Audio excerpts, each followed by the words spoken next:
We all have a story, we all have a tale. Well, there's a place I've come to know well, led by a man named Sty. He's full of stories, he is quite a guy. Sit around the campfire and hear him tell his tale. Some may be able to relate to him quite well. We're all just people looking for a place to go. Well, Sty has made one, and it is quite a show. Come meet Sty, he's quite the guy.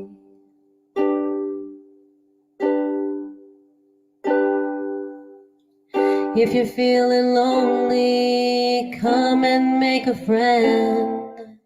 If you need a story, on Sty you can depend. His voice is soothing like a lullaby. Sometimes he brings a tear to my eye. Sit around the campfire and hear him tell his tale. Some may be able to relate to him quite well. We're all just people looking for a place to go. Well, Sty has made one, and it is quite a show. Come meet Sty, he's quite a guy.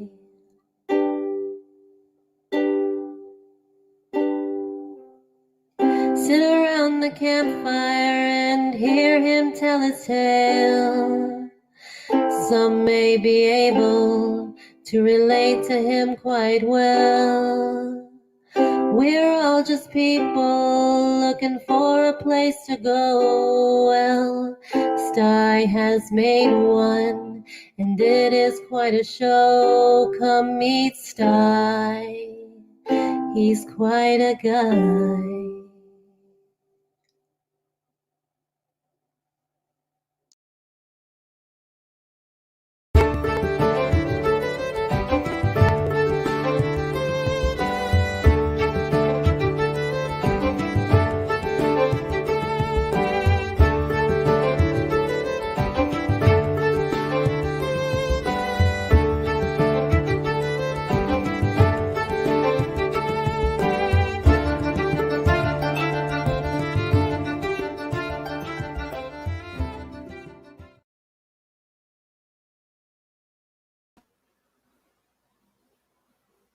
Hi, folks.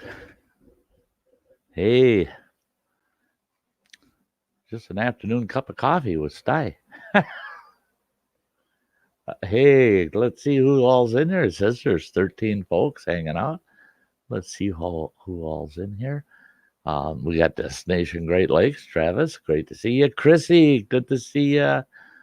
Andy K, hey, buddy. Handpaid Jackpots, awesome. Great to see you.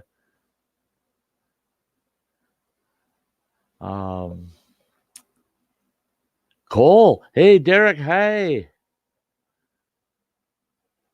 And Dojo, hey, Dojo. Good to see you guys. Good to see you. Computer Chick, hi, hello.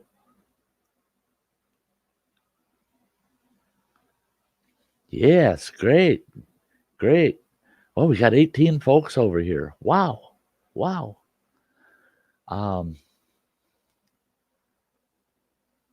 See if there's anything.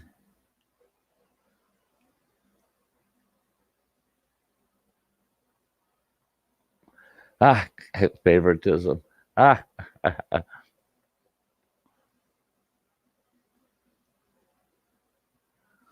Yeah.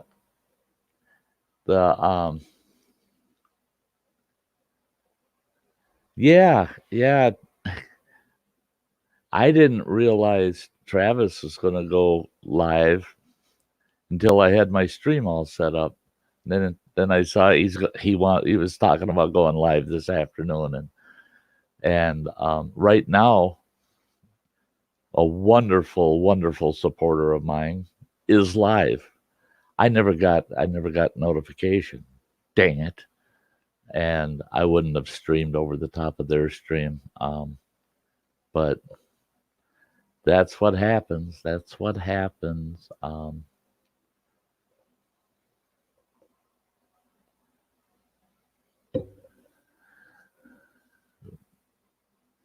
Yeah, put a shirt on, right? Yeah, I'm having a pretty good Saturday. Better now that I decided to go ahead and do a stream. Yeah, Destination Great Lakes. That was a bummer that I wasn't notified. I had her bell rang. Hey, Spicy, great to see you. Great to see you, Phil. How about we put a few of you fellas up here on the panel? A few of you folks.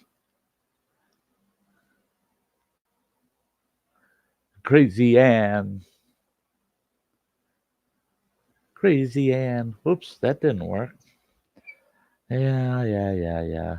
Get back into the swing of things, Sty. My day yesterday started out real good, and then it went downhill. Last night was just a rough night.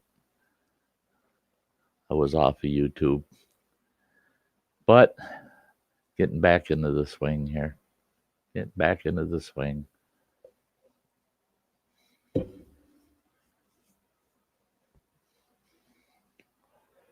Okay, I got room for 4 or 5 folks. 4 or 5 folks. Let's sit around and have a cup of coffee and chat. There's the guy that I beat out. Yeah, but you know, you said you were going, and then I saw that Sam was going too, and I'm like, I can't start a third stream. There's no way. Yeah, we start spreading our audience pretty thin. Right?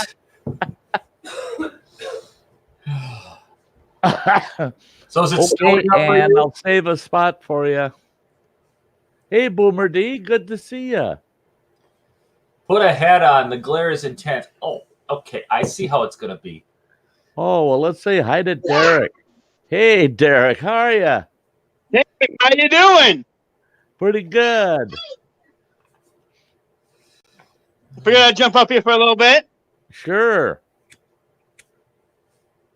You got a lot of snow. Oh, it's been a while. Yeah, it's been a while. Hey, you got a lot of snow there right now, Derek? What? No, we have no snow at all yet. Oh, boy. Where's Destination Great Lakes from? I live an hour south of Sty. Yep. Oh, yeah, Minnesota, huh? No, Wisconsin. No, Wisconsin. Yeah, he's an hour south of me here in Wisconsin. You guys are breaking up. Is it my end or your guys's? Must be your end. Everything here is coming through good. Oh, good.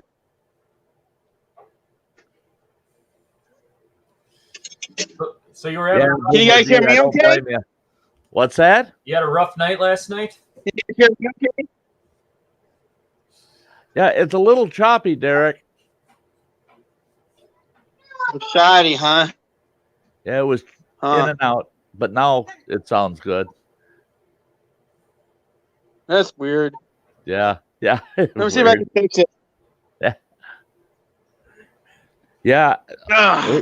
It was a rough night last night. That damn ankle of mine is giving me trouble again, and hurt so damn much that I plopped on the couch and watched a little TV, and then I thought, well, I'm going to go get online and see what people are up to. And hell, I could hardly get off that couch. And I said, the heck with it.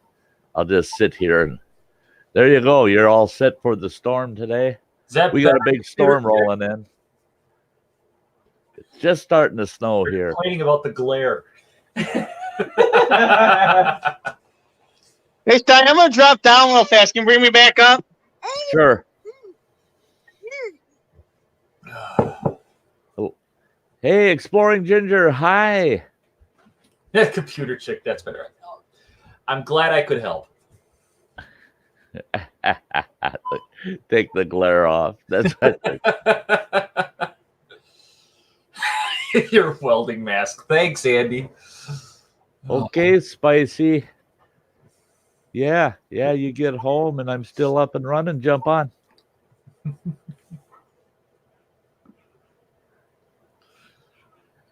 Ad is done. Oh, apparently we had a commercial break. Ad is done. Yeah. Yeah, I wonder what this storm's going to actually do to us, Travis. Oh, it's snowing pretty good now. Let's see if I can get the camera to shine out the window here and pick it up. Oh, yeah, you can see it's coming down. Yeah, it's just starting here. Yeah, it just started here. It was raining for a little bit, but it's definitely changing over in pretty good sized flakes. Yeah, it's here. It's cold enough. It's just started out as snow. Yeah. Oh, it was snowing pretty good this morning. There's Derek back. He's back. Yeah, we got lots of snow coming. Yeah, I think the last time I added up the totals for the next 36 hours, I'm sitting around 14 inches. Oh, I really think my phone likes this.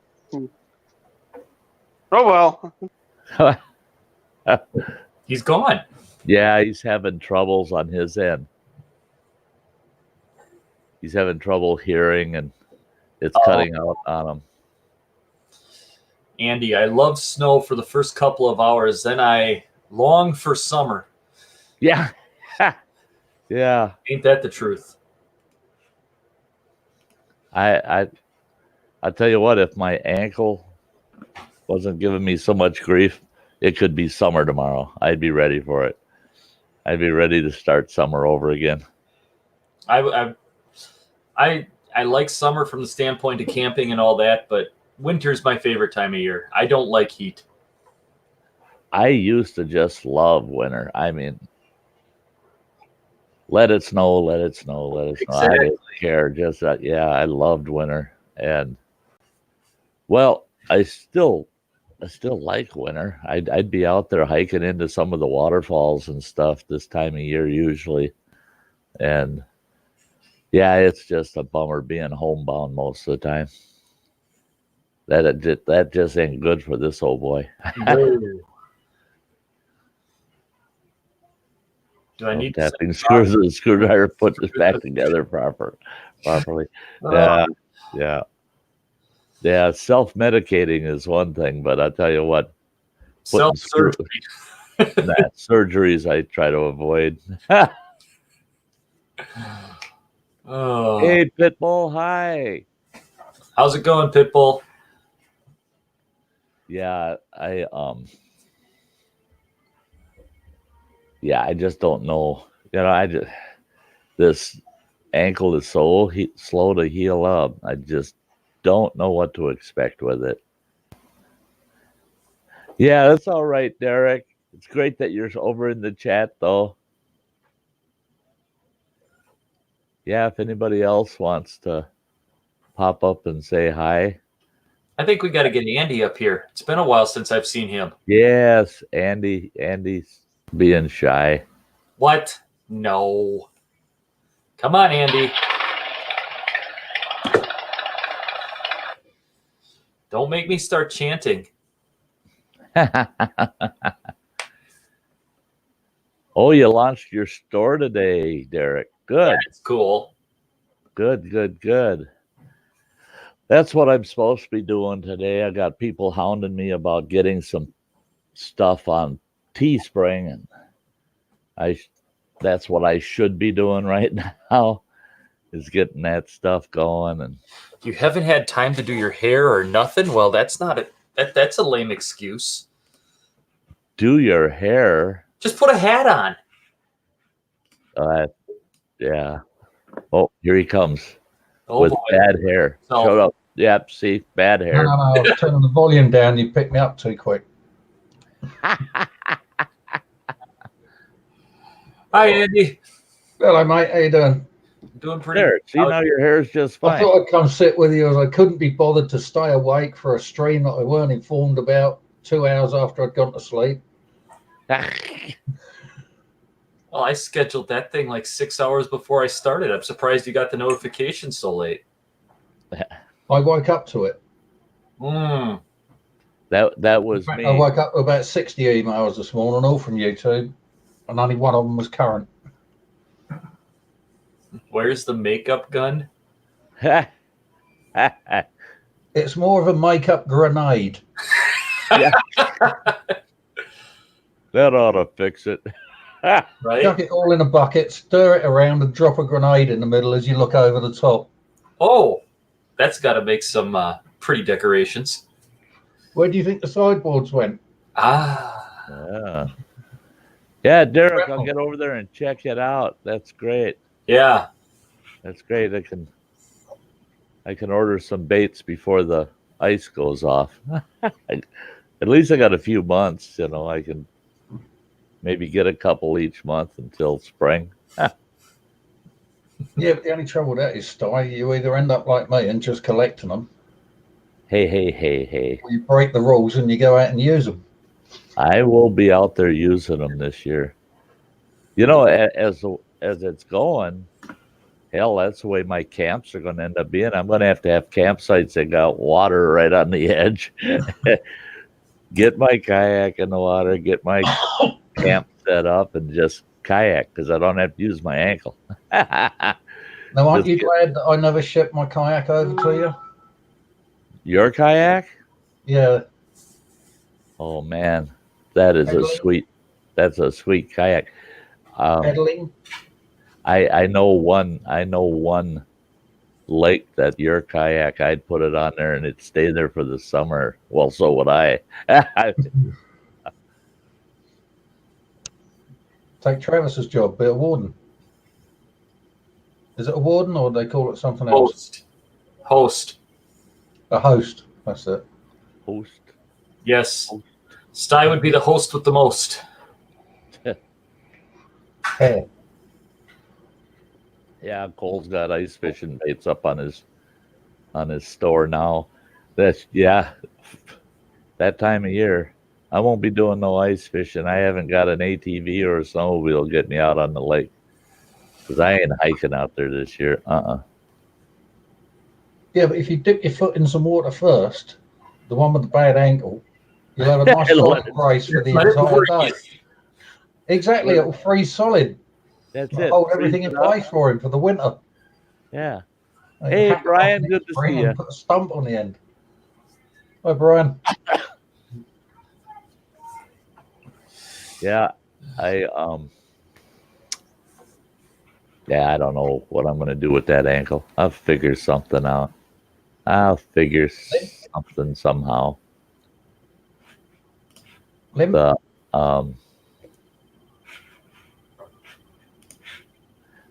Yeah, yesterday. I probably wouldn't have been on YouTube at all yesterday, but Samantha, I had sent her a microphone. And because I got tired of listening to how her voice would get cut out and her music would be choppy from that microphone off of her laptop. So I didn't care if she wanted it or not. I was sending her a microphone. Yeah, for your benefit. Yeah. So I sent her a microphone and I searched and searched.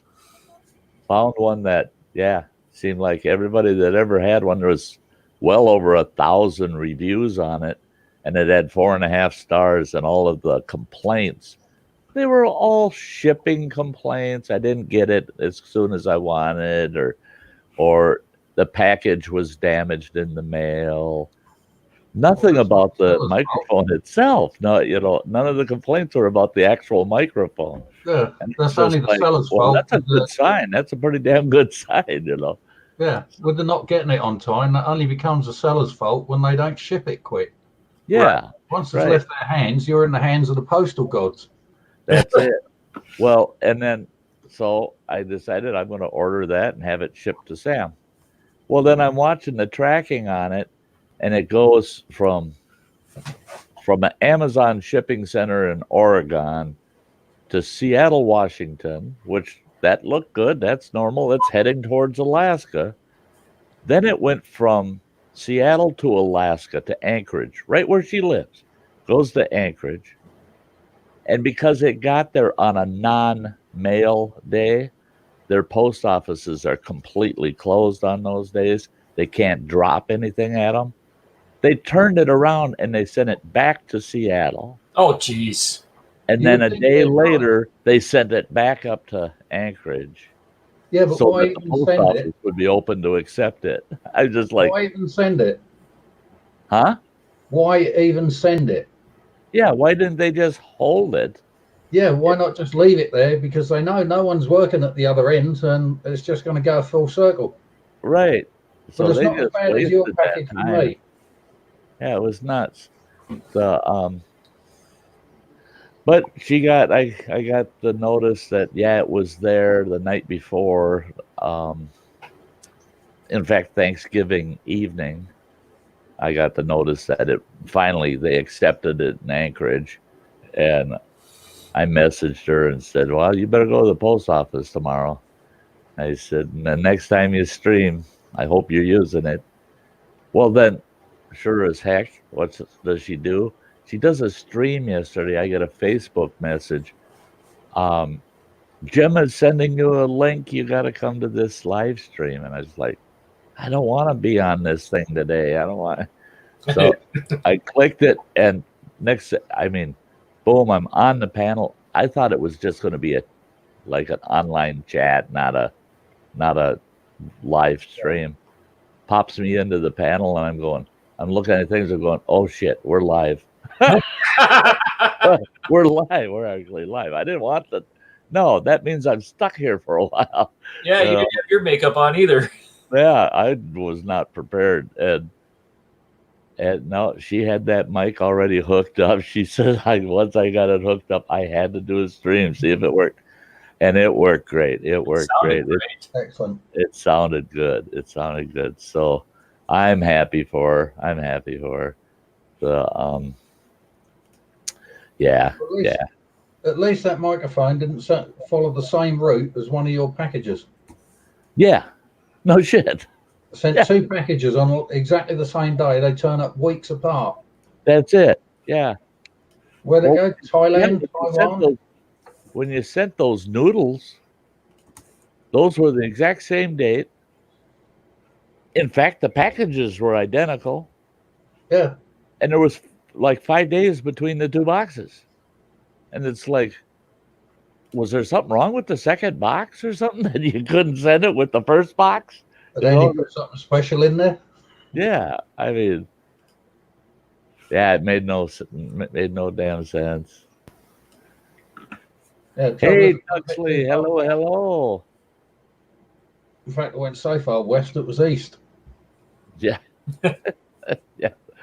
Well, that's it. Is a couple of those packages, I had figured they would have gotten over here quicker if they would have sent them by ship instead of flying it. Pony Express.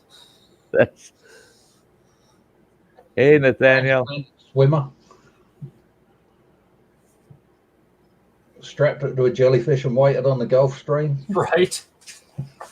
There's been stuff that I've had shipped that you sit there and you follow the tracking and it goes here and then there and then up there and then down here and over there and you're getting whiplash following it around going, yeah, where's it going next? It's like, where's Waldo? Yeah. Me and my youngest kid, we tested that for us here in Ashland. Okay, he only lives 8 blocks away from me, right? Mm-hmm. Just 8 blocks. You can walk there in 5 minutes, So I sent him a letter, and he sent me a letter. Same day, same post office. It took both of our letters 5 days to get here. Oh, jeez. I had my sister send me a letter from Minneapolis, Minnesota. It got here the next day. How does that work? All three of us used standard postage. No special delivery or nothing. I got her letter the next day. I got my kid's letter. Well, actually, it was the 5th day. It got there the 4th day, I guess. But it took almost a week for us to get letters from each other 8 blocks away. You'd think And then we looked at the letters, and sure enough, they're posted. They're validated by the post office, and the validation on it is Eau Claire, Wisconsin. They sent it all the way down south to Eau Claire, processed it through that post office. That post office sent it back to Ashland to deliver it here, where they could have. I mean, this is Ashland. Oh, they look at Ashland. Okay, send it out for delivery right here today. I mean, post. And in fact, my kid and I, we made sure that we mailed it real early in the morning, between 8 and 9 o'clock in the morning. And I told him, I said, watch, don't be surprised if you actually get it today. No, we waited 5 days. Makes me wonder if our postmaster does his grocery shopping 500 miles from here. Because he's got to be a moron sending local mail all the way across the state to have it come back here. I've seen my stuff from down to Green Bay. Yeah. Nice big bundle of letters to strap around something he wished to send through the post without it being noticed.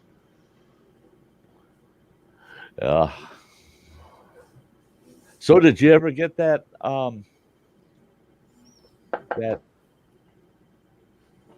was it a hammock that you? Yes, that finally turned up. It did. That only took a year. And the rest. November 2017. That's the shell. Oh yeah. That's as far as I've got to unpacking them. That's insane. That's insane. Yeah, that first time they showed up and all of I want 50% tax charges and everything you were going to have to pay. Shit, you could have gone and bought 3 of them if they were available local. You could have bought 3 of them locally for that, just for shipping it.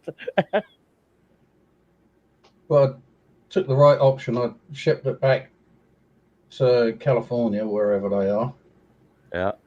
And they then turned it around in the post with a free of charge invoice on the front, so I didn't pay anything. That's simple, Yeah. But who would have, that's something that's ridiculous. Is the import level in Britain is £15. Over £15, you got to pay 20% in tax, and I think it's now £11 for the privilege of paying that tax. That's just an admin fee, the £11. So if you buy something for £16, you got to pay £4 in tax and £11 in charges, just admin charges. So you just doubled the cost of it. Yeah. Insane. Hey, Kev here, Bianca. Hey, good to see you. Yeah, I mean that's. Nathaniel. That is absolutely insane. Insane. So all the names that see on there. Yeah. Harley's hibernating now for a while. Yes, it is hibernating. Yeah, my kid, he got his in the shed before that first snowstorm. And I looked in the shed and I go, oh, you bum. I said, get that thing tarped. I said, get it tarped. We're going to be doing woodwork in there this winter. You don't want all that sawdust and dust all over that bike. You guys can't be doing woodwork in there. I said, that's what the shed was built for. He was supposed to put his own shed up just for the bike. Oh, he was so proud of that. I'm going to put up a shed just for my bike. Don't anybody put anything in there. That's just for the bike. Well, now it's in Running Water's big shed where we're going to do woodwork and stuff. And oh, Sherry McMillan, hi. How are you, girl? Yeah, I got to put the cover on mine yet. I just haven't because I haven't pulled the battery yet. Yeah. Once you get it fully winterized, then you can shell it up. Exactly. It's got the stable in it. The fuel's turned off. I just got to take the seat off and disconnect the battery. I could just leave it on the trickle charger all winter, but I prefer to bring it in and let it sit on a nice warm shelf. That's what I got to do. I got to get out to my adventure trailer and pull the batteries out. I'll get all my deep cycles pulled out of there and get them in the house. I like keeping them in the house over the winter. Told my kid I cleaned out a spot on the back porch, and he goes, "Oh, that's nice." He says, I got a couple things." I go, "Oh, don't you even go there." I said, "That's where my batteries for the trailer go." No, that's my spot. I still have the batteries on my trailer. I haven't disconnected those yet either, but the solar panels are on them, so they're being maintained. Yeah, that's it. Is if I leave them sit in the trailer all winter without topping them off, then it's not good for them. And just I did think of putting them out in the shed with a trickle charger on them, but if I bring them in a nice warm house for the winter, they'll be good. Yeah. Top them off in the spring. I brought them in last winter, and I just haven't made time to do it. On the plus side, you'll be able to get that little snow blower thing out, or snow shovel thing out. Oh, I've got that out. Hey, Deidre. Oh, Sorry to hear that, Sherry. Very sorry to hear that, girl. Yeah, her mother-in-law's slowly wasting away. Hey, old man. He's telling Andy it looks like the lights are on, but nobody's home. Andy, lights are on, but no one's home. We keep pounding on that door. He never answers. What's that song? Comfortably Numb. Comfortably numb. Is there anybody in there? Is there anybody in there? No. Hello. The lights are on, but no one's at home. The grass has grown, the dream is gone. I have become comfortably numb.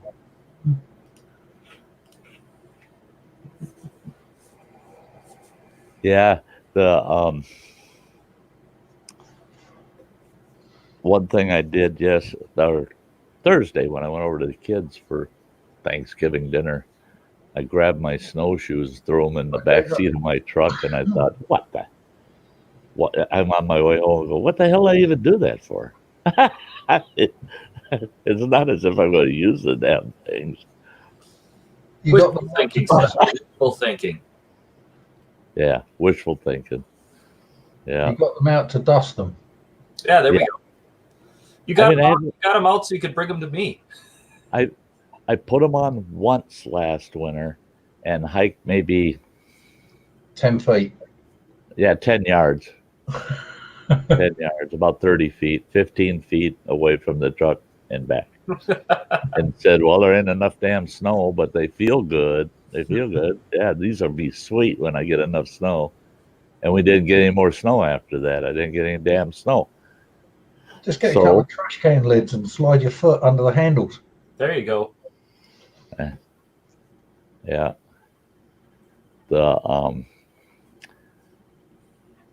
Handy to find you if you fall through the ice as well, because they'll stay on the surface while you're underneath. I've been thinking about that with the kayak. The kayak, if I got the right snow conditions, the kayak would be sweet for ice fishing. It would. I can put my ice fishing gear right on the kayak, drag it out there on the lake, sit on the kayak, and drill my hole and sit on the kayak and fish. If I had, spikes rather than paddles. I decided I'm not going to order my neoprenes until spring. But if I had them now, we got that hot pond here in Ashland where the power plant is, and there's some great fishing in that hot pond. But all winter, nobody fishes it because they just, they're standing in snow up to their ass just to get near the water's edge. And then from the lakeside, they can't get close because that ice gets so damn thin, you can't get within 40, 50 yards of that open water. I've seen a few guys brave enough to sit there and cast all the way out to that hot pond. And I thought, shit, I'd take the kayak down there and I can go right out in the hot pond. I can fish for smallmouth bass and walleyes right there in the hot pond while all the ice fishermen out there drilling one hole and fishing in one spot. I got the whole pond to fish if I get the kayak out there. Are they waders or wetsuit that you're talking about? What's that? Waders or wetsuit, the neoprene? I don't understand. Waders, you know what waders are, yeah? Yeah. Yeah, or wetsuit. Yeah. Which one for the neoprene? The wetsuit. The wetsuit. In which case you wouldn't be able to use it anyway. Huh? You wouldn't be able to use it. What do you mean I wouldn't be able to use it? How's your foot going to feel going through the leg of a wetsuit? Oh. The ankle. Oh, putting it on. Yeah. Or getting it off. Yeah. Yeah. Putting it on would be the worst. Yeah, you'd be getting letters from the building people saying they got complaints from the neighbours. But there's pantyhose for that, I just cut the right leg off and use that one leg just to get that ankle down through there. and that I thought of too is I would end up having to buy a full wetsuit, where I just want to get a shorty for summer, spring and fall use. I don't need full leg. I don't need full leg. Yeah. The bottom end of my ones are like a full-size bib and brace. Yeah. And the top comes down to just above your knee. So in the summer, or the spring and the fall, just use the top. It leaves like the knee itself downwards exposed. Yeah. But in the winter, in the winter, you can put the bib and brace bottoms on and either wear normal stuff on a dry top or the top itself. Right. But in that top, you've then got 14 mil of wetsuit from just above the knee to just below the neck. Right. See, and that's what I'm looking at is heavy mill from the knees to my neck. Yeah. And I wasn't going to go full sleeve because really I'm getting it for those colder months anyway. Might as well go all the way to the wrist, Yeah. And I found a good one. I don't remember the brand, but I like the access of it because that one's got a full zipper. It goes all the way from the wrist down, and it comes across your arm and comes kind of down the side of your chest. Doesn't go through the armpit, comes around the side of your arm and shoulder, and then down all the way down to the leg. So you split that suit right in half. You're putting half on, you're zipping the rest of it together. So you only have to fight on one side, So I figure half the battle. The only problem is it's the right side that you got to squeeze into. And that's the side with the bum ankle. I'm thinking of sending mine away so I was in the crotch part of it. They can sew a couple of decent sized zips. Oh, yeah. Because as you know, once you're into a two-piece wetsuit, you're in it for the day till you get home and can get showered. That's it. You do not want to be trying to get in and out of that damn thing. And even put it on for the trip. Even if you're using one to be in the water with constantly. Yeah. Your body tries to flush the water that absorbs through the skin out again. Right. Yeah, we called it boiling our suits, but it's not boiling. It's just hot water, you know. Yeah. And and after a full day of diving, go back to our dive shop and heat up those barrels of water, and he'd rinse those suits out in that fresh water and then hang them. Yeah, And mine go in the shower with me. That water's the hell out. That's pretty right. So It's like secondhand old water never box, smells fresh. Yeah, I see Sherry McMillan's talking. She hasn't gotten her tree up yet. You haven't gone out to get yours yet, eh, Travis? No, we got the permit yesterday. We were thinking about getting it today, but being closing weekend, we decided not to. Yeah, wait till after the storm. Well, the storm I'm less worried about because it really hasn't been snowing until, in fact, it's not even snowing now. It stopped. So wow. It hasn't been bad. We could have went right away this morning and got it. Oh, yeah. If you had done it today. Right. Actually, it's closing weekend. I don't want to be in the woods right now. Right. Not with the kids. No. Yeah.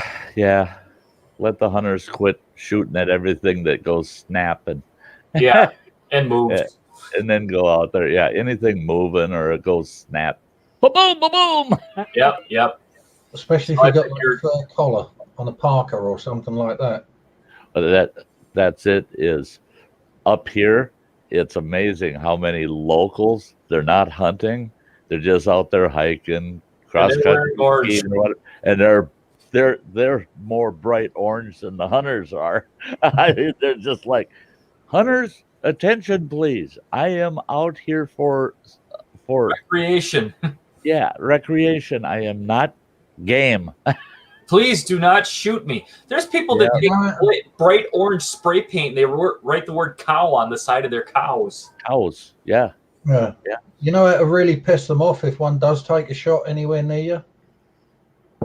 Go back to the shop, get a megaphone, come back out there and stand there with the thing on full blast, shouting away that you are not game. Yeah. All those hunters will disappear then because they're after the game. Right. Well, we had an old saying up here for many years that an old story that, some fella from Illinois, he come up to hunt with his cousins up here in northern Wisconsin. They all got geared up, had their guns. They all were standing out front of their cabin and ready to head out for opener day, And they all said, well, let's all get out there and shoot that big buck. And that fella from Illinois said, I'm game. He got shot 5 times. Oh, that's funny. That's funny. I haven't heard that one. Yep. Yeah, you don't say I'm game. Dude. In a deer camp up here. I think the first rule of firearm safety goes right out the window when deer season comes around. Oh, yeah. Be sure of your target and what's beyond. Nope, I heard something move. I listened to 2 game wardens on the radio yesterday. They were being interviewed about some of the weirdest shit they run into, And the one game warden, he's talking about this guy that middle of the night, right? Well, not middle of the night, but it was well after dark. He sees a flashlight in the woods coming out. Him and a partner of his that was with him. They see this flashlight in the woods, and they said it's weaving. They said it's like a big snake trail coming through the woods. And every once in a while, the flashlight would go out. And they said then the flashlight would be on again, and it's making this snake trail through the woods. And there was a truck parked out there where they had stopped. And finally, this guy comes out of the woods and heading for his truck, and they stopped him, and they're talking to the fella and asked him what he was doing out there. He goes, nothing really, nothing. And they thought, well, you were doing something. And they said they could tell. The guy didn't seem like he was all with it. So the one warden walked into the woods, followed the guy's trail to see what he was up to in there. Probably shooting deer after the sunset, So he gets in there, And he said about every 35, 40 yards, there's a fucking snow angel. And he said he followed the snow angels, and he came to a tree, and he looked up, and there's a deer stand up there, and it's sitting at about a 45-degree angle, and it's kind of hanging there. He fell out of his tree stand. He came out and asked that guy, why did he see this? He says, there's a half a dozen snow angels from here to your deer stand.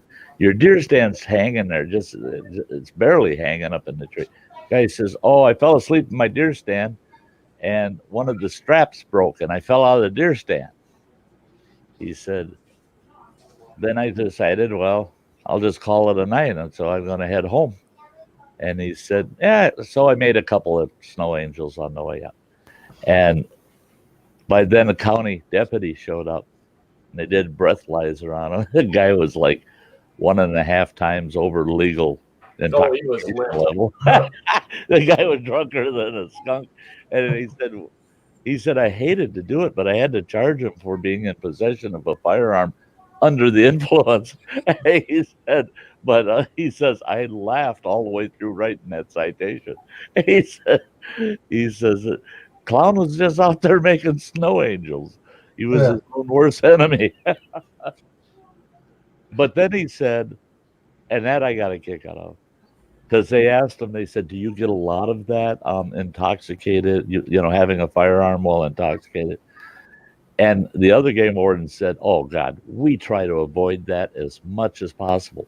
Because if we were to actually enforce that law, we'd have to go to every single deer camp in Wisconsin and arrest everybody. He said, because when you get to deer camp, the first thing you do is load your gun and open a beer. He said, we'd have to arrest everyone. He says, we try to not go there. He said, it's impossible. He said, you'd end up with 1 out of every 10 that's innocent. He said, everybody else. Yeah, they've had beer for breakfast, lunch, and afternoon snack, and they're still carrying that 30-06 with a round in the chamber. I thought Bloody Mary was breakfast. Yeah. That's Dracula's favorite drink, isn't it? Sherry's asking you, Andy, if you're having a Christmas tree. I don't do Christmas. He don't do it. He's doing it this year in a sense, because he's going to come over and hang out at Sty Shack on Christmas Day. Yeah, I'm just going to get you demonetized in the first 30 seconds. Probably.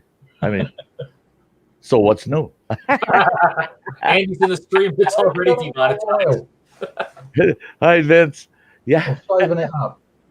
See, now, Andy, I would, if anything, you would probably love my youngest boy's Christmas tree every year. Last year, his whole Christmas tree was done in these, like a dark purple lights. The tree.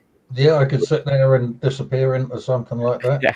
His tree was so dark green that it looked black. It didn't even look like it was truly green. And he's got skulls and little skeletons and weird crap hanging on that tree. And on the top of it, I bought him this big rubber rat that's sitting up on its haunches. And he cut the tail end out of that rat. And that's the angel on the top of that tree, is this nasty looking rat. That's his Christmas tree. That's all he decorates too, is just that tree in his house.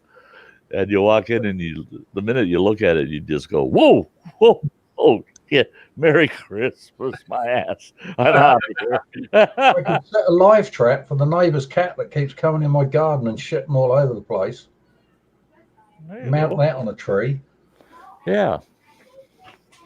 Hey, Will the Rocker, good to see you. Willie boy. Well, you know how the angel ended up on the tree, don't you? One Christmas, Santa was having a rough time, man. The arthritis was kicking in. He had a bad case of the shits. Nothing was going right for Santa. Everything around on the North Pole's going to hell on him, and he's pissed. And he told Mrs. Claus, he says, if anybody comes to me with another question, he says, they're in trouble. Just then, the angel walks up and she says, Santa, where do you want me to put this Christmas tree? Shove it up your ass. So now we know how the angel ended up on the Christmas tree. And why there's no hook on the back of it. Right. Yeah. Bend over, angel. This tree's coming home.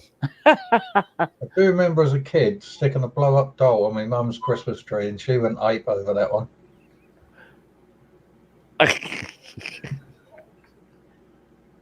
I like shaved all the needles off the top part of the Christmas tree, sort of wiggled it in, so to speak. When she came home from her evening job, I sort of made her a coffee, said nothing. She disappeared into the living room. I slept out that night. You mentioned that blow-up doll. We were at a kind of a remote beach. There's 4 of us. We went out there and hang out, going to spend the day. And there was a couple out there. And we were looking, and there looks like they're on air mattresses floating out there in the lake. And they finally came into shore, and the guy comes walking out of the lake, and he got a big blow-up sex doll. That's what he was using for a air mattress. God, we were laughing so damn hard. And he goes, "What?" He says, "She works really good." You can have all sorts of fun while you're sunbathing on the water. Yeah. He said, "I like using her for an air mattress. I never feel alone out there." But will it make the coffee, or will it just go pop when her hand touches the side of a hot kettle? Yeah. Some of this. Oh yeah, Christmas trees. I got somewhere buried the little bit of Christmas decorations that I put up. I got a little tree that goes on a little table over here, and I use it as a nightlight. I used to write in all the Christmas cards. Money's tight, times are hard. Here's your fucking Christmas card. Yeah. I'm gonna get me new batteries.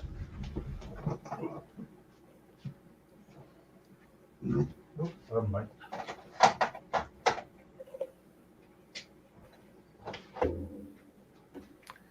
Well, let's see here.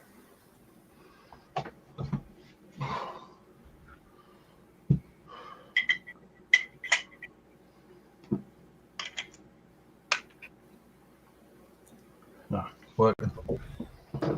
The No, I'm not that tired with Thanksgiving leftovers yet.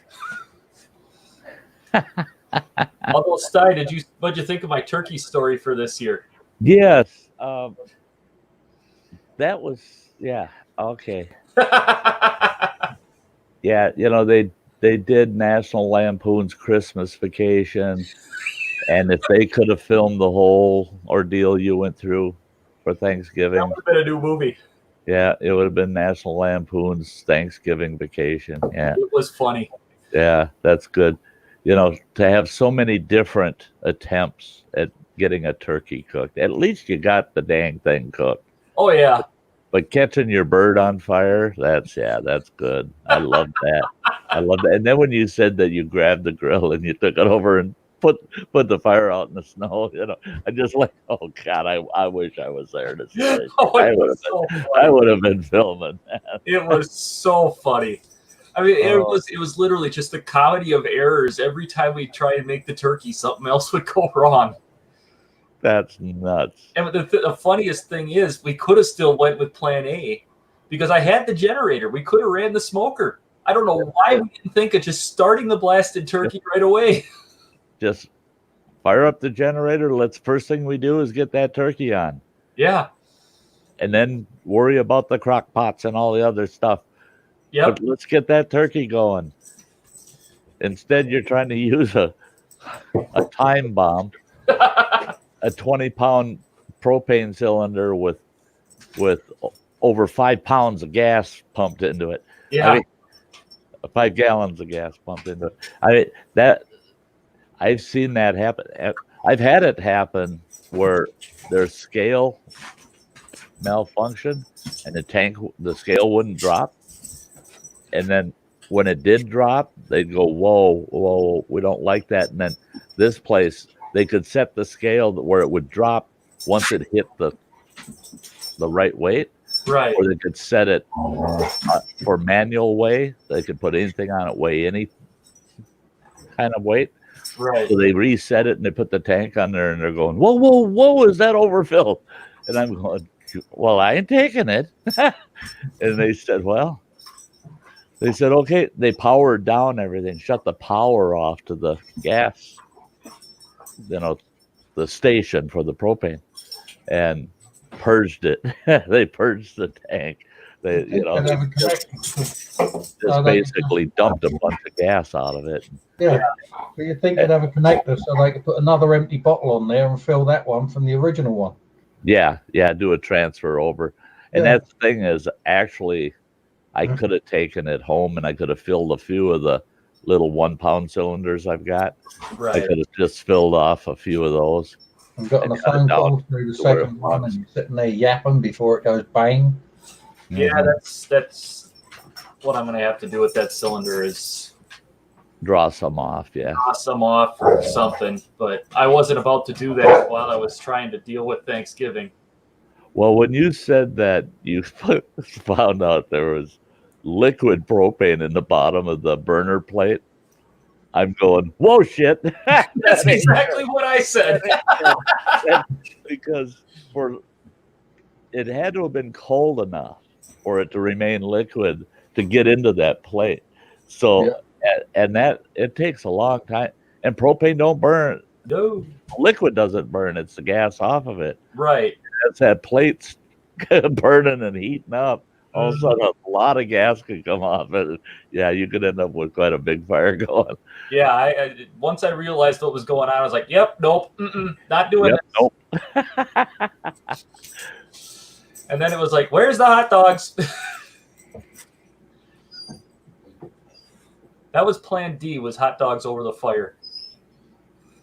Plan B works. Plan D for my turkey. I go fish. Yeah, you just not. I go fish. Joshua? You're not supposed to use the turkey as the fire. What was that? You're not supposed to use the turkey itself as the fire. No. Right. No. There's way better fuel sources out there. And easy to light. Hey, dogs. No liberty. Don't like that English accent. Hi, Ian. What's up, Brian?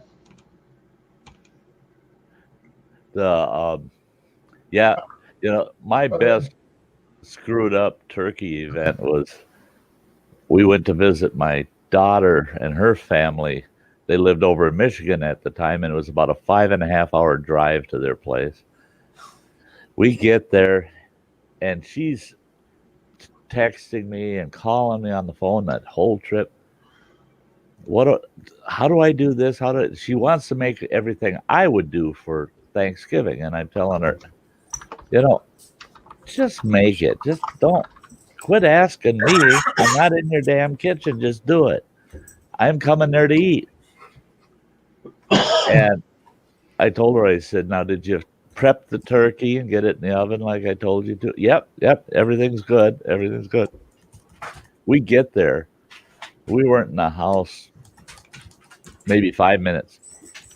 And I could tell right away, I don't smell no turkey. You should be smelling turkey by now. If that thing's in the oven, I should be smelling turkey by now. I went and opened the oven, looked at her, and there's this raw bird laying in there.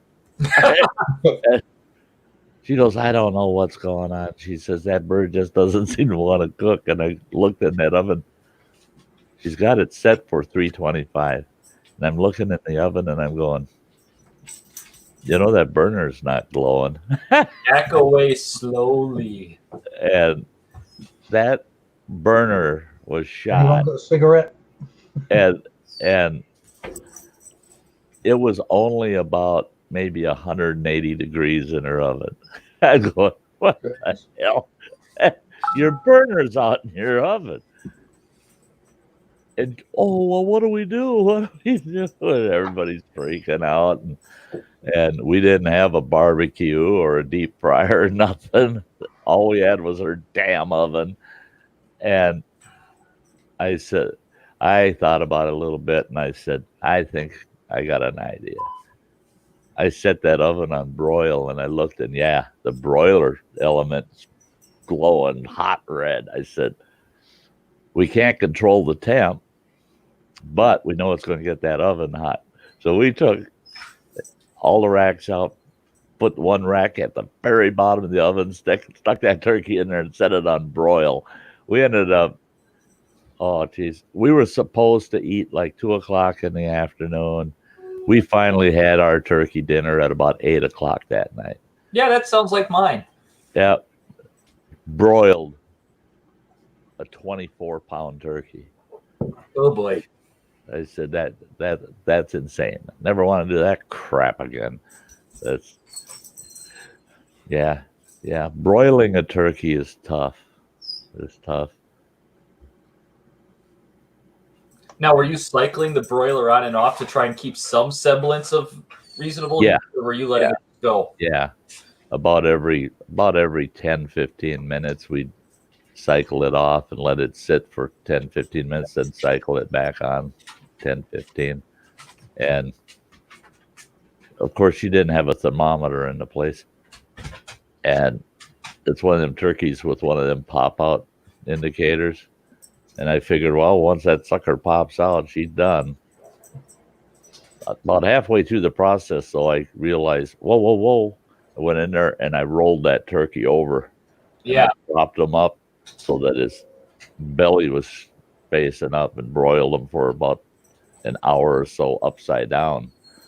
Because you're just heating from the top. Well, that's what I was running into with when I was trying to grill it is even though once I managed to not have it on fire, I'd have to go out there and turn it every half hour or so because I didn't have the holes all the way around it. They were just on one side. So the heat's only coming one direction, yeah. When did they stop calling you Grizzly? Sty? What? When did they stop calling you Grizzly? Grizzly? Yeah, I've just been watching you as a younger man in a film. Hey. Caribou Trail. Oh, yeah?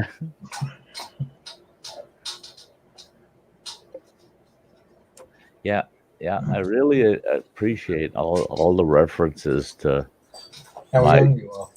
Yeah, my younger years back in the Your fame as a film star. 1800s.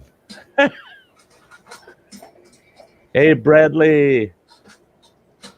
Yeah, Bradley. I got one dog whining because the kids are outside playing in the snow and she wants to go play in the snow. And I got another one devouring supper on the other side. Oh. Yeah, Bradley. I know you guys were talking about me. I watched that whole stream this morning. We figured you were shopping. I did go to the store yesterday afternoon after I got off of Sam's stream. I told them all, I said, I got to get out of here. I got to go to the store. And her stream didn't go that terribly long. I think an hour and a half, 2 hours, something like that. And so I headed out of here and headed to Walmart. Black Friday was a bust. Really? Everything they had for the Black Friday sale was still frickin' there. Wow. And it wasn't any busier than any normal Friday. My kid had gone yesterday morning, early, like 6, 7 o'clock in the morning. And he said, there's nobody there. He said, there might have been 100 customers in the whole store. And he said, no hassle, nothing. He said, I went to check out a couple of things I bought. And he said, I figured I'm going to be standing in a line for a half an hour. He says, no, there were 2 cash registers with the cashiers just standing there leaning against the register. No customers. He says I was just in and out of there, no problem. So I said, yeah, I'll head over there. When I got over there, I couldn't believe it. Couldn't believe how easy it was to shop on Black Friday in Walmart. And I talked to a couple of the associates. They said, yeah, Walmart can't be too happy with our store because there was no big mad rush or nothing. We got a good amount of people, but nothing like any other year. They said it was just dead. Well, I think that might be fairly universal because there's several companies that I've bought from in the past. And because you have to give them your email address for your receipt and stuff like that because you bought online. Right. In the morning, I woke to Black Friday sales. Just a reminder, just another reminder, just in case you're going to miss out. I thought, I've got no money. I ain't buying nothing from anyone. That's right. That's right. Although I went to the shop yesterday to get a bit of shopping, ended up equating to 2 carrier bags, and I'd roughed it up in my head as I go through, and I thought, that's about 10 quid, that'll do. And just as I'm about to pay, phone goes, so I'm yapping away on that, sort of like this, packing stuff in the bag. She said, that's whatever. And I touched the card reader with the contactless card, and it wouldn't pay for it. Early yesterday morning, I'd gone to get some money out of the cash point, and the chip isn't working properly, so I've had to order a new card, which is going to take at least 3 working days to get here, so that's at best Wednesday next week. And I said to the woman, if this don't work, then I'm fucked. I'll have to put the stuff back. She went, oh, yeah. Right. And I put the card in, put the PIN number in, and it paid. And that phone call was, can I get a lift? So I come out the shop, put the bags in the back of the car, drove down, took my ex-wife to where she needed to go, took her back, went home, put the shopping away, and lying in the bottom of the second bag is the receipt. And I'm looking at it, and I thought, that looks like it says £16. There's no way that came anywhere near 16 quid. So I pull it out. It's £56 something. Let's see if it will show up on there. I bought 2 garlic breads with cheese. Uh-huh. Holy God. 52 of them. And look at the price. Uh-huh. Oh, here you go. And I said to the woman, how the fuck do you put 52 in there? She said, well, perhaps I hit the 5 when I punched 2. I said, but you're not allowed to hit 2 of this or 5 of that or anything else. I said, your standard instructions here. I said, don't get me mate works here. You have to swipe every single item from that shopping basket or trolley or whatever. Right. I said, so you've swiped one, then swiped the other. How the fuck does it come up as 52 of them? And where's my money? Yeah, where's my money? I want 52. I want 52 quid put back on my card. There's £4 and change on there, and that's the rest of my change. Oh, Jesus. That's how much it was overcharged. £40. Just under $50. See you later, Joshua. See you, Joshua. Yeah, that's nuts. That's nuts. I like going so dead slow. But Bradley says that's the only thing that upset me. Feeling any better? That's the only thing that upset me yesterday was when I was leaving the store. I use a self-check. I use a self-pay station all the time, and rang everything up. It added up to what it should be. Stuck my card in the card reader, and it said something about the card being invalid or some damn thing. I pull it up, stuck it back in there, and it's reading it. And then a big sign comes up on the screen. Please use a different credit or debit card. This card is invalid, blah, blah. And I'm going, all right, you stupid effers. I just used this thing 3 times on the way over here already. Nobody else has invalidated my damn card. Why are you? I mean, and I know what's on this card. It's a hell of a lot more than what I'm buying here today. And I cleared it. Tried to rescan it, kept telling me the same damn thing. So I got the associate from the store. I told her, I said, come over here, get this machine to accept my card. And she's looking at it and she goes, well, there could be a problem with your card. I said, there's no problem with my card. I put gas in the truck. I stopped at Dollar Tree, used it there, and I stopped at the store and got smokes. So 3 times I used it, and I said, I've already spent 50 some bucks on it today. I said, and there's a lot more than 50 bucks on that card. I said, it's your damn machine. It ain't my card.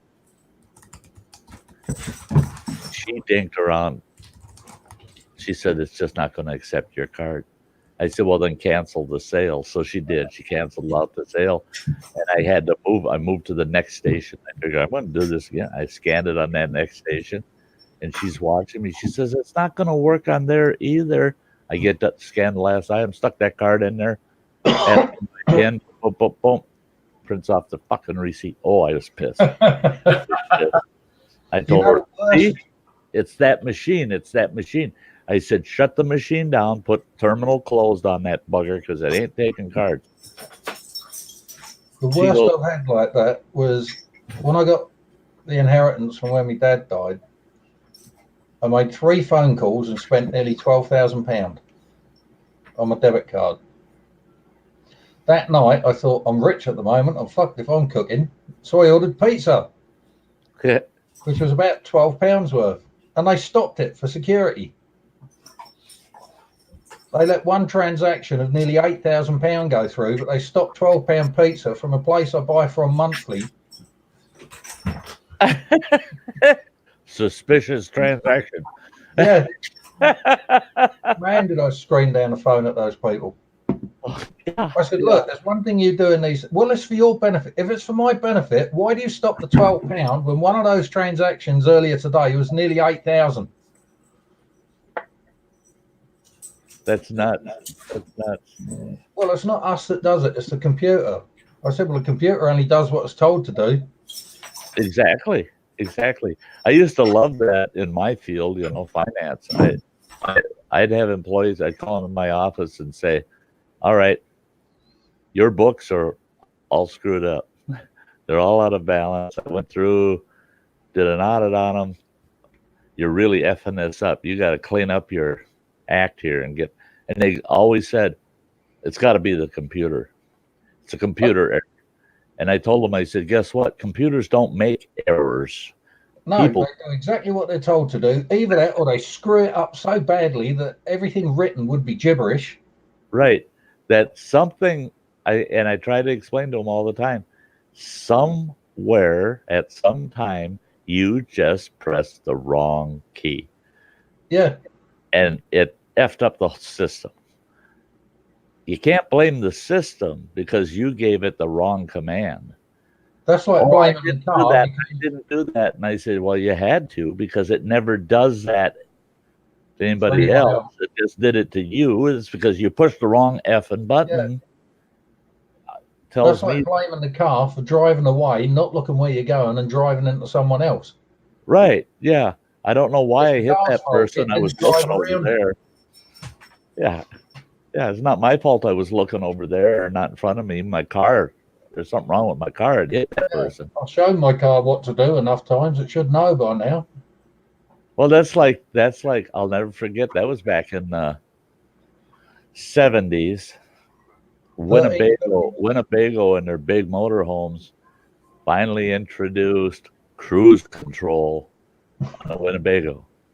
And this old retired couple bought this brand new expensive Winnebago, and they're on the highway in Iowa on the interstate. And that old fart, he set that cruise control, and that big RV's going down the road on its own, and he gets up and goes and sits at the table in the back, cup of coffee. It's cruise control, not autopilot. That's right. Right. Even autopilot doesn't work the brakes. He put that rig in the ditch, totaled it out, and him and his wife were trying to sue Winnebago for implying that it was autopilot and this and that. And it was kind of funny because I looked at some of the court transcripts were posted publicly, and I was looking at them and I'm going, this is hilarious, because I would have loved to have been in that courtroom, because you could tell the judge had about had his fill, because he said, even the judge said, well, he said, this time I definitely have to rule in the favor of Winnebago, because even if they had said it's just like having autopilot, he said, come on, people, you know damn well that your vehicle is not going to drive itself. Yeah, and if it could, you'd have put another few zeros on the end of the price tag. That's it. And the oh yeah, they were saying, yeah, I need yeah, but even with autopilot, because that truck didn't do what I wanted it to. yeah, but if you've got an autopilot on an aircraft or a ship, which is about the only two places you can really have them, they still need a person to bring it to dock. A ship don't move out the way of a landmass unless someone alters the autopilot before it gets there. An airplane doesn't suddenly say, oh, there's a mountain in front of us, we need to be 5,000 feet higher, I'll climb. It just carries on at the same height, same speed. That's it. Well, and that's the thing is, a buddy of mine, he's a pilot for Flying Tigers, and he's been, I mean, he flies all over the world, international. And he said, it's amazing how many of these dumbass pilots, they're private pilots. They've never flown commercially. And he says, I've had private pilots actually say to me, you guys are so lucky you don't even have to fly the plane. Just get in the seat, tell the plane what to do, and then you just sit back for the rest of your trip. Yeah, right. And Weldon would tell them, well, there's two very critical periods during a trip where without the pilot, it ain't going to go well. He says that's getting off the ground, getting back on the ground. He says that airplane does not land itself, and it does not take off on its own. He says if you don't have a real person at the controls, you got trouble. You better get the hell out of the way. Because he says that plane doesn't know what to do on the ground. He says, yeah, it's not good to think that that plane lands itself. Yeah, but a plane's like a boat. It will go along in a nice dead straight line that you set it on. Then the tide will change or the weather will change. And all of a sudden you got to steer off at a different angle just to carry on going along that straight line.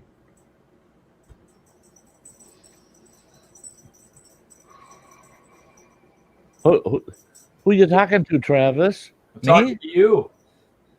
Everything sounds good on this end. Yeah, your picture keeps freezing, and then your audio sounds like a robot. I thought that was just me. No, I'm seeing it on this end too. I thought it was the voices interfering in my ears. I don't know. Everything on this end is good. Picture and audio. There you go, frozen again. Yeah, now he's froze complete. Oh, now he's moving again. That's it. Your teeth are away again now. I think Sty needs more coffee. That's got to be a YouTube thing. That's gotta be YouTube. It ain't. Well, I'm seeing it. I'm actually seeing it in StreamYard. Yeah. As I'm watching StreamYard's page, because if I go to the YouTube page, I suddenly go a lot darker skinned. Let's see here. I just flipped over to StreamYard. Let's see if you freeze in. Yep, you freeze in the exact same spot. On YouTube as well. You just went. I don't know what's going on because my YouTube side, I'm looking at my YouTube side and it's not just stopping or freezing. Just StreamYard smooth. I'm telling you, flip over to YouTube. I'll tell you. I know what you're telling me. I know I've been back and forth to YouTube and there's no freeze. You just froze. So if you give it like 5 seconds, you'll see it on YouTube. There you go, and again. There, it's showing that I froze, but you guys didn't. Right. Yeah. Which makes me think you haven't paid your bill. Yeah, I think I haven't paid my bill. I pay my bill 3 weeks in advance every month. Charter's throttling you. I was going to say it's snowing. What do you expect? Have you done your 20 hours this month? No, I paid for my unlimited. Yeah, I don't know what's going on, what's causing that, because everything on my side, especially on the StreamYard side, is running smooth. Have you So- changed your batteries? That's The ones in you, not in the computer.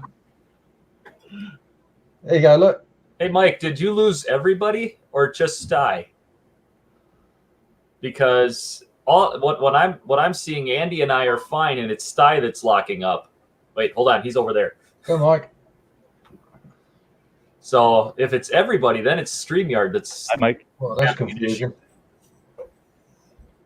I was in the middle of YouTube. Yeah, and that's why I'm thinking it's YouTube. It's not StreamYard, because on my side, in my studio, everything is good. You guys are good. I'm good. Everything's good.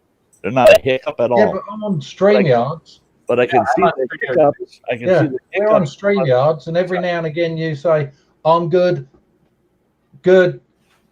Right, but that's on Halfway through doing that, your hand sort of stops halfway in a blur. I just pulled up my specs off of my IP off of Charter, and I'm running at 111.5 download, and I'm running at 12.4 upload, and it's steady, consistent. Right. So it's not my internet. It's not my internet. They're probably sending this signal. If everything I see here in the studio where it's originating is all good, then it's being corrupted beyond StreamYard, because StreamYard is all they are is a streaming service. They're taking what you send them. Here we're talking about, it's the computer's fault. Don't blame StreamYard when they're just sending YouTube what I send them. We didn't blame StreamYards. We blamed StreamYard, your you guys. computer. It's on the YouTube end. Well, I wasn't implying that it was StreamYard that was the problem. I just letting you know that you're freezing, and I don't know why. Yeah, and see, when It's I watch it snowing on and it's bloody YouTube, cold. when I watch it on YouTube, you guys are fine. A hiccup. Yeah, we're fine. Well, that's the first that I've heard about Andy.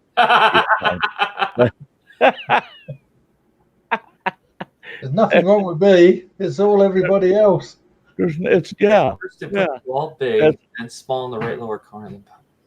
That's just like a girl that I used to date lived right next to the Anoka State Hospital, which is a mental hospital, and there was a group of crazy people standing at the fence right next to their property there, and I walked over to talk to them. And they were, it's their time outdoors, and there's about 5 of these crazy people there. And I walked up there, and I'm talking to the fella, and he was pretty off. And I told him, I said, yeah, it's a good thing there's a fence. I said, because the guy that owns this house, you guys would never cross his yard. And this guy says to me, he says, you know why there's a fence here? And I said, I think I do. And he goes, you haven't a clue. He says, the fence is here to keep you crazy bastards away from us. And he was probably right. Depends on which side of the fence you're on. Oh, yeah. You got it. Back in a minute. It's empty. In fact, it's so empty, it's dry. Yeah, Mike McConkey watching Close Encounters of the Third Kind. Yeah, it's messing with you. There we go. I thought maybe I didn't have high enough octane coffee to, keep up or something. It could be up here. Nothing to do with systems. Nothing to do with it. It's not. Low octane. I just can't keep up. My brain's freezing on and off. Yeah. No, it's I don't know what's going on. It's just weird. Is it still doing it? Oh yeah, I'm only getting about you'll freeze up and I'll lose your audio for like a second and a half, and I have to kind of figure out what you're saying through context clues. Damn. And it's just me.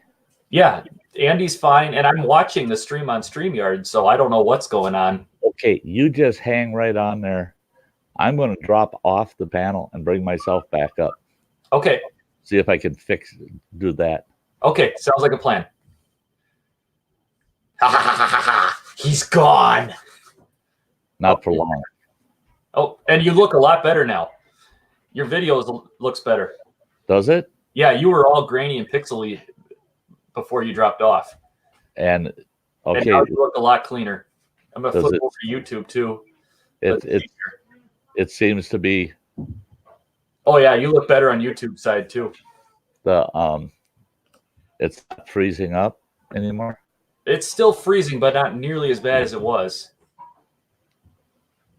It's got to have something to do then. That could be right here in StreamYard with me, with my link in from the hosting panel. Maybe. I don't know. I don't know if it'll let me do this. I think it will.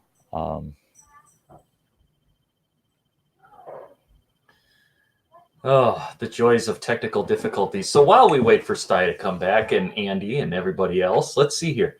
If it makes you look better, go off and on a few more times. Is that like turning it off and turning it back on again, Chuck? Oh, it's the good old IT way of fixing things. Turn it off and turn it back on again. All right. Okay. Hi, welcome back. Welcome back. I literally shut down StreamYard, then reopened StreamYard and jumped in. Okay. We'll see what it does. Yeah.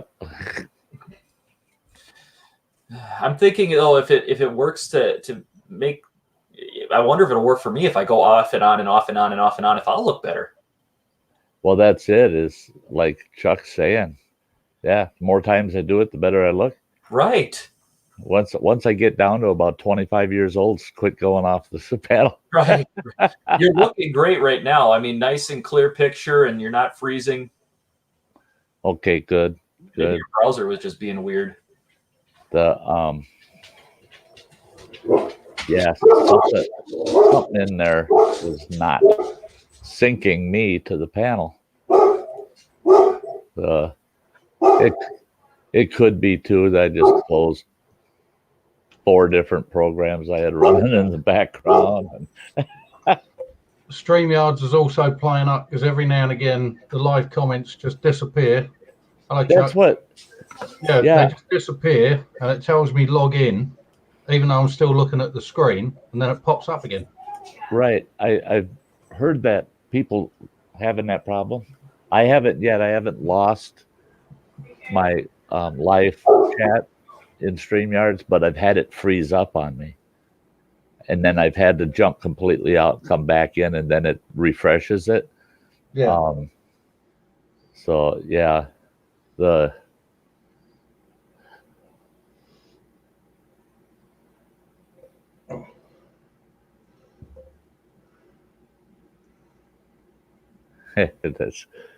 It's funny. Chuck was saying that if it makes you look better, go off and on a few more times. I think it'll take a bit more than that, Chuck. He's real supportive. Yeah. Wow, even Andy looks better. I've got a drink now. Could be the coffee, though, he says. Yeah. There are certain priorities in my life, and a hot drink is one of them. Yeah, shit. I should have never gone to the store yesterday hungry. I hadn't eaten all day, and I went to the store. When you're hungry, you buy loads of shit that you don't want. Well, you think you do. I bought a ton of stuff that I really could use, that I know I'll use up.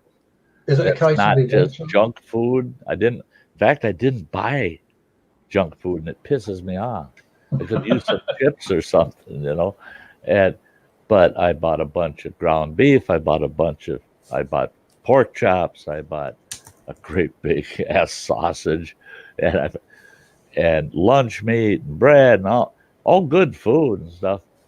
And last night I'm looking at that stuff going, I want a snack, but the only thing I have is actual real food, so my snacks are real food, not snacky. Damn it. I wanted chips or something. I've been that way too. It's like, I want a snack and there's nothing to eat. Well, there is stuff to eat, but I got to cook it. Yeah. Yeah. And then It's real laziness food. kicks in and you decide you're not that hungry after all. That's it. And that's what I ended up doing. I made a peanut butter sandwich, and that even felt like too much work. I plopped on my couch going, no damn chips. Watching a movie. I was watching Guardians of the Galaxy 2. Got a question for you too. I just love the Guardians of the Galaxy. Have Rocket, you had lamb? that little frickin' raccoon is my favorite character of all time. That nasty little bastard. I mean, he is so cool. He's just like, yeah, he truly doesn't give much of a shit about anybody else. No, he doesn't. No. Oh, I shouldn't have said that, huh? And then he laughs his ass off, like, yeah. You just hurt me on my couldn't give a shit. Yeah. Question for you both. Do you have lamb? Lamb? Lamb. On the plate, ready to eat. I don't. No, I don't have any lamb here. I could probably find I'm trying to find some Yanks that have had lamb. Oh, I've had it. Oh, I've had lamb, yeah. Did you have mint sauce with it? No, you've shown us that mint vinegar. You've shown us that mint sauce. I've seen it. You showed us the jar, and I was curious of that as to lamb, I could see that with lamb. Yeah. Yeah, that goes with lamb like gravy goes with mash. Yeah, I could see why. I'm not a big fan of lamb. I'm not, Only bit worth eating is the back leg. There's a ton of meat on it and not a lot of fat. Uh-huh. The rest of it, you get like lamb chops. Start off as a nice, decent sized chop. You end up with a little disc of flat meat on your plate and a bone. Yeah, that's usually the way I've had it. Yeah. I did have. If you get the opportunity for leg of lamb, try it. It's out of this world. I've eaten quite a bit of goat. A friend of mine raised goats commercially. Yeah. And whenever we go eat at his house, it's a goat. But I tell you what, you take a young goat and put them on a barbecue spit, and you barbecue the whole goat. That as well. That's pretty damn good, actually. Probably find mint will go really well with that as well. Yeah, because goat and lamb generally the same family. Chuck says he's still eating that burger he made yesterday. I seen that burger. You should be ashamed of yourself. Yeah, heart attack in a pan, man. Well, I seen that and I'm just like, oh, that would taste so good. It would. I saw that and thought, oh. First time around. I wouldn't sleep for a week after eating that, but it would be so worth it. I've gotten so burgers like that, anything made like that, I really like that ginger garlic chili sauce on it. Oh yeah. If you have any of that left when we camp together this summer, you got to bring it with you. Oh, I'll have a brand new jar for camping. Is that a hint? I'm on my second jar. I did order one off of Amazon. It cost me $9. But I'm on my second jar, and that's about half full, I suppose. Still, but I've been meaning to order that stuff for about 2 months, but every time the money gets into my account, something comes along and takes it. Yeah, a bit like Travis with his tires. Oh, yeah, that does it. When you said you had to get the pay for them tires, yeah. You begin to get a hint of the thought of, actually, I'm quite comfortable this month. And then you got that's like saying the kiss of death. Oh, I had to throw another $200 at the Suburban after the tires. I told them to replace all the tire pressure sensors, and they didn't. Oh. I mean, they didn't charge me for it, but they didn't. So I had to take it back and say, there's a reason I told you to do that. Yeah, the tires are off. The tires were already off. By the way, I am not paying for the labor to have you guys unmount the tires and remount them because you didn't do what I told you to do the first time. Right. Correct. Right. Well, they tested good. Well, then why have they been throwing errors for the last week? Yep. Either that or you get an alarm go off in the car. Tire pressure. And if yours is anything like mine, once any sort of alarm goes off, you're limited then to 50 mile an hour.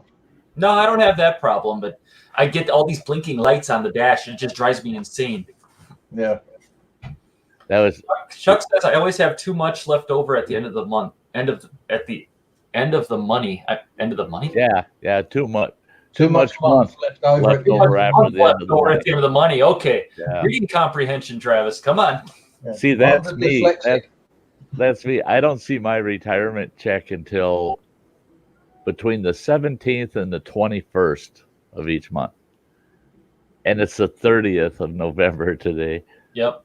Yeah. I'm broke. I'm broke. Well, I mean, I got enough in there if I need a couple extra packs of smokes to get through just right till that retirement check comes. But otherwise, no, I got to be good where I'm at. At least my truck's got a full tank of gas, and you know all the needs have been covered. But now I got that 2-week period where it's, damn, these months are twice as long as they should be. Because the money only goes out for 14 days, 15 days. Yeah. Oh, the other day I had my kid here. Now this is embarrassing, right? My kid never asks for nothing. My youngest boy, he'd never ever. If he asks, it's funny because of how humble he is about it. He's just like, oh, you know, it's tearing him apart to ask, you know. And so when he does ask, yeah, I pony right up, you know, help him out. Well, he was here the other day and he said they screwed up. I'm not going to see my paycheck until next Monday. And I said, why is that? I said, you get paid on Thursdays. He goes, yeah, but because of Thanksgiving, and they said it had something to do with the weather or something, but they didn't get the checks out by Wednesday to give them to us on Wednesday. And he works for a community college, and they're shut down till Monday. He says, so there's no administrative staff to get our checks from until Monday. And he said, could you bum me a couple $100 until Monday? He says, there's a couple things I'd like to pick up. And I right on my screen, he's sitting right here, and right on my screen, he sees me in PayPal sending $250 off to somebody. And I had just clicked send. It's gone. And I go, sorry, I ain't got. I literally just sent the last $250 I got. And he goes, you just sent $250 to somebody. And he says, and you can't help me out with $200. I said, well, that really ain't kind of my money. And he goes, what the hell are you talking about? I said, you want to see my money? So I pulled my account up and I said, you can borrow that. And he goes, what the hell am I going to do with $60? He says, I need 200. I said, you can have all 60. I don't care. I'll help you out. I said, you know, I got a couple of weeks yet before my check comes in, but I'll give you that $60. He goes, no. He says, I'm sorry. And he goes, but who the hell are you sending $250 to? He says, some church salesman hit you or something, you know, you're going to go to heaven if you send $250 or something. I said, no. I said, that's for that Christmas thing. I said, I moved the donations that I got last month off of YouTube, and my matching funds, I just transferred it over to those two organizations. And then he's just kind of pouting. He says, damn people should come up with their own Christmas, he said. Like he should come up with his own money. I told him, I said, Joe, those people would have zero Christmas if I wasn't doing this. You know, they would have had crap for Christmas. I said, and all you got to do is now you have to wait till Monday. That's all you got to do is wait till Monday. And you can go get it, because what he would have done was he would have gone and gotten the things he wanted, and then he would have been over here Monday evening to give you the $200 back. That's just the way he is. I mean, the minute he's got the money for cover what he just borrowed, he's right there with it.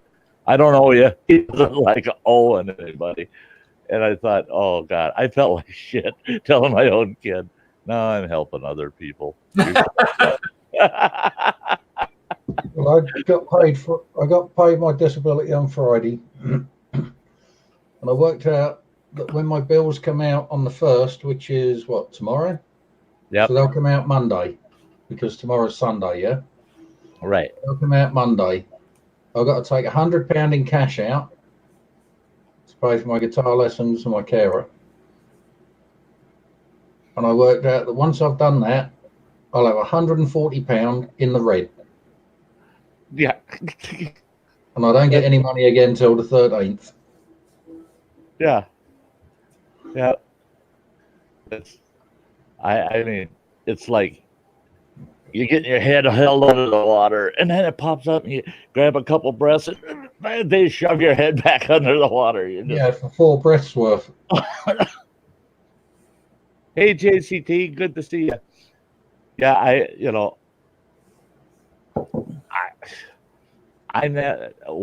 when I get my retirement check, boom, I'm online. I pay first thing I pay is my internet. Yeah, I gotta have my internet. Literally, within an hour of that posting, my check posting to my account, that internet's paid, and it's always paid about 18 days early. So I never have to worry about my internet. Then I start going down the whole bill list, and I'm online paying all those bills down, and I look at that remaining balance getting smaller and smaller and smaller and smaller, and then I paid that last bill, and I go, huh? Could be a hungry month, huh? Gosh. I should do a couple extra live streams this month. What's that? You got to do a couple extra live streams this month and hope that you get a couple super chats out of it.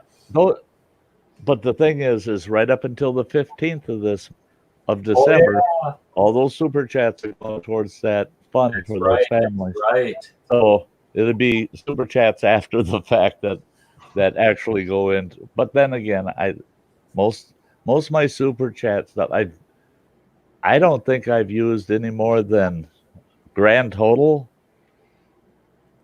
other than covering costs to go to some camps last summer.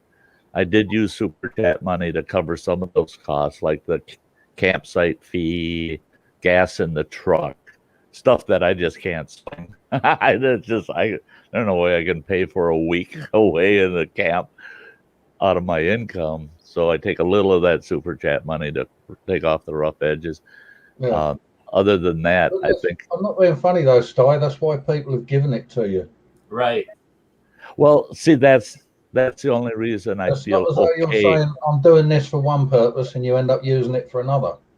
See, yeah, that's it. And I tell everybody, you give me super chat money, there's going to be a purpose for it. It's going to be, well, like this is for those families, but beyond that, it's to provide content, to cover the costs of content and that. One night I kicked up the new chair fund. Yeah, well, that's it. Is my chair. There's a good example. This chair I bought with super chat money. Actually, I bought it with super chat money because there's no way I could afford $180. I just couldn't. I could if I waited 5 months. But I tell you what, my ass couldn't wait 5 months. It had gotten to the point that recliner was killing me. Sit here for 4 to 6 hours just dying. And hey, Crazy Ann, sweetie. Back. But yeah, do you guys have to pay a tax on your property each year to the local authorities? Yes. Land tax. Yeah, we have the same thing here. We call it council tax. It's land tax for us. Yeah. That is the one bill that we get come in that you can be sent to prison for non-payment of it. Really? Here they'll just take your property. You could have paid. See, the nice thing, half of it. Yeah, because you're given a bill and it says either pay this in full or pay these 10. No. Hey, Anne. It's Great. Pay it in full or pay these 10 different amounts. And when you add up the 10 different amounts to the penny, they're exactly the same as the full amount. Yeah. Yeah. Now, if you pay well over half of your council tax for the year, and then you're late on that sixth payment, you get a letter threatening court action. You don't get a second one if it ain't paid. They just come and lock you up. They take you off. Well, you're summons to court, and if you're late in paying it, Hi, Sam. Yes, Sam. Sam, the link's up there. here we Sty, go again. again. My last live comment. Hi, Anne from Chuck. That's I said hi, Chuck. yeah. Hey, you know, over here, the nice thing Hi, that we Mike. have in our country is you are not allowed to imprison a person for debt. That, in fact, it's right in our Hey, Brad, good to Hey, see Sty. you. Hey, Brad. What's up? Yeah, Hey. just doing coffee this afternoon. I felt really bad streaming over the top of Sam. I had her stream over here. These guys, I'm not telling them nothing, but I'm over here watching her stream while I'm doing mine. Well, she's on her way. Yeah, she's showed up in the chat. There she is.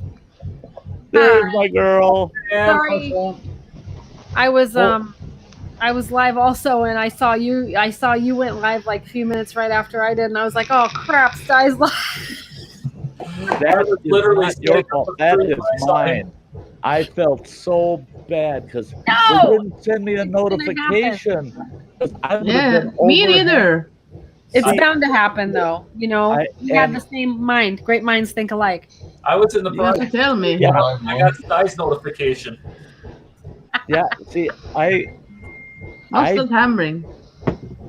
I wasn't even going to stream, I know, me neither. and I'm sitting here bumming. I'm bored. I want to go hang out with my friends, man. So I thought I'll pop a stream up, and I had just looked, and I'm going, oh, good, nobody's up. And I got my stream all set up and quit looking at the YouTube side, and I'm doing everything on StreamYard. Yeah. I went live, and then I looked over at my tab, and it said there's one notification. I went and hit it, and you're live, and you've been going for a while. I'm like, oh. If YouTube was a person, I'd go and slap them up.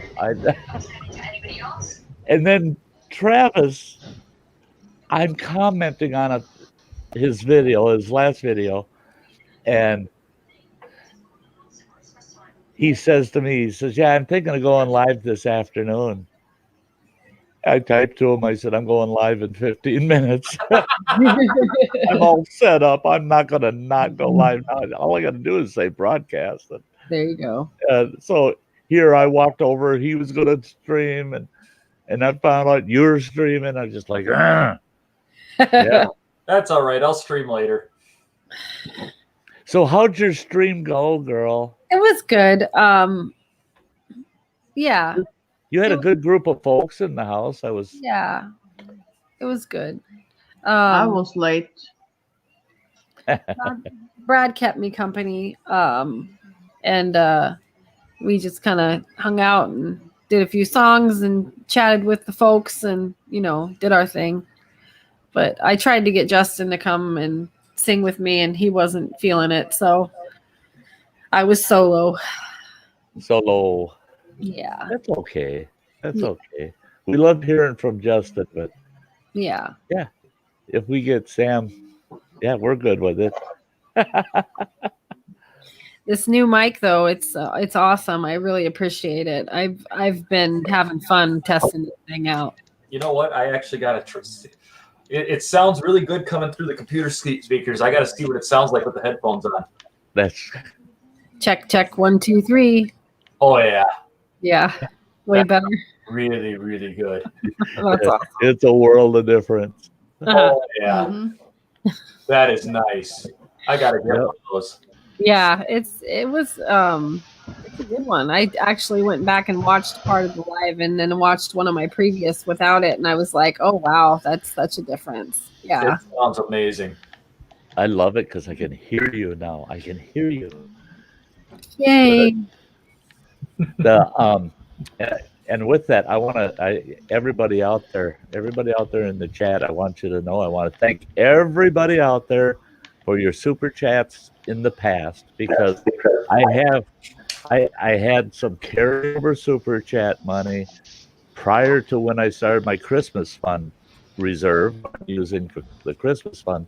And that money prior to that was way more than enough that I was able to get Sam that mic. So really, Sam, I was just a tool accomplishing distributor. What our viewers, our family here is trying to do for each other. So it's really from all of us. It's not just from me. Well, thank you, everyone. I really appreciate it. It's more than I could ask for. Hey, Bradley, you betcha. He says, Sty, I can write super in the chat. Does that matter? LOL. Hey, anything you write in the chat, Bradley, it does matter. It counts. It counts. It's not the dollars. It's the interaction that we all have together. Hey, go fish office. Oh, it's okay, Mike. It's always good to see you anyway, and I'm glad you're at least here so I can say hello. Yeah. Yeah. Hey, Jessica. Welcome back, Go Fish. Oh, Go Fish is back. Oops. Yeah, you know, I broke my own stream rules. You know, I try to do what everybody else does. You know, you don't talk about somebody else streaming the same time you are. But I was talking about you, Sam. I was talking about you. Sam's streaming right now, and yeah. And if people jump from here to go over there, I didn't give a darn. Go ahead. You know. I said, "Oh, Sty's live." You know, it's pretty bad when I've done that with Ann. We've been in streams and we're talking. Yeah, so and so's streaming right now too, and then you stop and you think, you go, "Oh, we're not supposed to do that," you know. Yeah. But yeah. Oh well. Yeah, when you're not so worried about the numbers. Yeah. You just want the community to have that opportunity to hang out with each other. Exactly. We don't care. Yeah. If there's only 15 people available, we can split them up amongst 3 streams. Right. Well, for most of my stream last night, I had 3 people. I didn't care. I was having fun telling the story. There you go. Right. Well, and the thing is, too, I've had a couple of streams where I was down to 3 people. You know, I got 3 people. I'm saying 3, and I know I'm one of them. You know, so there's really 2 people. And then after it posted, I'll have comments down below later, a few days later. Oh yeah, when you guys were talking about such and I think, well, wait a minute, there was only 3 of us in the place. So they're after the fact, they're still getting that. Oh yeah, I'm checking. Since I ended the stream last night, I've had 31 people watch last night's stream. So, that's it. That's whatever.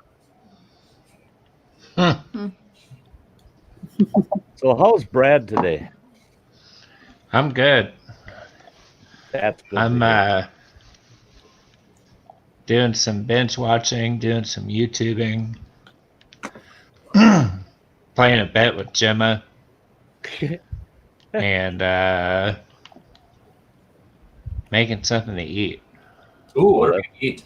That's not a bad idea. Yeah. To eat, I got to figure out what I'm doing for dinner tonight. Stephanie's making cheesy wild rice soup tonight. Whoa. That sounds pretty good. Oh yeah, it's got all kinds of bacon and portobello mushrooms, and it's good. Making Sty hungry now. I know. I've been thinking about making that ranch dip that I keep seeing in the commercial. Oh.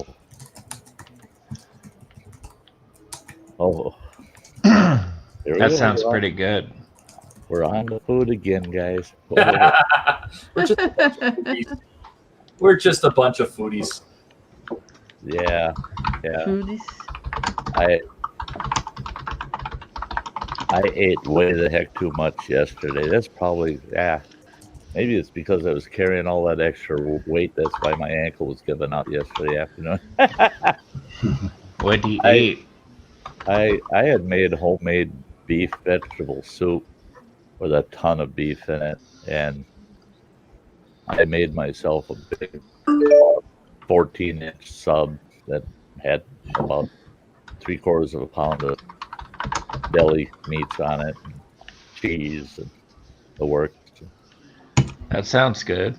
Yeah, it was pretty dang tasty, but it was way too much. I ate way the hell too much. That's as much as I would typically eat in 3 days, and I sat and ate it all at once.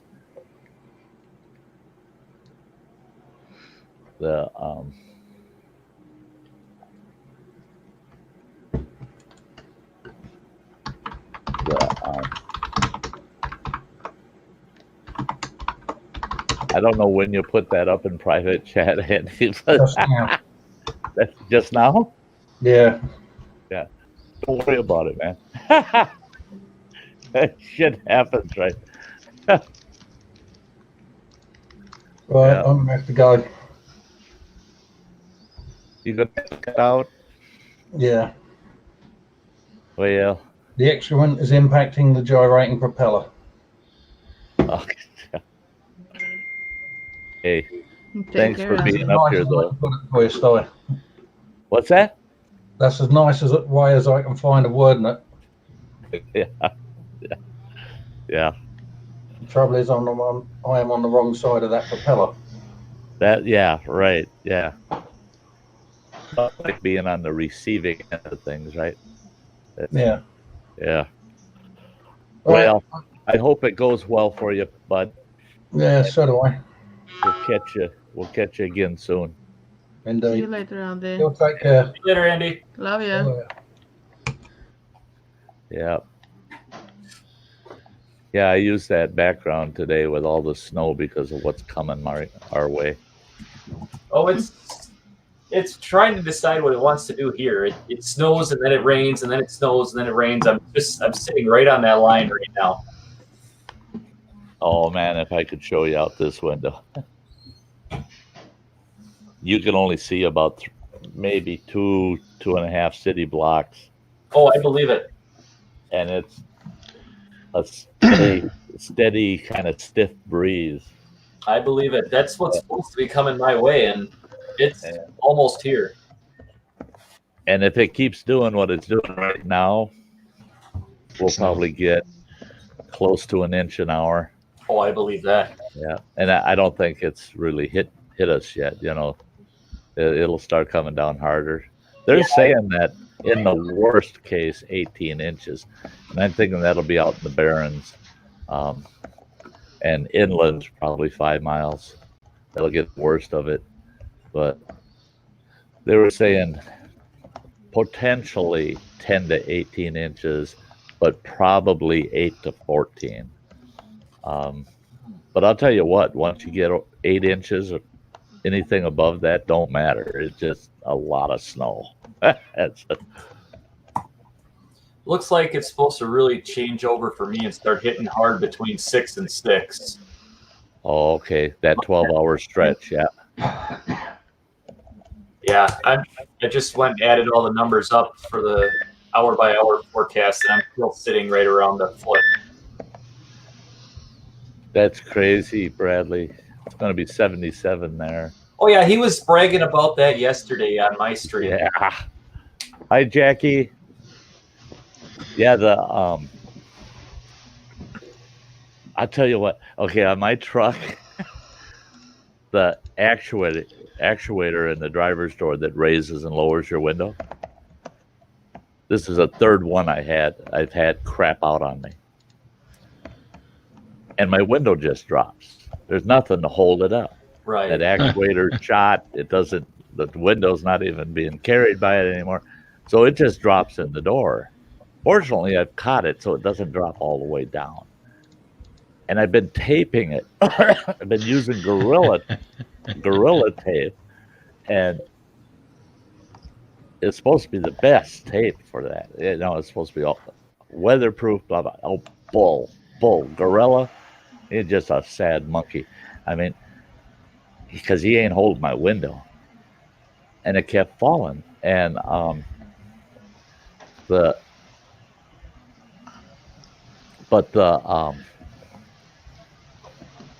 other day, Thanksgiving dinner over at my kid's house, we're eating dinner, and he goes, "Still having trouble with that window, huh? I saw you out there messing with it before you came in." I said, "Yeah, I put a little extra tape on it so it doesn't fall down while I'm in here doing dinner with you." And he goes, "I thought of something that you might want to try." And he says, "Those shower suction cups with the hook on them?" He says, "You can buy them at Walmart, and you stick them in your shower, and you can hang things from them." He says, "Get yourself a few of those and put them at the base of the window on the armrest and suction them on there." Well, then the window can't slide down because those suction cups are there, right? That's a good idea. So I bought 4 of them things yesterday, put them on my window. I went out there and checked about noon today. They're just as solid as they were when I put them on there yesterday. And that window hasn't moved, not even a fraction of an inch. It's up tight. 4 lousy suction cups cost me $5. And I bought probably $15 worth of different tapes to try to keep that window up. And all I needed was some of them damn suction cups. They are the only thing that upset me is I was going through my junk drawer here this afternoon. Before I did the stream, I needed something out of that junk drawer because my backdrop keeps falling. So if this falls, I will have to take about 30 seconds to stick it back up because my Velcro keeps coming undone. But I'm digging through that junk drawer, and there's 3 of those suction cups in there.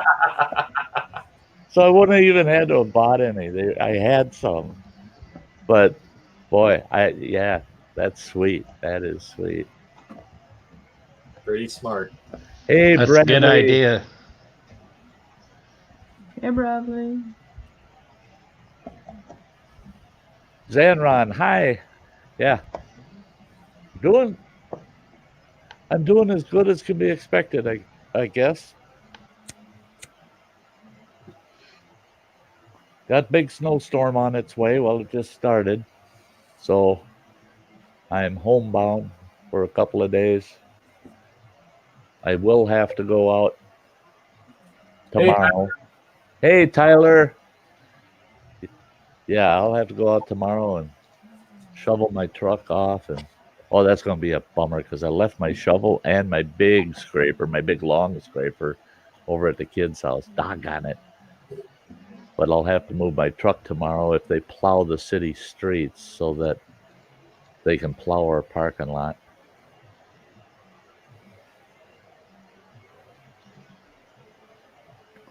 Yeah, I never thought the day would come where I'd feel inconvenienced because all I have to do is go move my vehicle so someone else can do all the shoveling and plowing. Where I used to be, I had to do all the shoveling and plowing and move my vehicle. I don't have to do that anymore. Just go move the vehicle. I remember when Stephanie and I first got our first apartment, I always hated when it snowed because you'd sit there and wait. Where's the plow truck? Where's the plow truck? So that you can get out there and move so they don't end up with a 4-foot bank behind your truck. Right. And here, 3 times. If you don't get out there and move your vehicle, the 3rd time that you hadn't moved your vehicle when they plow, taped right to your door is the bill for $30. Oh, jeez. Yeah. Oh, Samantha. What are you laughing about, Anne? You guys are sending stuff, aren't you? Yeah. Oh, I love that one. All right, forward that one to me. Oh, yeah. Oh boy. Yes, I've been in Louisiana, Jackie. Yeah. That's so cute.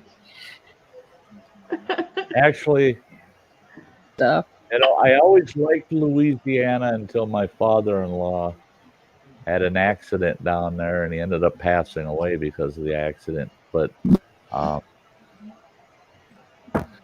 and I ended up having to stay there for 2 weeks.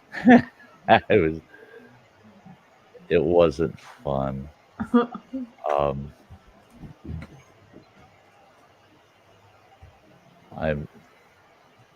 And that was just outside of Alexandria. I'm trying to remember exactly where. There's a military base down there. And you keep making faces like that, your face is going to stay that way. Yeah, right. It's what? That last one was scary. Yeah, it was. I was like, what the hell? You guys, that Oh. wind squirrel. Yeah. Miss Stephanie just walked in and said, I don't want to know. You don't want to know? No. No, probably not. See, there she goes again. Tell me my face would stay that way. Oh, that's cute. That's cute. I'm surprised, Ann, that you can even come up with any more. With all of the ones you did the other day on the stream. Yeah. Oh, man. It's getting harder and harder. Yep. What the hell is happening? She with Sam. She makes caricatures of Sam and sends them to her. And some of them are pretty funny. Yeah. That's scary. Yeah. Why do you think we call her Crazy Ann? Because she can go crazy on you any moment. You just never know when. The crazy will kick in. Yep. Yeah, you're little filters. Yeah. Little filters. Oh, you froze up, Sam. Oh, now Sam froze. This is what you were doing. Sam froze. From your face go weird. Oops, there we go. That's better. Oh yeah, there's now it's back. But like this one here. Yeah, for some reason the mic went to the robot sound. Yeah, and that's what was happening to you earlier, Sty, is you would freeze and sound like a robot. Oopsie. Yeah, you have a little robot voice now. Why? It's robot-y again. Yeah, go down off panel, and I'll bring you right back up, and I'll probably fix it. Oh, she hit exit stream instead of going in the basement. Yeah, she pushed the wrong button. Yeah. When she went all the way out, and here's the link. She went all the way out instead of just to the basement. There she come back. Oh, is that better? Oh, absolutely. Much better. Yep. Turn it off and turn it back on again. Always seems to work. Yes. It was. I was doing that earlier. Yep. And I had to go down I had to get completely off the panel and back on, twice, Travis? I think we did it. Yeah, twice. And you've been going in and out, but not nearly as bad as you were. Yeah. Someone needs to take Ann's phone. Why? Why, Bradley? Hey, when you see something so cute, you can't do that. Hey. That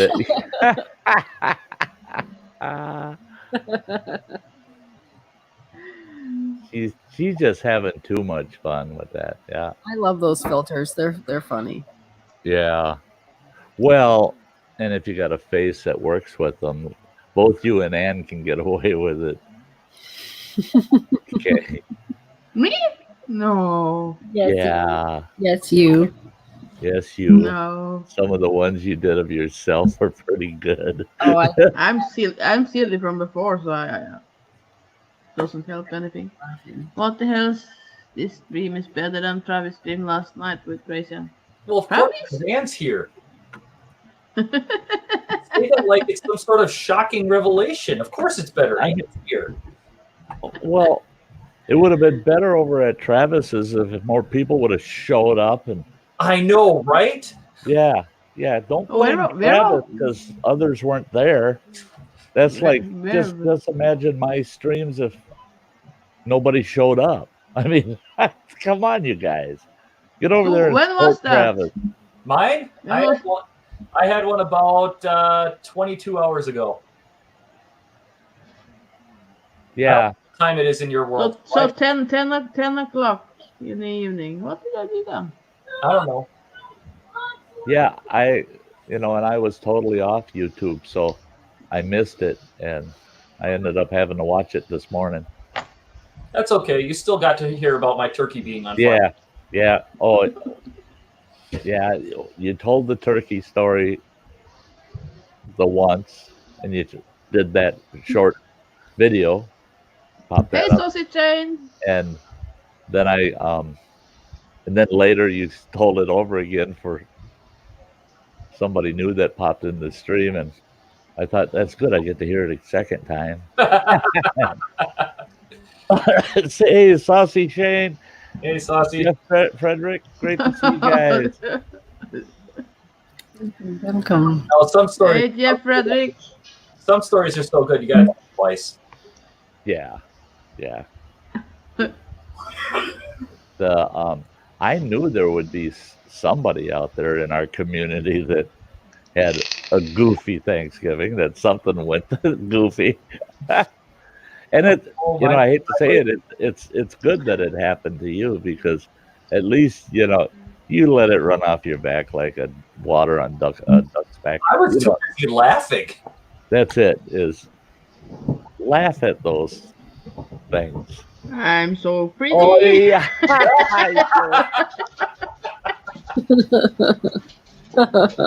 No, I just laughed the whole time. I thought that the whole thing with the no power and the calamity with the turkey and everything else, it was just funny. Yeah. Yep. I had a Griswold moment yesterday, on Thanksgiving. That was my Thanksgiving. Griswold moment. Like my tree fell over twice. Oh no. Oh, yeah. My Christmas tree. I had to pick it up twice and redecorate it twice. Don't you hate it when the Christmas tree faints? Yep, it fell over on me. Well, the child was messing with it, so the first time. And then the second time. Look at this. Probably. Look at what? The Christmas tree. Yeah.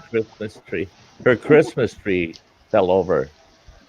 Now, shut up crazy until- and stream down, please. I got to until leave, but about- I can't. We don't know what you're going to do next. We don't want to miss it. Yeah. Hey. Yeah. Aw. There you go. There you go. Those were cute.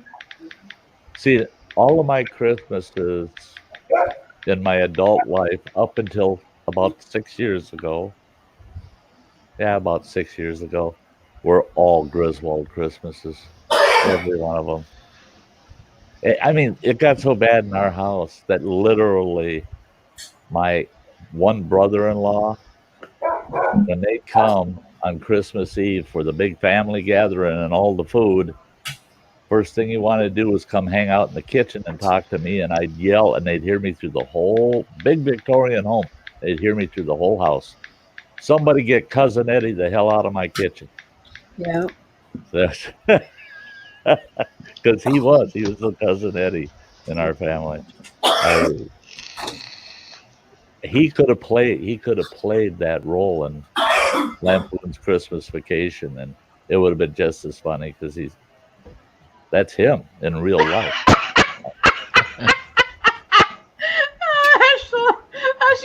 jumped on her on the face. fish. You were waiting for that, weren't you? You were waiting for that one. Oh, I made Sam jump. Oh, that was funny. What the heck is that? Yeah, Jeff, save the neck for me, Clark. It's good. Oh, god damn. Funny. Oh. But you wish that you had a camera going or something during those moments, you know? Yes. Mhm. Darn it. Oh yeah. Oh 'Cause yeah. I was so fresh, Oh, but it was funny later on, you know? Yeah. no. Yeah. Like, We had one Christmas where I played Santa Claus, and my two daughters, adult daughters, I played Santa Claus for their kids. They're telling their kids, well, you're so lucky. You got to sit on Santa's lap, and he gave you presents and this and that. And I said, well, you two get to. So both my daughters, they come over. And I'll tell you what, having both of them, one on each knee, ow, God, that hurt. And they said, bet you don't have anything in that big red sack for us? I said, oh, yeah, I do. I reached down and pulled out these two items. They were about that long and about that big around. And they looked like giant rolls of lifesavers. And what they were, I even hate to say it, but they were flavored condoms. oh, shoot. And I gave each one of them to them, and they're just shocked. They're looking at them. They go, "These are condoms," and I go, "Yeah, ho ho ho. You do know. I know if you've been naughty or nice." I said, look at all these damn kids in my house. You know? I said, "So yeah, that's what you're getting for Christmas." Yep. Yep. Yep. Practice safe That Christmas. is funny. Practice safe Christmas. Yep. Yep. Yeah. My husband's in the kitchen laughing. He heard you. Yeah. Yeah. Yeah. That's I'm gonna have to remember that one. Yeah. If you've got one that I hate to even go there, but I call my oldest girl the breeder in the family because I mean I asked her, I said, what the heck? You live in a puppy mill or something? You know, you don't have to have a litter every year. She's got 10 kids. 10 kids. And oh, look at Sal's face.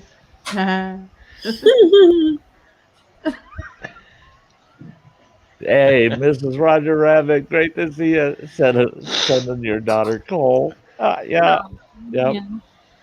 I actually gave my kids coal one Christmas, real coal, because we have a coal dock down here for the power plant.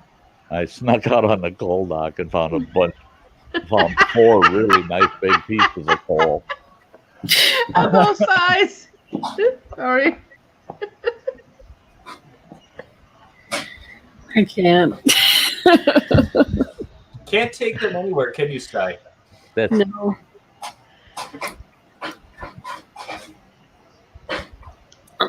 These gals are crazy. They are crazy. Aw, that's funny. The coal on Christmas, yes. My dad has done that before. And he actually, my sister snuck out. Okay, early on Christmas morning one day, she snuck out to see what was in the stockings and under the tree. And my dad busted her. And she was all excited because she got the Madonna tape that she wanted, the cassette tape she wanted. And so what he did was he went and he switched the tapes because she looked. He goes, nope, now you're getting this one. And she was so PO'd. She come out and, she came out and she checks her stocking. He's like, that's not. He goes like, what? Did you peek or something? He's like, don't tell me you peeked. And she's like, well, no, well, she's busted. She can't lie. So, yeah, he was ticked off. But yeah, it was funny because I ended up getting the Madonna CD. See you later, Bradley. Michael Jackson. Oh, So See you later, Bradley. it was funny. yeah. Well, I will see you in your dreams. that's back Yeah. when they were still making cassette tapes. Yeah, later, Bradley. I'm Bradley. Mm-hmm. That, you know, that's one thing I always got. Yeah, we liked Christmas pranks. You know, Yes. that's always had fun with them. I have one grandson, and he's an adult now, and I still tell him, you ever bring it up, I'm gonna beat the tar out of you. That he got in a fight with my singing Santa. I had this big, tall, animated Santa that sang, and had it in the living room. And all of us adults are sitting in the den by the fireplace, and then all of a sudden I hear this ruckus in the other room, and Santa doesn't sound like he's singing like he should. And I go in there, and there's my grandson beating the tar out of my Santa Claus. You know, I paid $140 for Santa, and my grandson beat the tar out of him. And I scared my grandson to death after I got him off my Santa and told him, you ever punch my Santa again, you're getting it, kid. And I said, you know, you're going to get punished for that. I went over to the Christmas tree, and I mean, it was too much for everything. And I started pulling all of his gifts out, and I'm putting them in the closet in my office. And he's watching me do that. And I said, you ain't getting nothing for Christmas. You beat up Santa. You're out of luck, kid. So we let him sit and sweat that right up until gift opening. My ex-wife and my daughter, oh, you're such a mean old fart. I said, I'm teaching that kid a lesson. He beat up Santa in my living room. I'm like, you can't have that. Hey, Sty, Gemma is in the background. Can you put her up? Oh, gosh. Thank you. I didn't hear the beep. There she is. Hi, Hello. Gemma. Hello, Bradley. Hi, It's Gemma. over in the private chat. It's popping up, and I'm sorry I didn't see that, girly. It's okay. Yeah, I've been sorting out my website because my autism website's been playing up, so I've been trying to fix it. Finally, after 2.5 hours. Oh. She's been sleeping for 2.5 hours. No, I have not. I've been on the damn phone. No. I've been on the phone with the IT expert. Thank you. Oh, you were sleeping. I was not sleeping. Screw you. See, Sty, we have a bet on who can stay awake the longest. And I won. No, you have not. No, I have proof. No. Talk to the ham, Bradley. I have proof. Bradley. That was not me asleep. That was me moving. You edited it of your own game. No. Hello, everything's spicy, and Shane and Chuck. As Gemma passed out. No, it was not. It was me moving. He caught me at an awkward angle. That was an awkward angle. It looks like she's asleep to me. I was not asleep. You got me at an awkward angle. You did that deliberately. You tricked me. I did do it deliberately and to show you that I win. No, you tricked me into doing it. That's the whole thing, which Sam even backed me up on that. Yeah, I was watching during this took place, right? She's just backing up. She's just backing up her internet sister. Don't listen to Sam either. He says to her, she goes, no, I don't sleep like that. I sleep like this. And he goes, how is that again? And she did it again. And he goes and takes a screenshot. And I told him, I said, you're trying to get your screenshot still, aren't you? And he's like, no. Here appears the screenshot. Yeah, set her right up. Yeah, he did.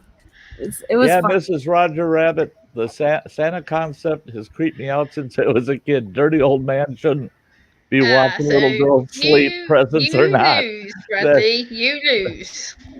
No, I win. Nope. No. That's funny. Pictures are worth 1,000 words. No, Bradley Whitworth. I'm talking to Bradley HSR, who's on the panel. Yeah. No. We got to keep our Brad straight, right? Bradley H and Bradley Whitworth. Yeah. We don't want Bradley Whitworth getting beat up on Brad's behalf. Yeah. And look, Uncle Sty, look what came today. I'm going to show off now. Look what came today.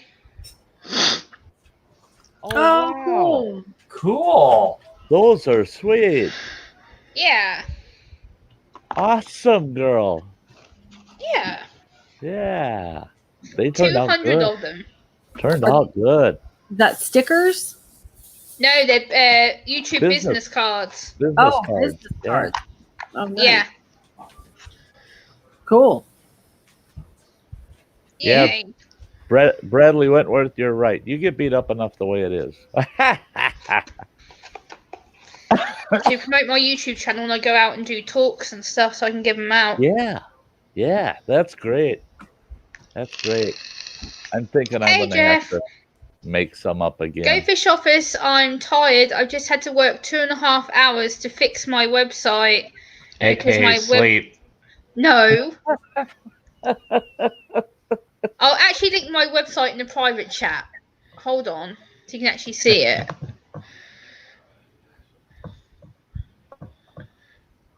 She's been sleeping all day. Don't let her fool you. Shut your mouth, Bradley. That's a polite way of putting it. Shut your mouth. That's funny. My website. You can be polite. The fact still stands. You're asleep. No, it's not. It's funny when they go back. Now I'm cold. It's funny It's to funny. let Gemma get all riled up and him just kind of sit there and giggle. Cracks me up. Shut your face, Bradley. I gotta go too. Your webpage is looking really fine, by the way. Bradley. She owes me a Toblerone for falling asleep, by the way. That was No, the I bet. do not. No, I do not. I do not owe you anything. I've not fallen asleep, so screw you. I'll send you my address later. Later, Bradley Wentworth. Bradley Whitworth. See you later, Bradley. See you, Bradley. Take it easy, buddy. Later, Bradley. He'll pop in a few minutes and blame me for it if he says that he can't leave his Crazy stream because he Ann. learned that from me. That's Crazy Ann, my sister. How you doing? Hi, how are you doing? I'm fine. I'm good. I'm having an argument with Bradley. Again?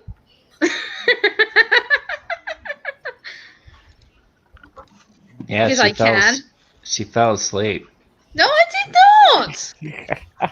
Shut up. No, I did and not. poor Sam's right in the middle of those. Yeah, I know. I'm like, I was gonna say, can we rearrange this so those two are next to each She other? has to. She has to Yeah, defend her These two YouTube. are troublemakers right She has now. to defend me on this account. Yeah, put Brad down and up against so Sam can be under me. That's nice. Yeah. Oh, I don't know if we want that either. they're maybe right next to each other. Hey! See, she's gonna fall There you asleep go. any second again. Oh no! That's torture. No. Look at her. Oh, I She's wonder how that blushing. happened. Oh. no, that's torture. That's Now the troublemakers are both underneath me. She's That- blushing. I had to do that in case the two of you started swinging at each other. I didn't want Sam in the middle of that. No. I will Duck protect Sam, Sam. duck. I'll protect Sam. Gemma's I'm gonna behaving. backhand him right now. I'm being good girl. I'm good. That's Bradley is trying to irritate me. Yeah, see? I'm being a good girl. Bradley's trying to irritate me. Oh no, you're not a good girl. If you all keep fighting, I'll stay. Bradley, hey! See, Bradley's looking for any reason. Oh, look to there! He got evidence. Oh, look. She's sleeping. I was Yeah. not sleeping. I was caught at an awkward angle. No, it's sleeping. I was not Awkward sleeping. angle. Screw you, Bradley. Oh boy. Screw you. Oh, Oh my. oh. I was not sleeping. You took me at an awkward angle. Screw you, Bradley. No. She is passed out. She is passed out snoozing. I'll have to change my title to Domestics at the Sty Shack. Right? Yep. Yeah, Domestic at this Sty Shack. You want to fast forward to 2 hours and 30 minutes. yeah. You'll have to add it to the channel or to the description there, Sty. Yeah. Oh, what do you want, dog? Ugh. Be on camera. Well, yes. She always wants to be on camera. That's a pretty dog. So Yeah, you're cute. pretty. Did you hear that? You're pretty. Pretty. Yeah, he's so pretty. He's so Aw. pretty. Liberty. Oh, see. Say hi, everybody. Hello. Hello. Aw, I miss my pup. My pup. Look at that. I stopped the domestic by bringing a dog into the stream.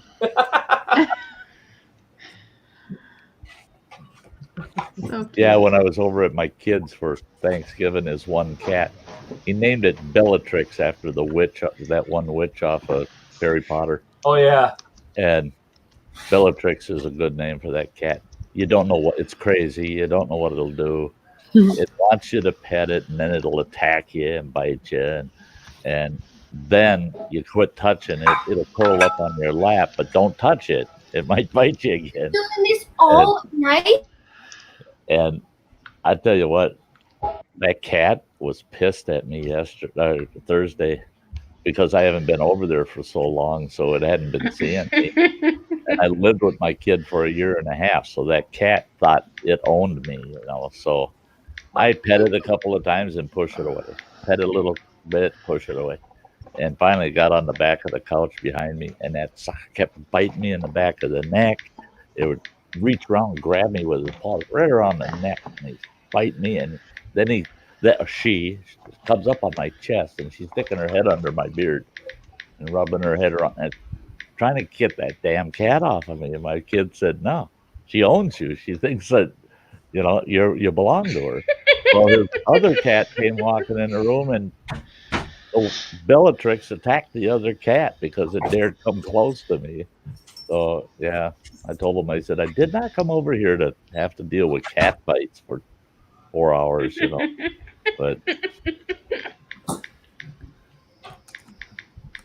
But he's one, all of his animals were weird. He's always had weird cats that just, their personalities are odd. Oh, boy. Why do I have the feeling they're still going at it? They are. They're laughing. At least they're laughing. Right? I think the domestic is over. Yep, all is well. And Brad put in the chat, I win.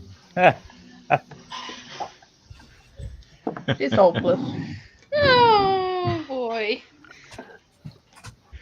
I mean, you Yeah, can't just deny the goes to show. facts. Goes to show we all come in here to have fun, Yep. even when we're ripping on each other.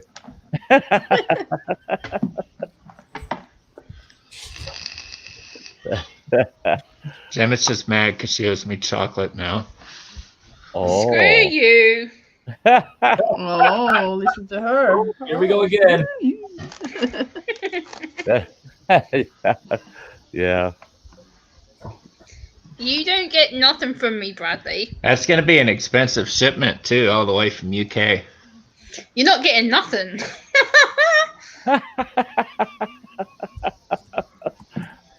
I'm not asleep. Don't get nothing. You look half asleep anyway. No. Yep. All Nope. snuggled up. I've got a quilt on because I'm cold. It's 10 o'clock. Jesus. It's cold. Plus, I've been awake for 12 hours longer than you. I don't care. I've been awake for 12 hours so far, so shut up. Well, Yeah, and you fell just over asleep that. right afterwards. No, I have not. Shut up. I got the picture to prove it. Hold on, I That got was- to pick some popcorn. That was taken at an awkward angle, Bradley. Doesn't count. It's not an angle. It's just you passed out. No. Shall I show it again? Shut up, Bradley. Because I will. Shut up, Bradley. It's so funny. Like last night, these two were up until probably the wee hours of the morning going at it over and over again about this. Yeah, the same thing. And Gemma, Shut up, Bradley. so funny, she'd go, boom, winning, Bradley. You're a loser. And it's so funny to hear her say this. I was laughing. Oh, I bet. I mean, that looks like sleep to me. No, that was you. You photoshopped that. Jackie Robinson. I'm from a town called Ipswich in the UK. It's in the eastern region. Hey, turkey leg. That doesn't mean that you weren't asleep. I was not asleep. You took that at an awkward angle to make me look like I was asleep. That's different. When Hey, you're, turkey leg. Prove it. I just You did. did. Picture's worth 1,000 words. Yeah. Yeah. Yep. It's hard to explain that one, Gemma. Yeah. Mm-hmm. That's the problem nowadays is you can screenshot and you can take. Yeah, you should know all about that, Jim. You live in the UK, all that CCTV. Yes, I know. Yeah. My building has Guilty 1, as 2, charged.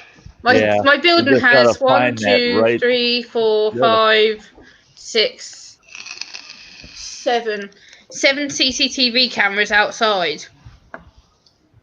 It's ridiculous. And you'd be guilty for sleeping on the sidewalk. I wouldn't sleep outside. Come on, I'm not that stupid. Well, I told Right? you said you were going to go to the grocery store, and I told you you'd probably crash into an aisle and fall asleep in the shopping cart. No, I didn't end up going to the shop because I ended up working on my friggin' site. Because what? You were too tired, No, my site needs to be fixed. or My site was went it down. because you were asleep? No, I was working on my site because my site had gone down. So I was trying to work on my site and get it fixed. So what did you do in between that time? Watched movies. And went to sleep? No, watched Nick Voyage, which I sent you a picture of. You could have taken that at any time. Screw you. That's not a viable defense. I didn't have to explain myself to nobody. Justin. Especially not you. And the domestic continues. Yes, no kidding. I mean, Better than an episode of Cops. You're insane. Oh, I yeah. think they should be both. Bradley, I should both told be you what sent to I their told you what rooms you're and getting take a nap. into. Right? I'm a 31-year-old I do with my strong-headed female. Do not argue with me. Bad I always idea. have the basement, Sty. That's not a viable defense either, so the prosecution rests its case. Send them both to the basement, take naps, and come back. To be continued. In the next episode of Sty, Coffee with Sty. Yeah. Are you? Yeah, this is come and have a cup of coffee with Sty. Each of you have a cup of coffee. Wake up. Oh.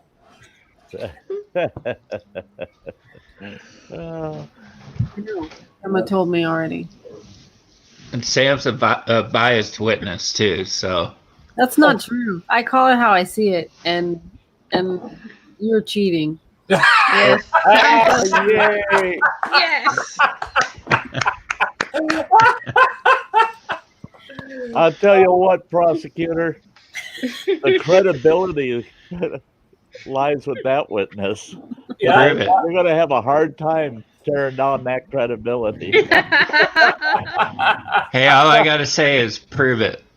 That's yeah. But you know, like things go here in the U.S., you don't need to prove it. You just Oh, need to say it. Bradley. You got- Yeah, Samson. you do not want to call Sam up on the witness stand. You don't want her answering questions. Sorry, Bradley. I forgive you trying to make me look like I was sleeping or I wasn't. I forgive you. You're back. Hi. What? You heard. No, I didn't. No. Yes, you did. I'm not repeating it. You heard. What dog? Actually, I didn't. Crazies. Do you want to watch the drama? Those are more crazy than me. I'm normal now. Yeah, exactly. I mean, Wait, like, hold on. I got yeah. a process. Crazy Ann. It's normal. If you're normal, then wow, what am I? Yeah, I'm the normal one now. I ain't that Sty. I'm the normal. If you're not Yeah. crazy, then am I? Oh wow. Anne is. I mean, And crazy. she's out And of crazy. character today. She's totally out of character today. And crazy.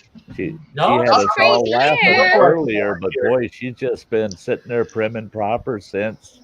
Just letting the two of you tear each other up. It's her turn to just sit back and watch somebody be crazy. Yeah. Yeah. She gets to just enjoy the show. Oh yeah. Sometimes that's okay. Yeah. Oh, Thank you, Phil.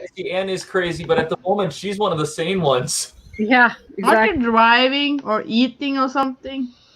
Phil said he was driving home. Yeah. You could still have said something nice for her once. Oh boy. Gemma, I win. LOL.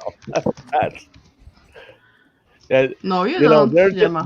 but these two and their "you fell asleep" argument is like when we get on here and start talking about our Samantha theme songs. You know, no, mine's better. You know, it's the same kind of thing. Yeah, exactly. That'll go on and on. Yeah. It's funny. That's Something nice for once. Yeah.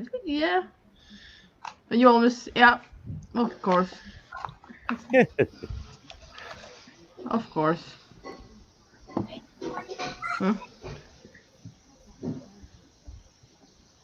Hey, everything's Sophie. How you doing, Phil?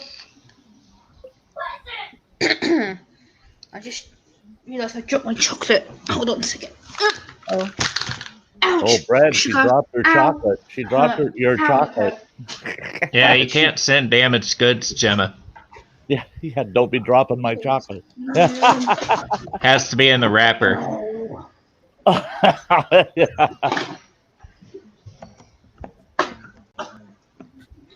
Oh yes, I had that. Yay!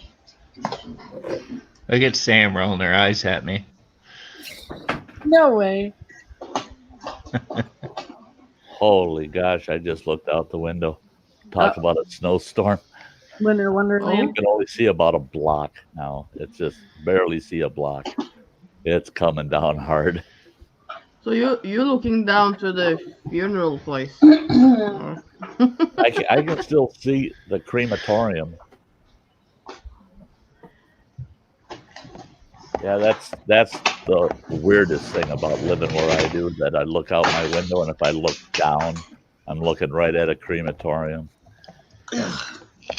Yeah, you can tell how many deaths there were in a week by how many times there's puffs of smoke coming out of that place. It's just like, oh, that ain't good. That ain't good.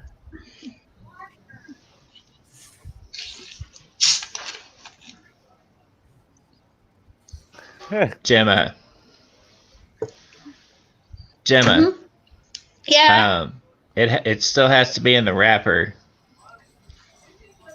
It can't be dropped or taken bites out of or anything like I that. know. I was just picking up some chocolate I stole earlier. And I just remembered that drop my drink on the floor. I'll settle this. You two could just send me the chocolate. Yeah, there you go. No, Gemma can send it because she owes it to me. Have her send 2 bars.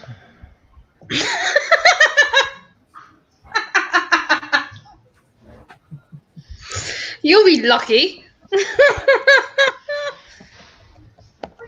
Okay, send Stephanie the chocolate. That works. There you go. I'll send the chocolate to Travis. No problem. I don't mind sending it to Travis. Oh, Phil, you getting rid of your mustache? Saucy's keeping the stash. You're getting rid of yours, eh? Hey, there's a good stream for you, Phil. Remember them Nair strips you use on your chest? Take your stash off with those. I want to see you use one of them hair remover strips taking your stash off. Go for it. I want chocolate. You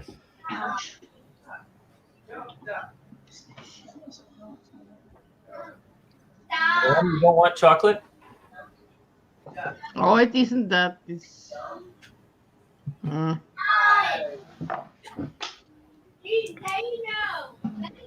Yeah, I still got chocolate too. Nom nom nom. Ooh. Hot peppery chocolate. Ghost pepper chocolate. Yeah. That I could be better have a piece.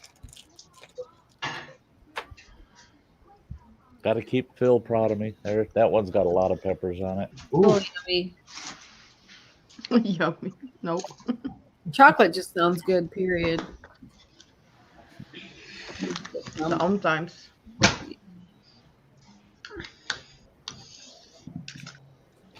Oh yeah, that's hot. Oh yeah. Whew.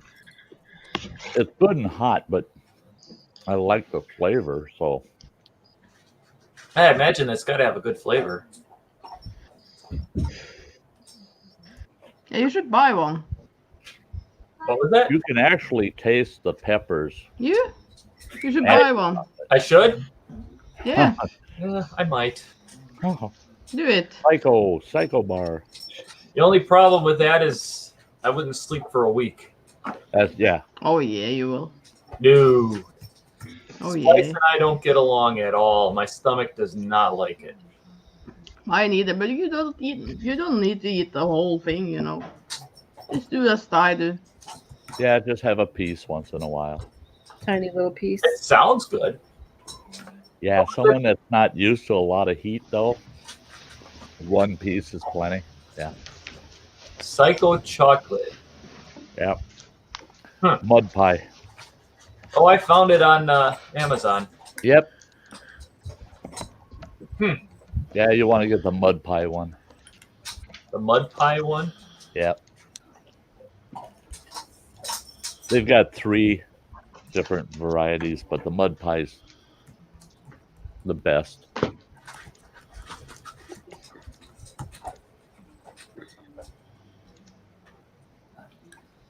Not the salted caramel, huh? No. Mud pie. Well, all of them are good, but the mud pie one got the best bite to it, and Okay.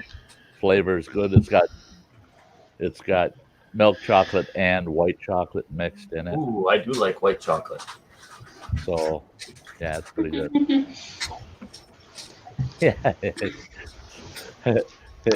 Yeah, Gemma's cozy on her couch watching Sty, but yeah, she needs to be comfortable to be able to argue with Brad. Well, Gotta she's get looking right at Brad. cozy and That's comfortable. angel. Yeah. Ready for round 2. Uh-huh. Brad's not just sleeping, sleeping Bradley. on the Hello. couch. Yeah. I'm like over here, you know. I can see you. Are you like you sit looking at Bradley like we see you now? Yeah. Well, I've got it open on Amazon. Maybe I'll put some in the cart. We'll see. I'm not sleeping, Bradley. I can see you. You probably have a recording going on or something that you just got in front of your camera. No, I'm I'm starting here. to wonder. Hello, Bradley. I'm starting to wonder if both of them aren't just talking in their sleep. Yeah. They're just, they're both having the same dream at the same time. They're both sound asleep, just talking in their sleep. No.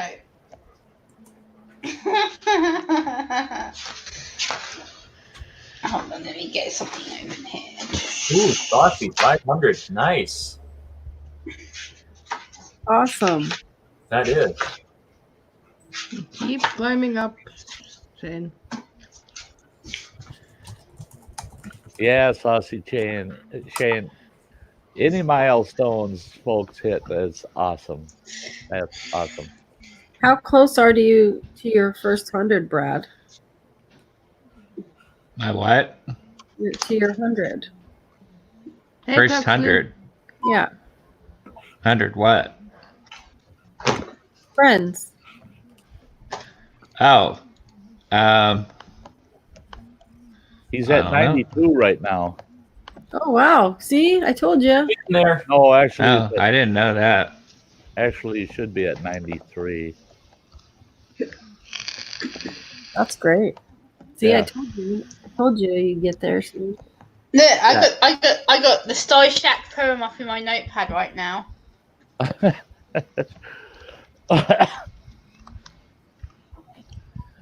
Yeah, I thought I was in the 70s range. He's at 93 right now, and I always loved his description the first time I found him. And he says, "We'll see where it goes.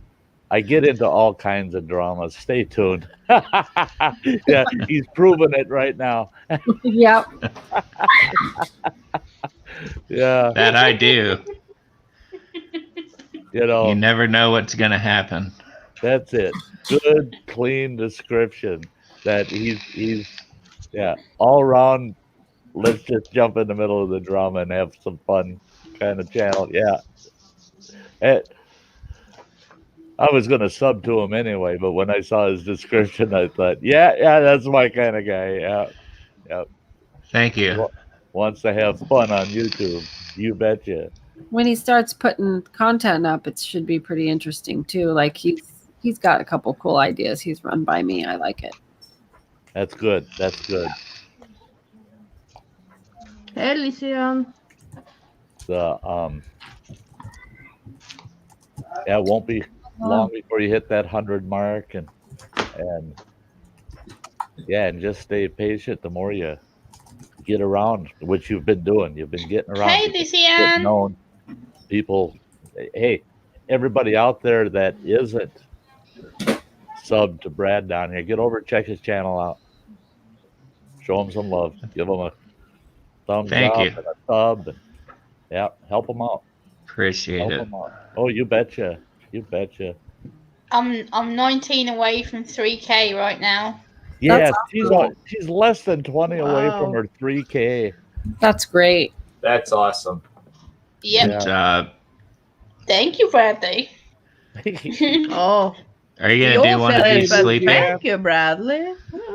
No. See you, Lizzie Ann. You should do a whole hour segment of you sleeping.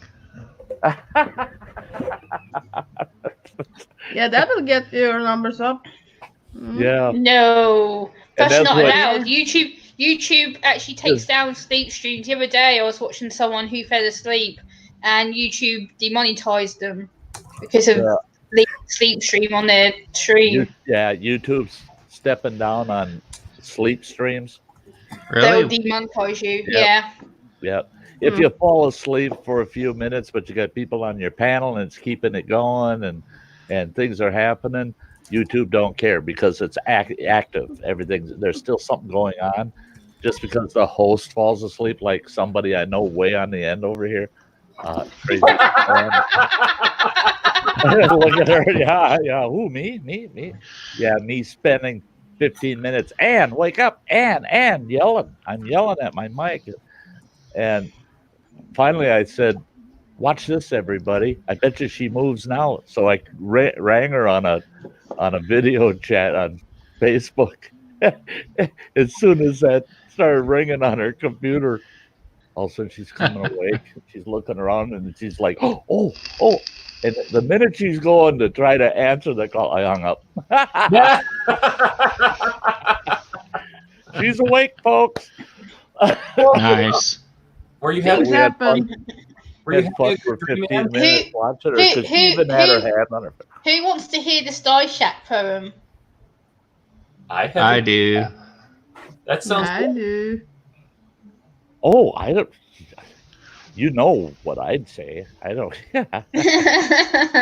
Uncle Sty loves this poem because he's even told me so. So it's called the Sty Shack. It says, "Come into the Sty Shack, shack where we're all family, family where we come around the campfire, campfire where we can all talk and laugh, laugh and tell stories about time gone by that makes us stronger. Sty Shack is a place of fun and family, family we're all accepted, accepted and not judged. Sty Shack is community, community of love and friendship.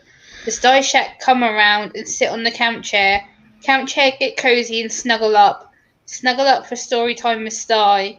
Sty relaxing everybody with a laugh and a smile which makes you feel right at home. Sty's a man with a big heart which you can rely on. Come into the Sty Shack, pull up a chair and sit around the fire with friends." That was cool. Thank you. Thank you. Yeah. Yeah, I love it. It describes the Sty Shack and what I like about the Sty Shack. Yeah, it's a. I mean, the Sty Shack is a public place. It's the door is open to all my friends on YouTube. Yeah. It's the Sty Shack's not about me. It's about all of you. Place for us to come and hang out. Yeah. I had someone tell me, "Well, geez, after you're dead and gone, then what do we do?" I said, "Well, I told my kid that he's going to have access to all of my accounts, so he can keep my channel active." There we And go. he goes, "I'm not going to sit there and do what you do." I said, "No, you just bring it up live, and you put my avatar up there instead of Thank me. you, Chuck. And I said, and you pick who comes up on the panel and let them chat away." I said, "Actually, the Sty Shack doesn't have to go away because I'm dead and gone. You can keep it going." I said, "You don't have to say nothing. I got everything set up. Just click a button. Go to StreamYards and go click, click, click, and put my avatar up here, and then bring some people up on the panel right away, and off it goes." I said, "But you'll have to sit there for 3 or 4 hours. You can't ruin that tradition, And he said, "Well, yeah, maybe I can just do that for you. If I don't have to get on camera, yeah, I can." I said, "Cool, that's cool, because it'll keep going. You guys will, that's the thing is if I pass away, the Sty Shack doesn't get burnt down. They're not going to tear the Sty Shack down and build a high rise or something. Hell no, we'll just keep. I'll have somebody out there I'll mentor and get them to keep the Sty Shack open for everybody." Yeah. That'd be a cool way to remember you. That would be. That'd be a cool memorial. I don't even want to think about it. No, I don't. I don't want to think about that. Yeah. No. But if you got somebody that's going to host it, that meets the needs of everybody that shows up, they can pull up old videos or clips out of old streams. Nope. You guys will hardly think I'm gone. You'll just go, "Nope. Yeah, there he is." Nope. There you go. Same. Nope. Yeah, I something tells me I could be dead for 20 years and I'd still look like this. I don't think I'm going to get much worse looking. I ain't going to get much better looking either. So yeah, I think we could fool people for several years. Yeah. Yes. And that's something about these channels and how they grow that's so weird. I took a sabbatical, almost a forced one, where I didn't do anything on my channel for almost 8 months. I didn't do a thing. My subscribers kept growing and growing and growing. And I'm like, and my views were going up, and I'm going, but I'm not on there. I'm not doing nothing. I'm not posting videos. I'm not doing nothing. But my subs are rising, and so are my views. Well, then all of a sudden, my family members, some of the sharper pencils in the crowd started nosing around to find out who my family is. Well, they remembered an old video when I disclosed what my birth name is, which I don't go by. I don't use my birth name. I have it for years. And they found my family, and they're asking them, did Sty die? You know, we haven't heard, you know, he hasn't been on. We're worried. Did he pass away? Well, then the rumor went out. Sty's dead. Sty's gone. That's why he hasn't done anything in the last 6 or 8 months. So I had to do a video. My first video coming back on was Sty didn't die. They exaggerate. But my channel grew while I was dead. My channel grew while I was dead, and I thought, crying out loud, I should die at least once a year for 6 months. I'd be at 1 million subs, you know. Yeah, yeah. I could just picture this. You come on, going completely stoic, going, the reports of my death have been greatly exaggerated. That's yeah. Yep. And it was funny because anytime somebody would comment about, oh, we thought you were dead, and on, and then people, they all would thumbs up those comments and stuff, you know. And then I did a video after I had my heart attack, and I hadn't been getting any thumbs down before that. I do a video called A Message from the Heart, telling folks, yeah, I just went through a major heart attack and I had open heart surgery, blah, blah, blah. And telling them, but I think I'm good. We're going to move on. You know, don't worry about it. I'll be okay. I got thumbs down because I was recovering. I mean, so there's a couple people out there going, damn it, not for sure he died. You know, message from the heart. Yeah. They didn't like that. So I said, okay, you just don't know with this platform what you're going to get. And that's why I love it. Yep. Well, I'm going to duck out of here, Sty. I've just been told it's time for dinner. Well, some of us have people that'll fix us dinner, you know. I know. So I don't blame you at all. If I had someone fixing me dinner, I'd get the heck out of here too. Would you turn down a cheesy soup with wild rice and mushrooms and onions and bacon? No. Yeah. Good thing you're not an employee there, Randy Travis. Whitworth. You'd be fired. I'll see ya. Probably. Yeah, you get. Have a good dinner. I will. See Enjoy you guys. every later. spoonful. You guys have a good night. You too. Take care. You too. See you Bye-bye. later. Later. What are you holding up there, girl? Crazy. I see crazy. My Crazy Anne poem. I've Yeah. finally finished it. Yeah. I finished. Yes. I see a lot of crazy. I finally finished it. Can't wait. I just need to film it now. Yeah. There you go. Mm-hmm. See the anticipation. And then That's worth its weight in gold. The anticipation. if Brad behaves himself, I might do him one. Oh. It's like that, huh? Yeah. Mm-hmm. Yeah. I see how it is.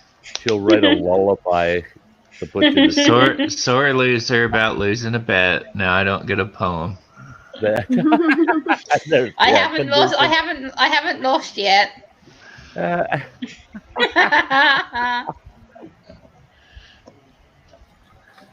Not very sportsmanship like. Yeah, go fish. I don't want nobody worrying about how long I'll be around because, you know, I plan on living to be 135. You know, I don't know if I'll make that or not, but yeah, I plan on 135. So I plan on being around a long time. Yeah. Yeah, you're gonna overleave me, so yeah, I better. Yeah, I'm shooting for 130 something myself. Yeah. What the heck? You know, if you're gonna set goals, you might as well set big ones. You know. I'm hoping by then we got brain transplants and body transplants and all that. Yeah, you know, if I could live to the point where they can say, "Oh, wow, you know, we can extend your life another 20, 30 years," I'd say, "Yeah, I'm in for it. What the heck? Yeah, let's go for it. You're You want living to a use me as computer a or beta? something. You know, try it out on me. You know, yeah." There's a lot of people that I think of my grandmother at 97 passing away. You know, and really she passed away because she was just tired, just tired. She said, she says, "You try living 100 years and watching 6 wars and go through, and all your friends, anybody you ever knew, has passed away, and this that." And I told her, I said, "Yeah, but there are people that are still alive today that like to have you hang around, you know, because there's really nothing physically wrong with you. You're just giving up, you know." And she goes, "Yeah, because I'm too darn Right. tired. I want to go. I want to go." So that kind of sets in my mind once in a while is, yeah, do you eventually get to that point where I think I've seen enough. I think I've seen enough. Um, so yeah. See, I personally, the the heartache of someone passing is for the living, you know, because the person passing in many cases they've come to the acceptance that yeah, the trip's been long enough for them. And yeah, it's like with funerals. I don't do funerals well. I usually don't go to funerals because funerals are for the living. They're not for the person that passed. And everybody tells me, "Yeah, but it's to respect that person that's passed." And I said, if they were there with me and I could sit across from the table from them and visit, yeah, you bet I'd be there. But Oh no, you didn't. I said, yeah, Oh I no. just, Oh no. oh no. No, Brad just being cheeky. He just put something. Oh no.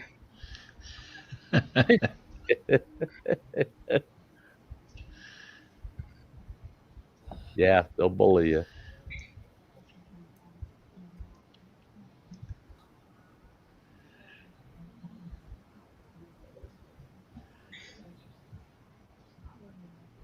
Yeah, Tuxley Buncher, I agree. I do. Yep. Yep. So do I. So do I. 100%. Yeah. Yep. And that's it too. That's it too. And the thing is I'm one when someone passes, I just don't get to see them physically anymore, you know. Yeah. I I don't know. Am I weird? But I feel their presence. I feel their presence around. Yeah. I think it's important for a person to hold on to all the good things in life. And when somebody passes away, don't put them away, you know, because they really don't pass away as long as you keep them alive in your heart and mind. Then they're really not gone, you know.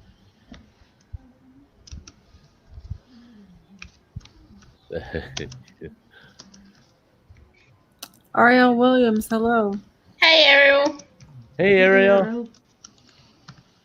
Yeah, Mrs. Rogers Rabbit. Yeah, that's me. I got all my so-called funeral plans arranged, and I told them if you want to do a memorial thing or something, funeral kind of thing, that you're on your own. You do that. You do that because um, otherwise, my 2 boys are going to share my ashes. None of them are willing, though. What I wanted to do was I wanted to put my ashes in the ground and plant a sugar maple on top of it.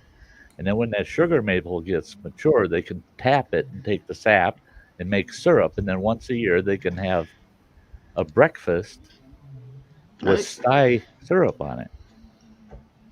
And yeah, a memorial breakfast every year and use 100% maple Sty syrup.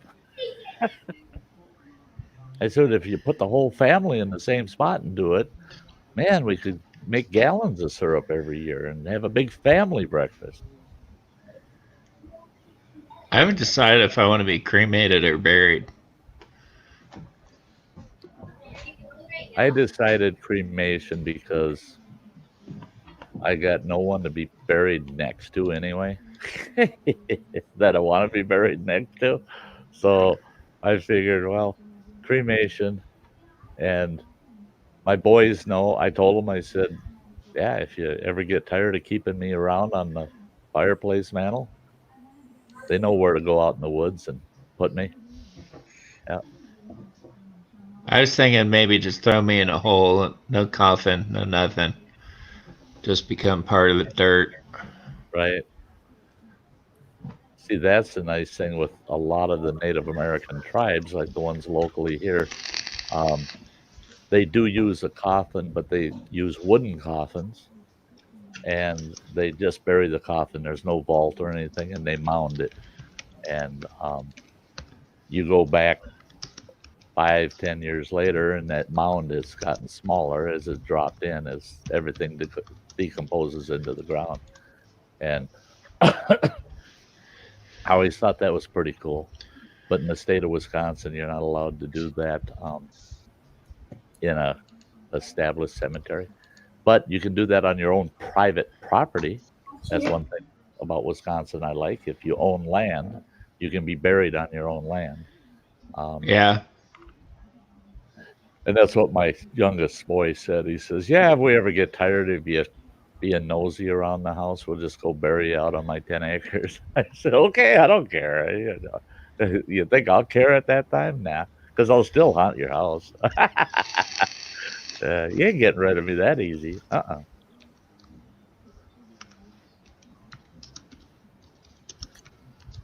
Yeah, hey, Tuxley, yeah, I'll tell you what.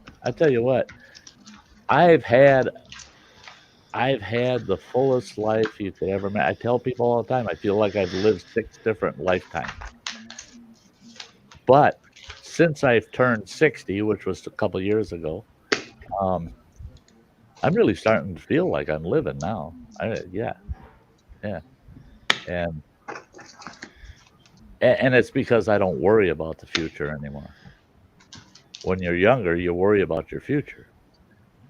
The older you get, you quit worrying about the future and you start being concerned with today, and you start enjoying life. And I'm at that point. I enjoy life, even if it's a bad day. That's a good day I got up. So, yeah, start your day out positive. Yeah. I opened my eyes, took the first breath, and yep, it's a good day.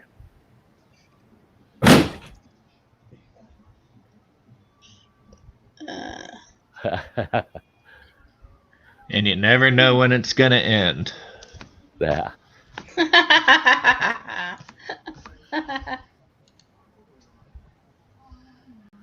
So,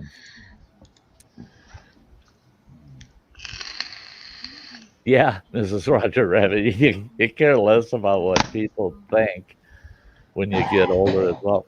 I've sure gotten to that point where it doesn't matter what others think, really, because it's their life. They'll think what they want. And you learn to accept that, and it doesn't become an issue anymore. I found I care more about how things are for that person rather than what they think. It's, is life treating them fairly fair, and are things good? I don't concern myself. If they want to think poorly of me, wow, what the heck? What can I do about that? I get, and if they don't, well, great. Yeah, that's cool. So yeah. True. Yeah, I grew up as a black sheep of the family, so I learned a long time ago not to care what anybody thinks. Yeah. I wasn't I was the baby in our family, so I was treated like gold, typical spoiled brat, little baby of the family, And, even though I did lots of nasty things, got punished a lot, it was still, after I get a whipping, it was, oh, the poor kid, take him out for ice cream, that kind of thing. And so being the baby, I was always treated like gold. And then because of a tragic event when I was 12 years old, from that point on, I turned into the black sheep. I went all the way from the golden child to being the ass of the family. And so at that point, then it got to where I came to the same conclusion, Brad. I don't care what you think. I don't care. You don't like me. What the hell do I care? I got As my a own middle life. child. Yeah.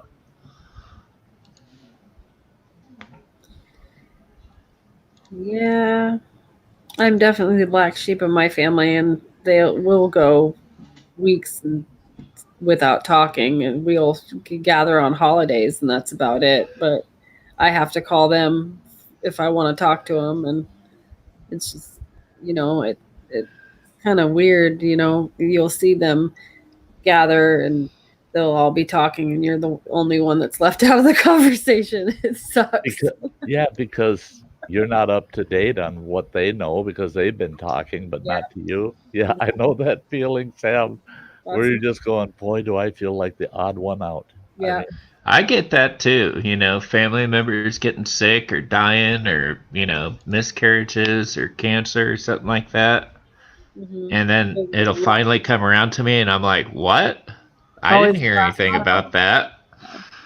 Well, here's a perfect example. I had one of my dearest uncles passed away night before last. And I found out about it this morning.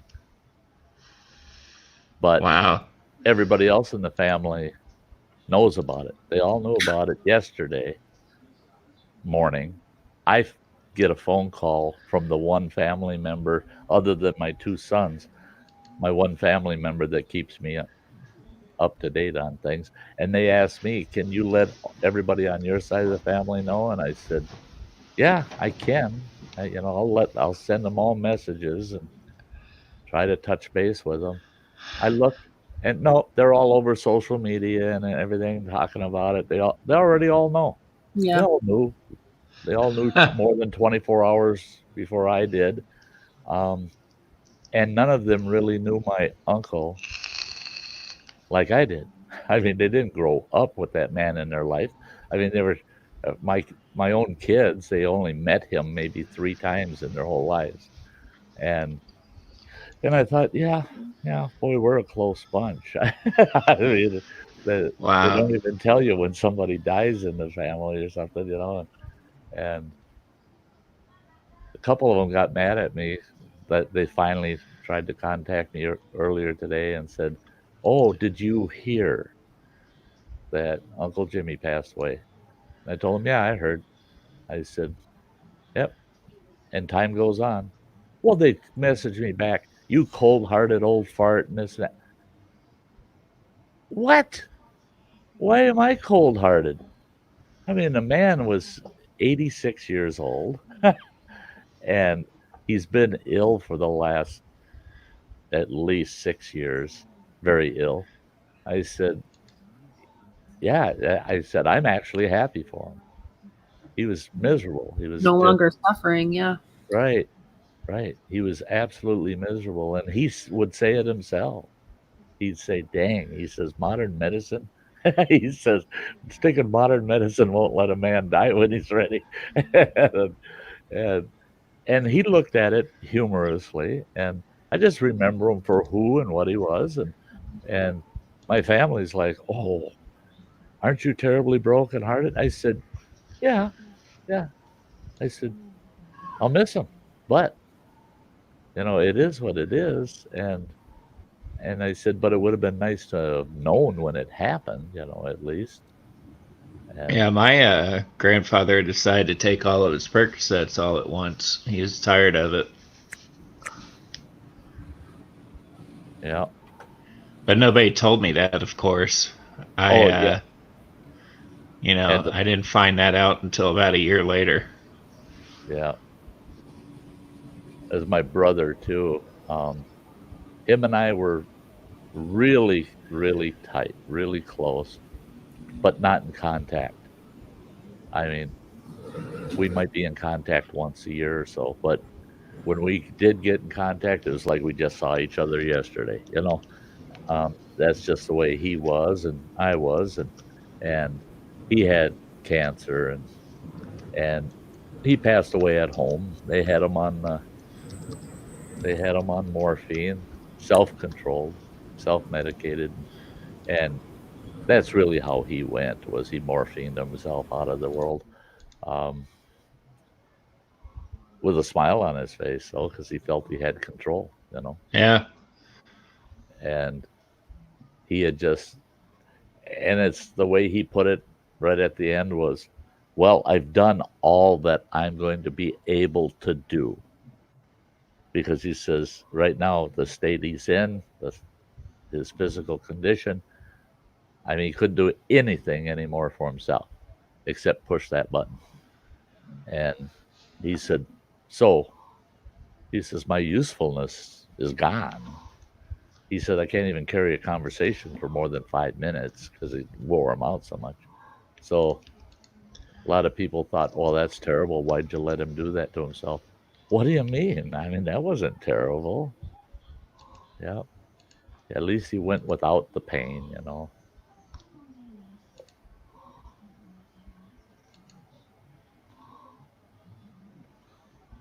Yeah, I'd rather die not knowing what's going on than. Right. This uncle of mine, that's what I found out just before the stream, actually. I found out from his daughter. She got a hold of me finally. And he passed away in his sleep that night. Yeah. Right in his sleep.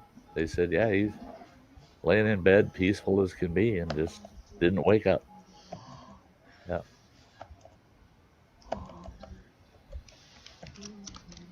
Hey, Fred, you're looking for trouble again. She's sleeping.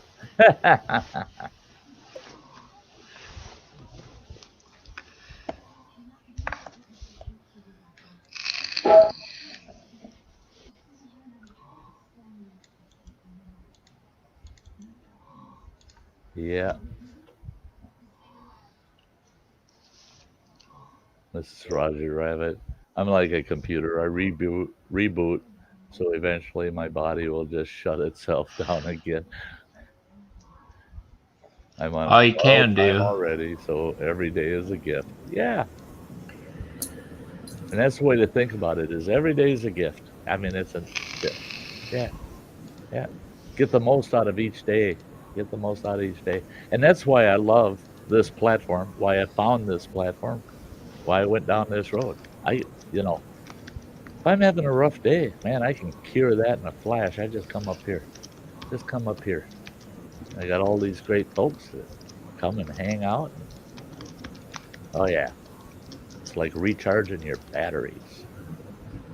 Yeah.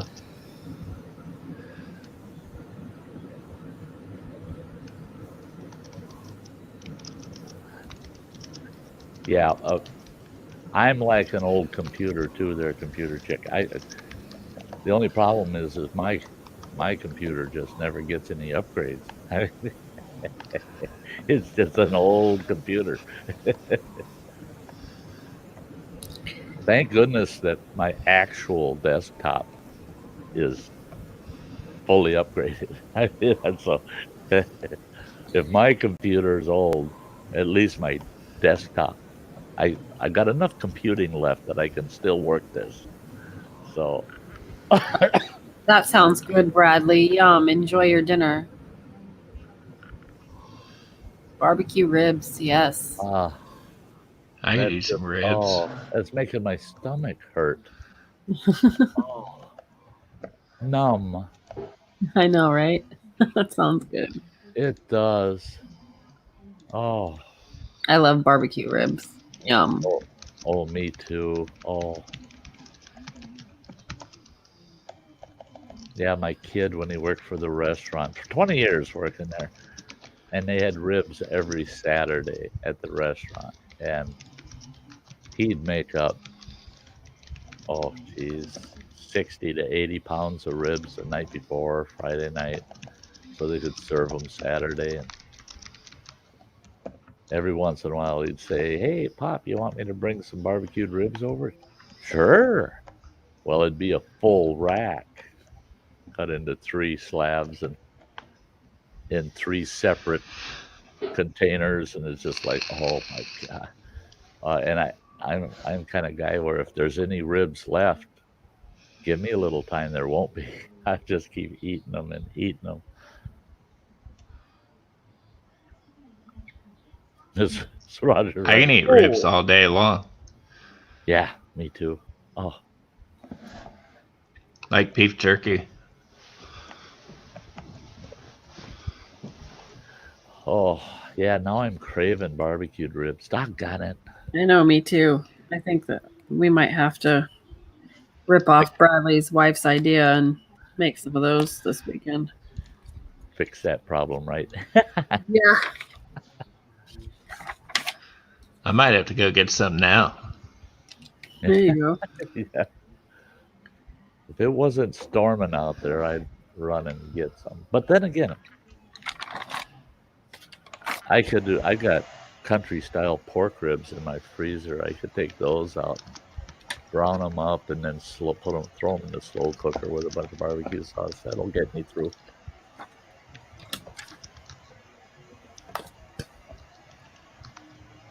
Yeah, Tuxley, a good plug for the moms out there. Why are computers so smart? Because they listen to their motherboards.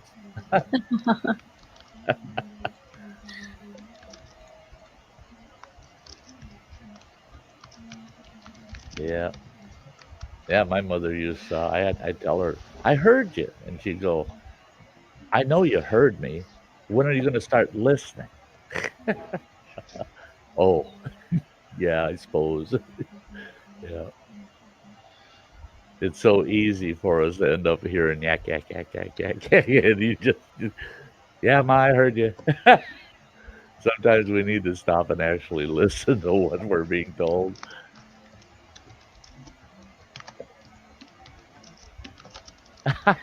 Bradley, yeah, come back and rub it in. I know what you're talking about. That's Bradley for you. He's gonna go eat his ribs and then come back and let us tell everybody how they went. Yeah. Oh yes, yes. Let's just rub that food. That's like Chuck showing me that hamburger when he posted the pictures of that hamburger he made wrapped in bacon yesterday. Oh. God, that was killing me too. Ann was showing off food the other day and ended up dumping a bunch of raspberry I didn't know what it is. all over her keyboard. I couldn't believe she was doing it. I'm watching and I'm not even able to. I was at a loss to start yelling.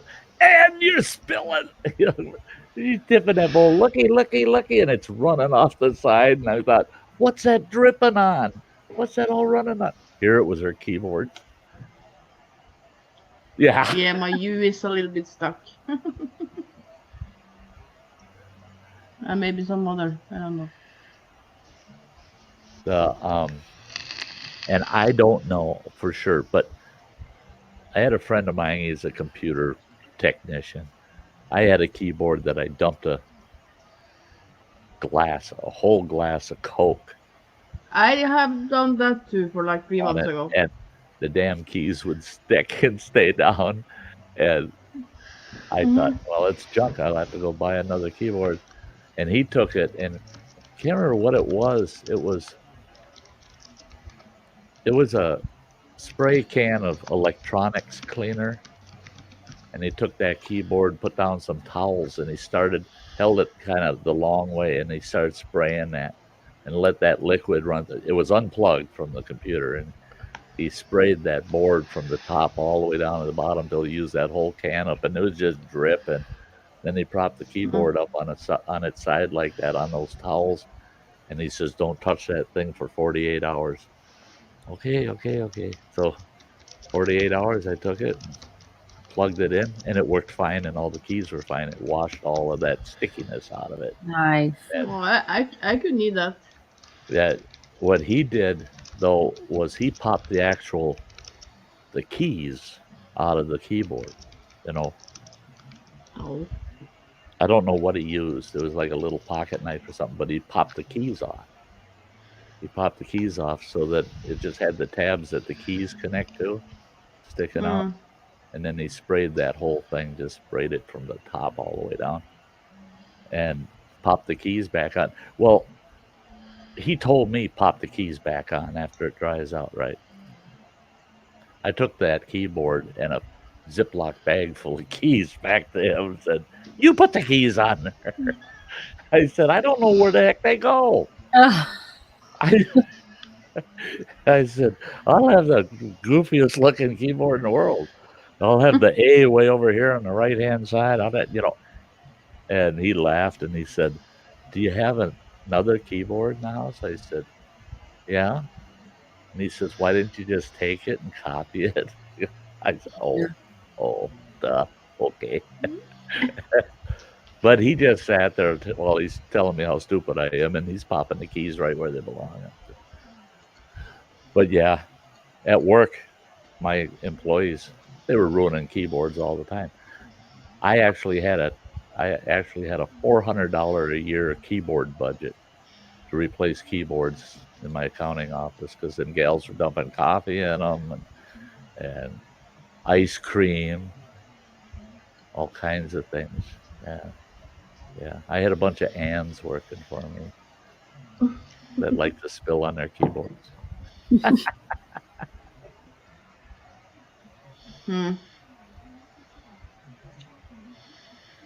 Hey, Exploring Ginger. Hey, Exploring Ginger. Hi. Hey there, Ginger. How many ants?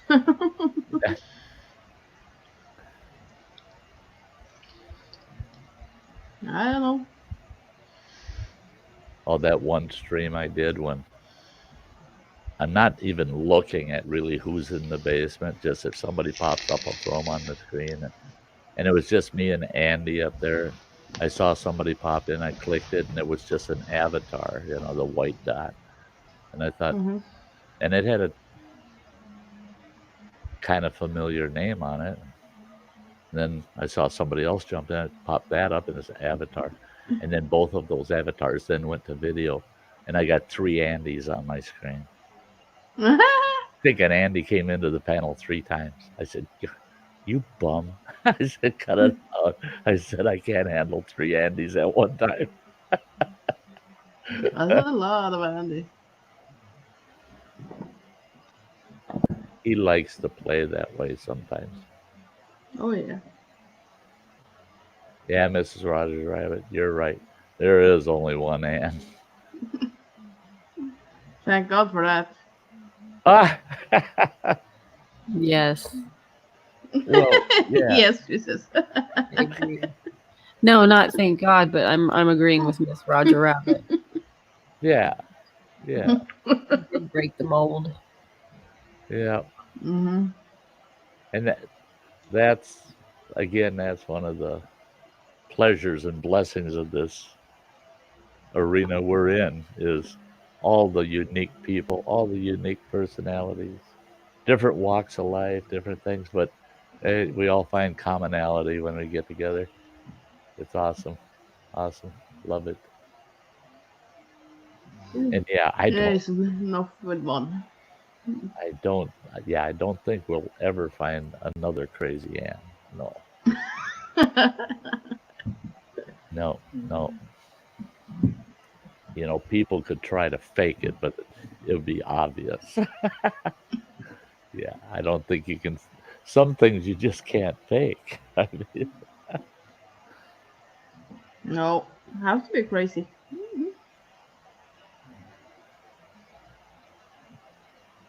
yeah, Spicy ain't home yet.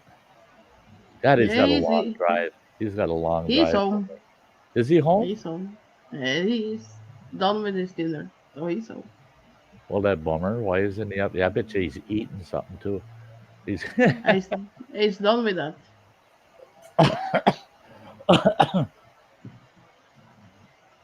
Just don't push her buttons. I've been told my tempers.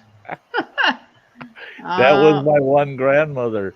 My grandfather used she could get ornery if she wanted. And my grandfather would say, "Look out, the Norwegian's coming out." Oh, I got a long string, but when it pops, yeah. Yeah. Mm-hmm. Oh. And that was the way it was with my grandmother too. Is she was real tolerant up to a point, and then boy, once if she snapped, get clear. You just want to get out of there because you know that. Yeah, she's been overloaded. She's gonna let it all fly. Yeah. Oh yeah. I don't like to do that, but sometimes I do it. Mm-hmm. See you later, Go Fish Office. Take care of yourself. Yes. Take care. Love you.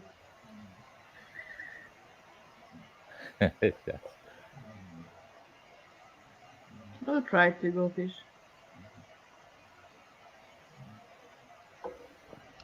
See you, Go Fish Office. Have a good day.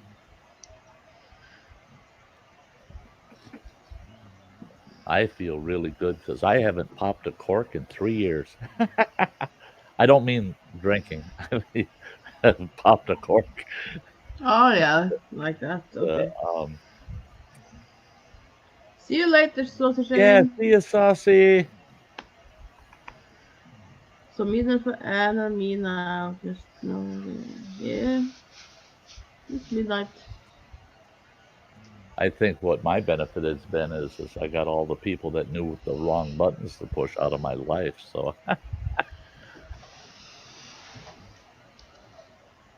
Yeah. I don't want to push your wrong buttons, though. Vince, hope I didn't miss too much. You know, when folks come in and they say that, I think I can't really tell you what all you missed because we have such a general conversation that we cover so much, all the time, Yeah. all the time. We never run out of things to chat about. That's when you know you're amongst good friends because you always got something to talk about. You know, there's always something. Now I just need a boat and some beer. Ooh. Hey. Oh, Freeman James. Yeah, Germans too. Yeah. Oh yeah, tell me, James. Grandpa Zeman. He was proof of the German temper. Yeah.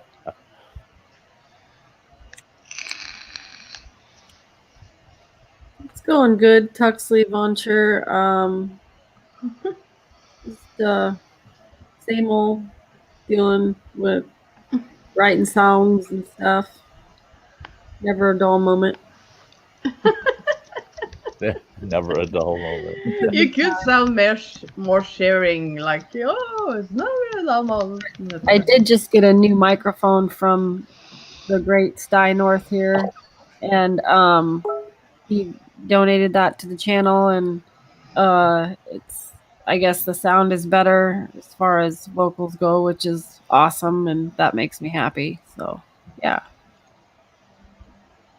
Yeah, she deserved that mic. You know, the smile, nice Sam. This make me nice happy. Mic. Smile. Yeah. There you go. Smile. Yep.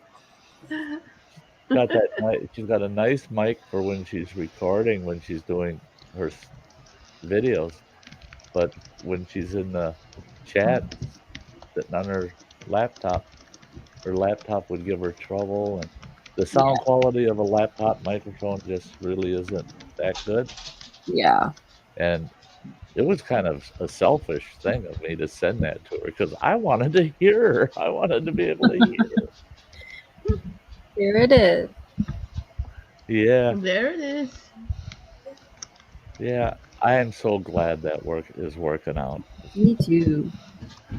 I was so iffy. I just like, oh, she'll get it, plug it in, and it won't be any good. I've got a Snowball mic that cost me about twice what that thing cost, and it ain't worth a crap. And everybody said, "Oh, that's the best. That's the best." And that Snowball, yeah, I go back and listen to those streams and how people are complaining. We can't hear you, Sty. And I got to the point where I got this big white ball in front of my face talking. Oh, Travis is back. Enjoyed his dinner. Yeah, rub it in. Rub it in. Oh, that the mic, Tuxley, the mic that Sam has, that mic cost $29. I think he means ours. They mean your show or your mic. Oh, at this mic, the mic and the boom, it's a condenser mic that's got its own power source. I paid $43 for this. That was another by accident. I just looked at the reviews and the reviews were good, and I thought $43, it's going to be junk. Got it. Oh no, it did the trick. It did the trick.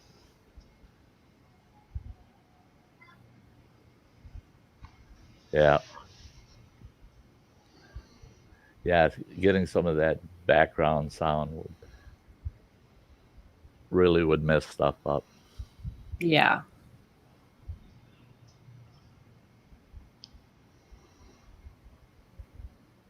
Yeah.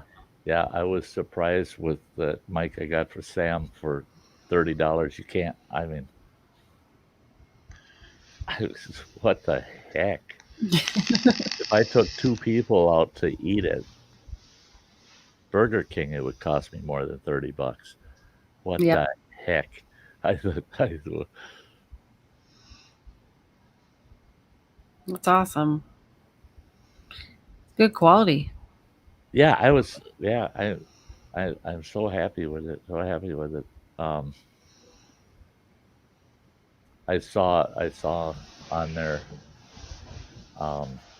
they even have pop filters for that style mic, that kind of a half moon shape that you can slide over those type of stand-up mics that if you ever want to put that on a boom, and we can get you a pop filter for that because then you can have it right up here if you're trying to really get the vocal out. That would be cool. I think I'll always just pull out the amp and the pop filter and mic for those kind of lives. Again, I'll just pull that out and have that one up and keep this one for quick songs on panels and stuff. You know what I mean? Right. Oh, and it's so much better than it used to be for your songs. Yeah. Yeah. Yeah. On your welcome back, Travis. Well, thank you. Got a little background there, Travis. Yeah. Here's Travis. Hey. There, now we probably don't have it. Nope, it's gone. I was to say, I don't know. All I did was mute and unmute.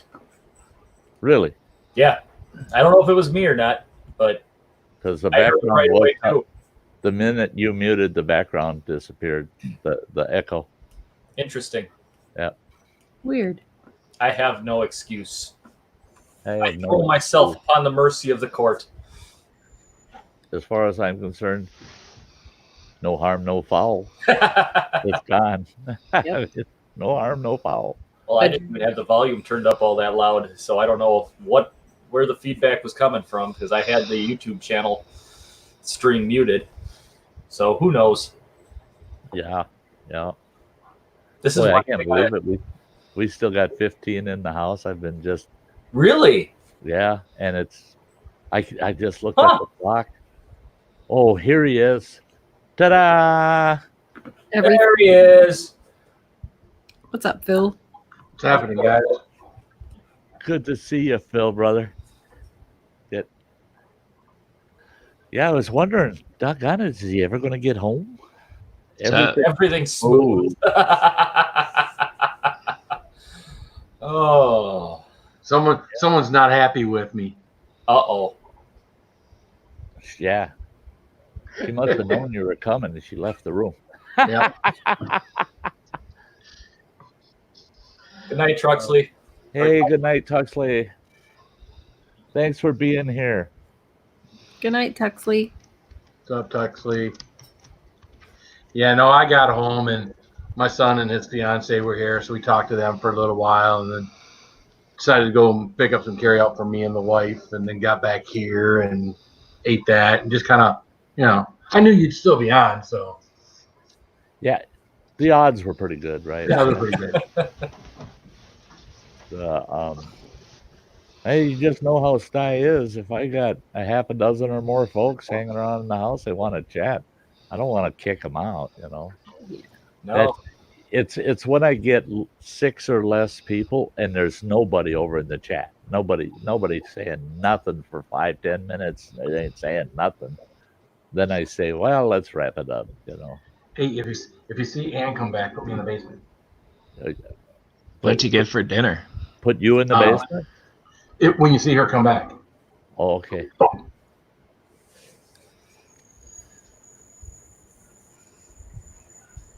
Yeah, there's got a message from Phil that he's not coming up here because Ann's here. He can't tolerate it. He can't handle Ann anymore. She's just too much for him.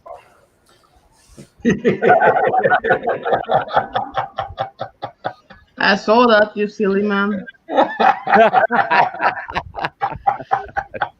You silly man. She's so nice to him.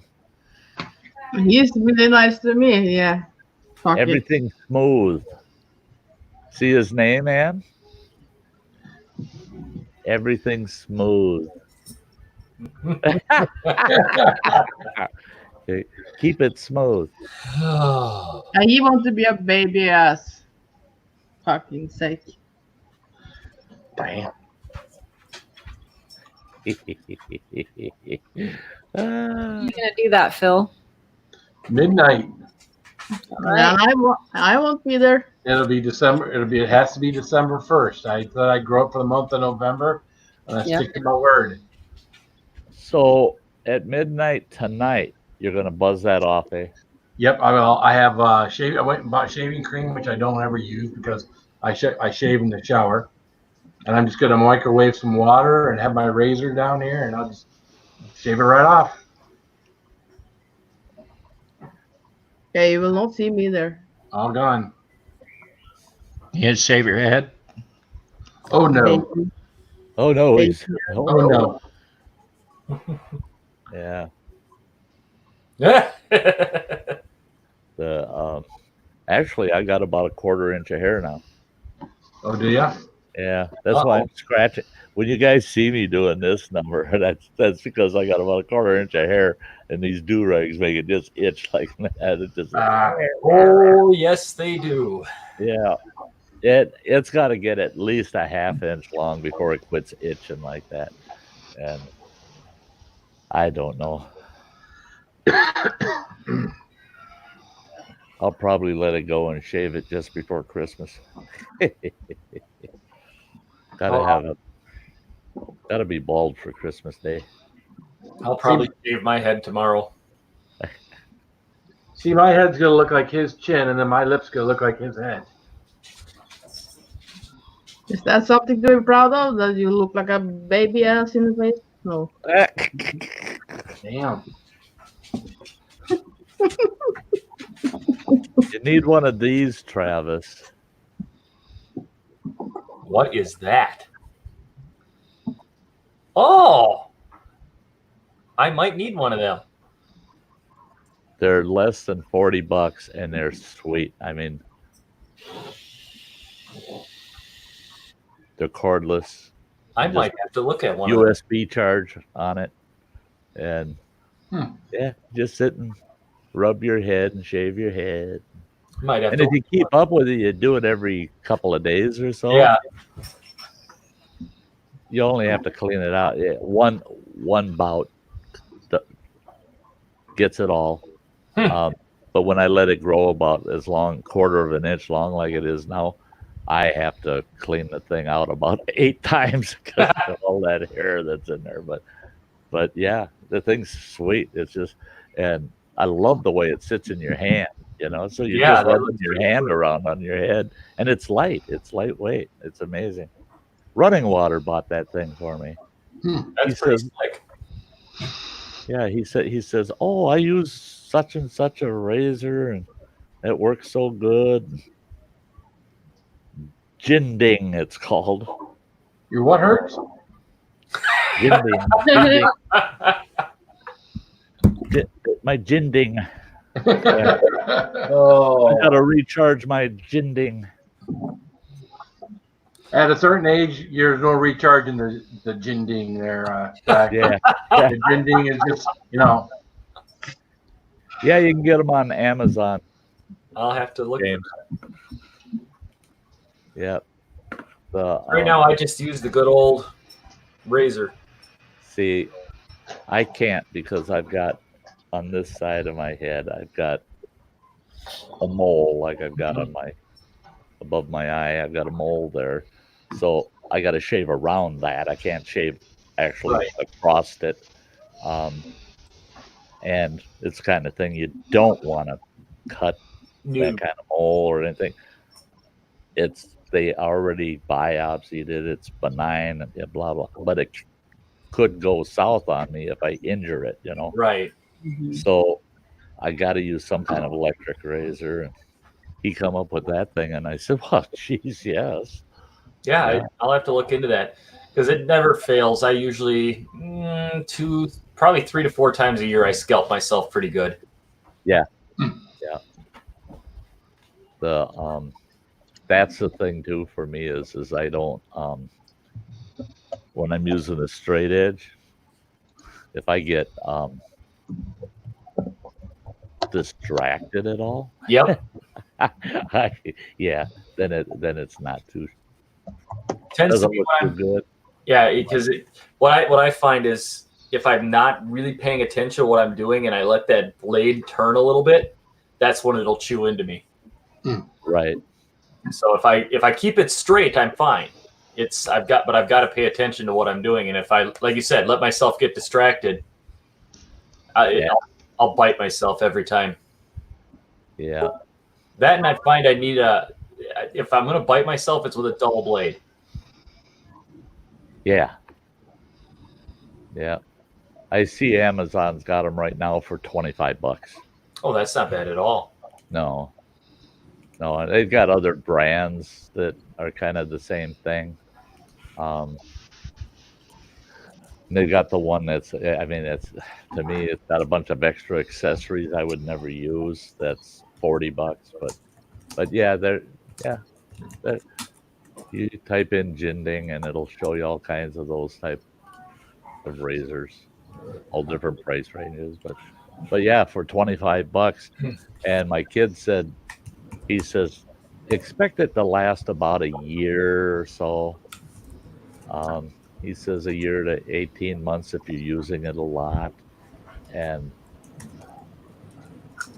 I thought $25 for every 18 months, that's not bad. No, that's not bad at all. Well, blink. Message. Not me. That one was me. Not me. Somebody answered their bleep. Bleep. That one was me. Yeah, it wasn't me. I noticed. Okay, you talkative bunch. Talk to each other. I'll be back in a minute. Okay. Bring me a cup of coffee, too. Shut up. How'd you know that's what I was after? Lucky I guess. drank 2 cups. So I have to go get rid of about a cup and a half, and I got to make a cup. So I'll be right back, though. See you in a minute. Oh, how did I know? I'm addicted to coffee, too. Yeah. What goes in must come out. Well, yeah, that too. Whether it be beer, coffee, water, whatever. Yeah. Soup. What you munching on over there? Just some gummy bears. Something sweet. Not spicy gummy bears? No, I got those over here. I got them all. Hey, Running Water. Hey, Running Water. Nice to see you.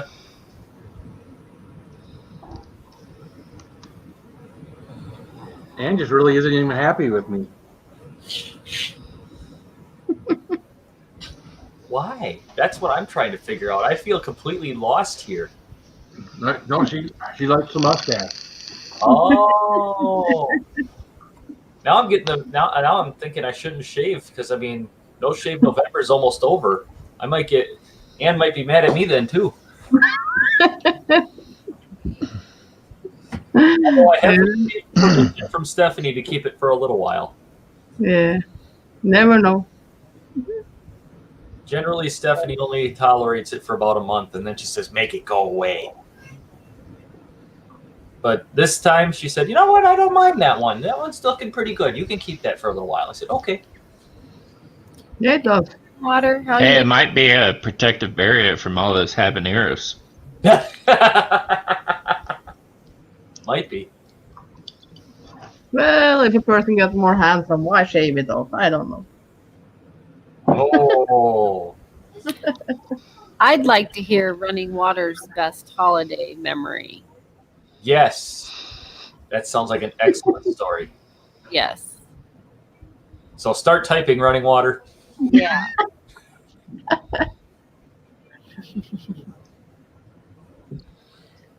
Sam, I got to tell you, your Sty song is stuck in my head ever since the first time I heard it. Oh man. It's in my head right now. Sorry about that. I've got one of her songs in my head too. Aw. Uh-oh. I'm in trouble. Here comes a Care Bear. Oh. Brace yourselves. Oh, the size banner's coming down. Oh, no. Oh, he'll be happy. It's coming down. Yeah. There she blows. Oh, cute. Hey. You going to say hi, or are you just going to sit there? Hello. Who are you? A Care Bear. You're a Care Bear? But what's the Care Bear's name? Maddie. You're Maddie? Yeah. Oh. Oh, Mom's calling. Oh, I've got to fix it. Oh, yeah. Oh, he turned his mic off. Now he's yelling. Avalanche behind Sty's seat. Yes. Avalanche. Should we all make ourselves circles like Sty?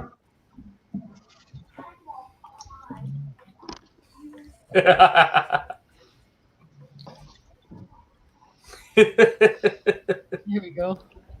Hey, Brad, turn your camera off. Join the club. Okay. You got to be one of the cool kids. Yeah.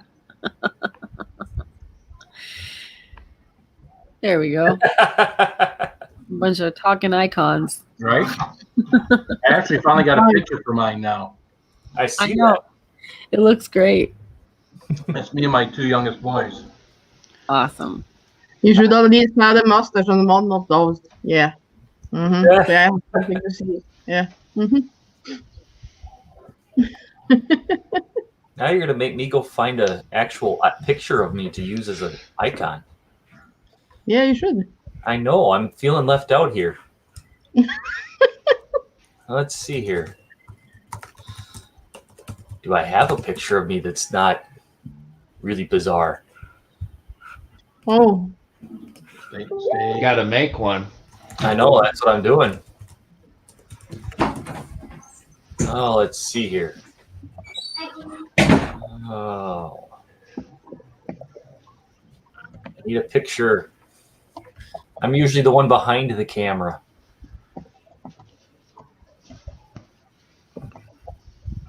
Now what we could do is when he comes back, we could all hit our camera again, but I'll be staring at empty chairs like his right now. Yeah. You know he can hear you. Maybe. Yeah. Not if he's peeing. Oh, I see a shadow. Oh, yeah. Oh. Here he comes. He's back. And yes, I can hear you. And no. Anne is European. I ain't European. Why's my sound so weird? What sounds so weird? What? You look like the sound is so weird. What Who? sound? You all guys is weird. Oh, Sound. it sounds normal to me. Oh, I have to go down there. I'll switch to the headphones and see if I can hear it in the headphones. Hey, Big Club, bro. Hey, bro, Big bro. Club, bro. Good to see you, Rob. Oh, we lost Dan. She ran away. She just went. She went in the. Oh, she went right off. Not in the basement. Yeah, she want to go down and come back up I'll have and get to. the sound right. Oh, there she is. Wonder. She just wanted to sit next to Phil. She knew that if she faked Oh, it, that there her we go. sound wasn't any good, that I'd put her right back up there and she'd be next to Phil. You can put me in the I corner. feel safer over here. Yeah, you can put me in the corner. That's okay. No, you're good Damn. right there next to Phil. Didn't want to be anywhere near me. Over here. I Yeah, asked Water what his holiday memory was, and Sty, maybe you could tell me some holiday memories. What? Yeah, I I know. asked running Water to type in the chat. I was like, "Hey, tell us one of your holiday memories" or something like that. But maybe he you can didn't- just tell us one. And he didn't respond. He might be typing still. Who knows? I'm looking for him in here. Why don't I see him? My own kid, and I can't Like- see him. You're like 6 comments ago. Yeah. There he is. Yeah, avalanche behind Sty's seat. How'd you like that? Watching my whole world collapse. Oh man, that would be. Stinking Velcro. Says it sticks to anything. It'll stick to anything. Except my wall. So tomorrow, because you can see the waves in it stuff, tomorrow I gotta re-Velcro this whole thing. Get it done better. But it lasted 4 hours. I won't complain too much. Bye, James. Holiday memories, huh? Mm-hmm. The one that sticks out the most. Our holidays, every single one of them are wild and different and crazy. I mean, sticks out the most. I would say the best Thanksgiving, Christmas, and New Year's that I've ever had was when we lived out in Montana and we lived off grid way up in the back country. It's just our family. I mean, there's no way for other people to get to us, except for New Year's, amazing enough. A couple of friends of ours, they managed to get up to our cabin. But the reason those were special was we didn't have electricity, period. And we didn't even have a generator or anything of the sort. And for Thanksgiving that year, I had a 16-foot, I don't know if you know what they are, but we called them Can-Ham campers because they were round, kind of weird shape. They looked like a canned ham with wheels. But we had a camper like that. We had hauled that all the way up the mountain, and we were going to live in the thing if we had to. 6 people in a 16-foot camper was not going to be comfortable. But I had pulled it up this steep incline up to our cabin and backed it in front of the cabin so that the cabin door, you stepped out and it was about 4 feet and you stepped right into the door of the camper. And the reason we did that was because the camper had a propane stove, an oven in it, and propane lights and a table. And we thought, well, that's neat. It's like an extension to the cabin. Well, for that Thanksgiving, some of our friends, we had gone and gotten all the stuff and fixings for Thanksgiving dinner, and they're asking me, how in the world are you going to cook a Thanksgiving dinner up there? You don't have an oven or anything. I said, well, yeah, we do in that camp. And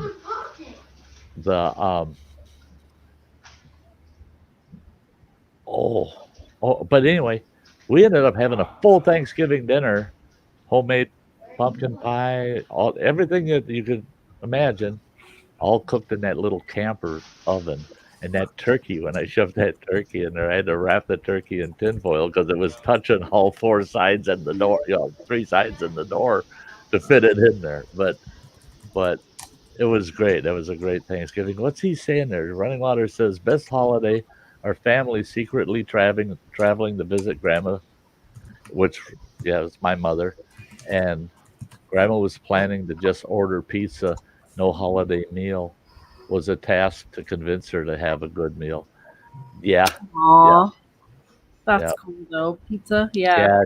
She didn't expect us. She did not expect us, and our whole family packed in the car, and we headed down there. And okay. I was gonna say Christmas out in the wilderness that's the most special Christmas. But because we went out, cut our own tree, and it was 16 feet tall. I had to cut about 2 feet off of the base of it because it was 16 feet to the peak in our cabin. But I cut a couple feet off so that we could put some kind of star on top. And the kids made decorations out of everything natural that was there. And we had this huge Christmas tree in this cabin way the heck out in the wilderness, and had a heck of a great Christmas. But I would say the most unique Christmas was we went to my mother's for Christmas, and it was another one where there was going to be a bunch of family there. We were not expected to be there. And we get there, and it was a big Christmas. Lots of gifts, tons of gifts, too much. Everybody got way too much. Well, I had a station wagon, an old 1970 Chevrolet station wagon that was lemon yellow. It looked like a station wagon taxi cab. And we stick our 4 kids in that car, and off we go to Christmas, right? Wonderful Christmas. Now it's time to go home. So I tell Running Water and his little brother, boys, everything's sitting right there in that bedroom. Haul it all out, get it in that car. We're getting out of here by lunchtime. Here they come back into my mother's apartment. She had a 2-bedroom apartment. They come back in the apartment and they go, Dad, we got a problem. I said, what's that? And they said, we got 2 choices. You're going to have to leave somebody behind, or you're going to have to leave some of the gifts behind. There's not enough room in the car. And I said, Brad dropped off. But I said, well, that's a hard choice, isn't it? I said, so what do we do? Well, Running Water was old enough. I said, well, here's what we'll do. I said, Running Water, you stay here with your grandma, and we'll take you all the gifts home, including yours, and then we'll come back down in a few weeks and pick you up. And Running Water was good with that. He said, yes, I get to stay with Grandma for a couple of weeks. This is going to be a blast. There's Brad. And I said, well, good. Everybody's happy. Running Water gets to spend a couple of weeks with Grandma, and we get to get all the gifts home. Yeah, good. We don't have to leave any of our stuff behind. That's great. Guess what? We never went back for Running Water. And I mean literally, he never lived at home again. We never went back and got him. Wow. He ended up going to college and living with my mother. Oh, that's funny. And yeah.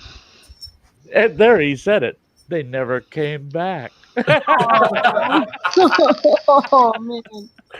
That's a true never story. saw my I present tell you, I don't lie to you people. I don't lie to you. My life is weird, but yeah, we're singing Christmas songs driving home, and Yeah, and the wife and I talking about, yeah, we'll have to run down there in 2 weeks and we'll pick them up. And 2 weeks went by, and it's like, well, I'm so busy at work, and that's such a long trip to go down there just for 1 day, spend the night, come back. Oh, nah, we'll put it off a couple more. So we put it off a couple. Then we put it off a couple, and then we kind of got to the point where Running Water's going, well, I think I want to go to Crown College and this and that. And I said, well, that's pretty good, because you're right there.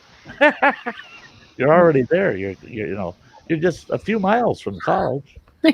He says, I never saw my presents again either. Oh, that's BS. He did too. He got his stuff. We didn't keep his stuff. The only problem is he was old enough to not enjoy some of it. Because some of his stuff was kind of age appropriate. Yeah. He had grown up a little bit before he got it all. But it's not that we didn't love the boy. It was just so convenient to just leave him behind for the holidays. We even contemplated that with some of our other kids, that we could maybe leave him somewhere for Christmas. Let's go visit this family member and just leave a kid behind. So there's a family secret and kind of a unique Christmas. Unique holiday. The day that by the time I got my Running Water says by the time I got the stuff, none of the clothes fit anymore. It's true. It's true. We did have an awful weird family. That big yellow station wagon I had. One summer I said, okay, guys, we're going to go to Valley Fair, which isn't far from my mother's, where she lives. I said, we're going to go down and we're going to visit Grandma. And we're going to stay at Grandma's. But we're going to take one whole day and we're going to go to Valley Fair. Spend the whole day at Valley Fair.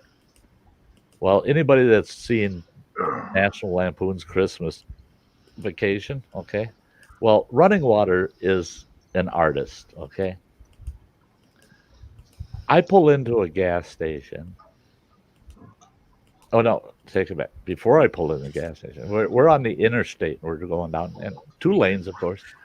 Every vehicle that's passing me on the left-hand side, and our car is packed. You got the 6 of us and a ton of luggage. The roof rack is full of luggage, all strapped down, and the car's squatting in the back. It's so heavy. And there's the 6 of us. We're heading to Valley Fair. Everybody that passes me is honking their horn, waving at me at our car, giving us the thumbs up, and it's just like, yeah, hi, yeah, you goofballs. What's so special about us? I get off the interstate and go to get gas. I'm pumping gas in the car. The car across the pumps from me starts honking the horn, and everybody in the car is waving and laughing and pointing. And I thought, well, F you. Everybody's been doing that to me all day. And I turned, and, the station wagon's got the big, long side windows in the back. Right in the middle of that big, long side window on the driver's side is a big sheet of paper, art paper. And it's got the moose. And it says on there, Wally World or Bust. And I did not know that was there. And that's what everybody was having. They're going, look at this, the frickin' Griswolds right there. Yep. They're heading to Wally World. The only thing that was missing was dead grandma on the roof, I mean, come on, you guys. Don't do that. Or dog leash off the bumper. Oh, yeah. Oh, yeah. Ooh. Yeah. That could have been. But and it was all due to Running Water. He thought, oh, that'd be funny. People get a kick out of that. Well, tell your old man before you start putting advertising on my car, But yeah, everybody's laughing at me. There's Griswold right there, taking his family to Wally World. Hey, Bryce. What's up, Bryce? Hey, Bryce.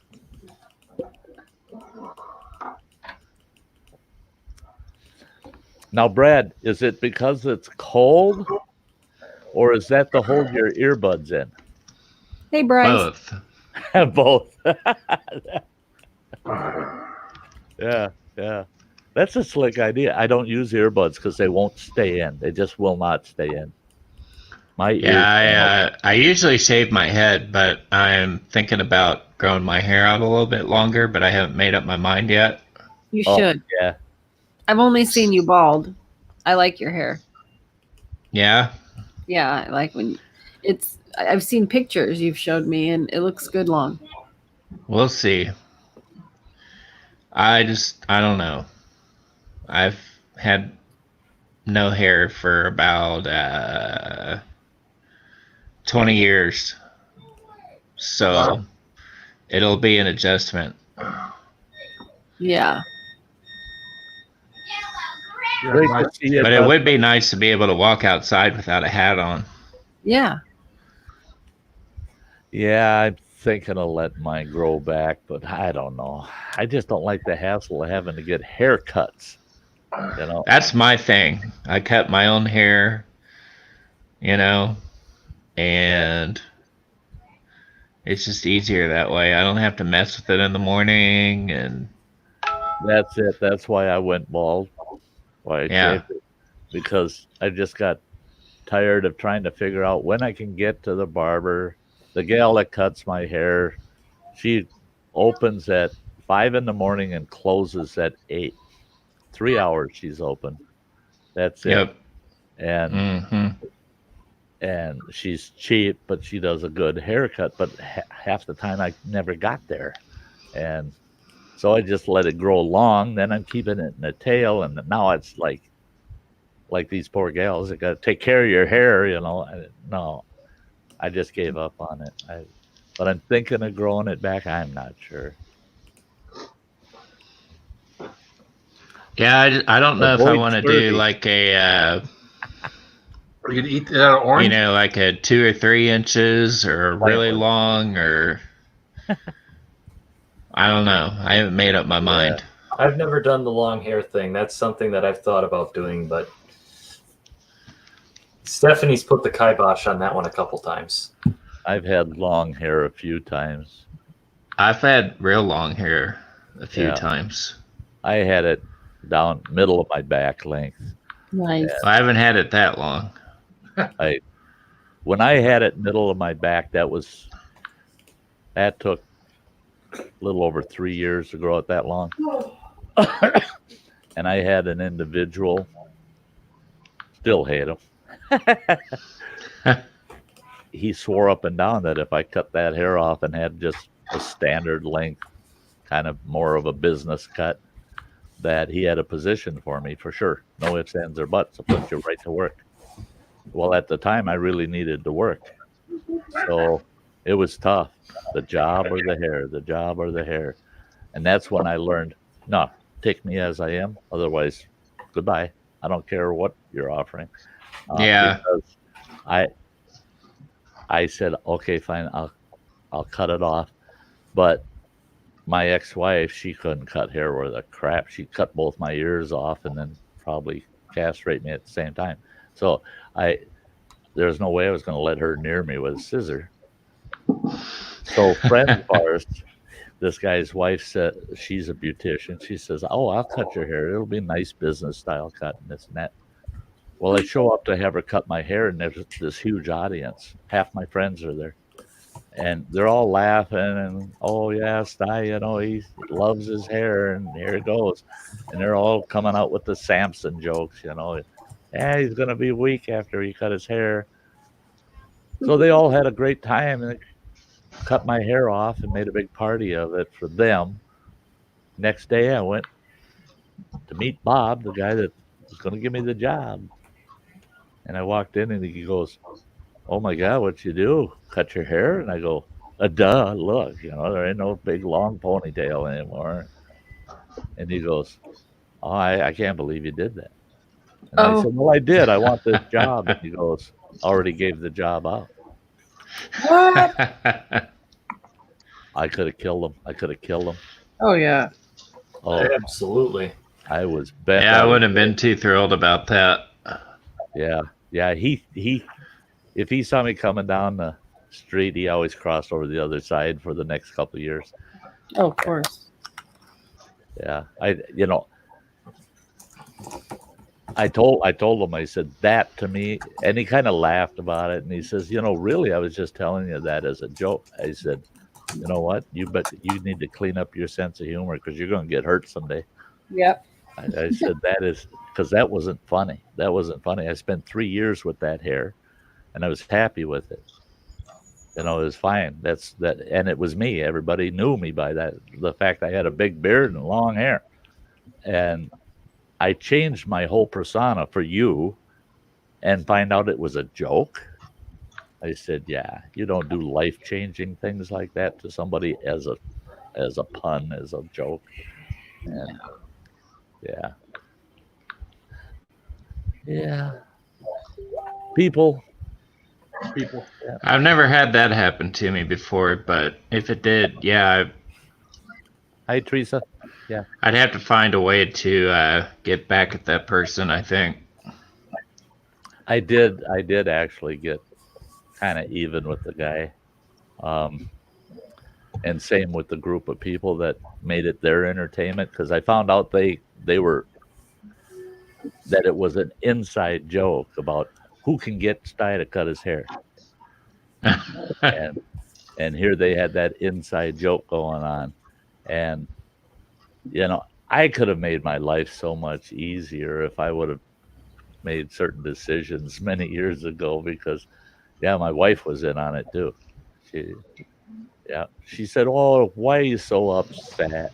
She said, "Those guys were asking me what would get you to cut your hair and this and that." And I told them a job. Offer him a job if he cuts it.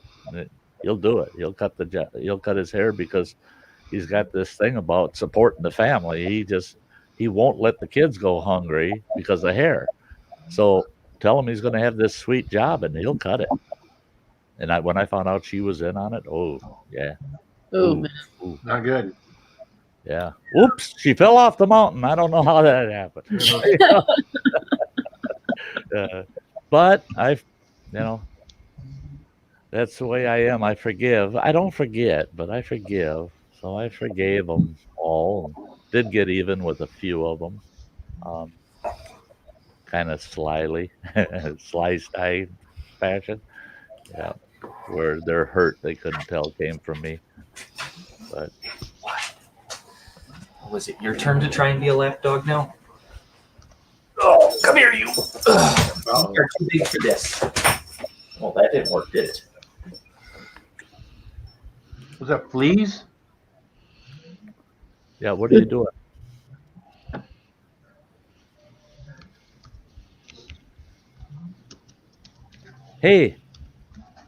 Hey, running water. He says, luckily I've gotten pretty good at shaving my head, much better than failed attempt of cutting my hair in junior high school. All right, get this. We're all at home. Running water. We had a split entry home, 4 bedrooms downstairs, and 3 bedrooms downstairs and 2 bedrooms upstairs, and running water's bedrooms downstairs. And all of a sudden I hear my wife she's screaming and yelling, mad, and then laughing in between her screaming yells. I thought, what the heck? So I come walking into the living room, and I took one look at running water. I totally lost it. I mean, he looked like a nuclear Holocaust survivor. No. He tried cutting his own hair, and there were spots where he cut right down to the scalp, and there was tufts of hair sticking out here and there, and it just, I'm telling you, it looked like he stuck his head in a chicken plucker. It was the worst thing you ever saw. And I looked at him, I said, what in the world did you do to yourself? I cut my hair. No, I did something like that one time. Oh, it was so freaking hilarious. And I told him, the only way we can fix that is shave your head. We got to buzz your head, get it all short, Oh yeah, we buzzed his head. Oh, I got to enlarge that. What? Yeah. Oh yeah. Oh man. Oh, God. Yeah. Getting creative, are we? Oh yeah. Yep. Mm-hmm. Yeah. See, that's kind of stuff that. Yeah. Yep. Damn it. That was pretty good. But yeah, he really looked like he looked rough. So we had his head buzzed, just buzz it nice and short. And it wasn't you couldn't fix it because he literally went to the scalp bald in so many spots that even with a super short hiney, you could see those bald spots there. We said, "Kid, you just gotta let it grow out." Yeah. And we explained to him, "Don't do that again. Don't cut your own damn hair. You can't. You're no good at it." That's all right, running water. Let out your secrets. Go ahead, spill your guts. We all deserve a laugh. Yep. Yep. Still the best one that running water ever did was when he came upstairs, and it was the wife and I and a pastor and his wife. So we got the preacher and his wife and the two of us sitting there having coffee. Running water comes upstairs, and I go, "Hey, what have you been up to?" "Oh, I'm just down in my room playing with my organ." Oh no. Oh, I'm like, "Oh no." How do you explain that to the preacher and his wife? Exactly. Yeah, my teenage boy's just down in his bedroom playing with his organ. And then I go, "Oh, okay, maybe you should just go back and do it." He says, "No, here, look." He has his newspaper clipping, and he said, "Read that." And I looked at it, and I go, "Oh my God." And he goes, "Can I have enough money to do that?" And I go, "Why?" And he says, and he takes it back and he goes, "Look at it, it says it right there. Organ lessons, and you don't have to provide your own organ." I said, "So you're going to go to some stranger and take organ lessons, and you don't have to provide your own organ. You're going to play with their organ." I said, "This whole conversation has gone very south, kid. You need to go back to your room." And he goes, "Well, it's going to get noisy. I'm going to go down there and pull on my bone for a while." This kid at that point in his life could not get language figured out.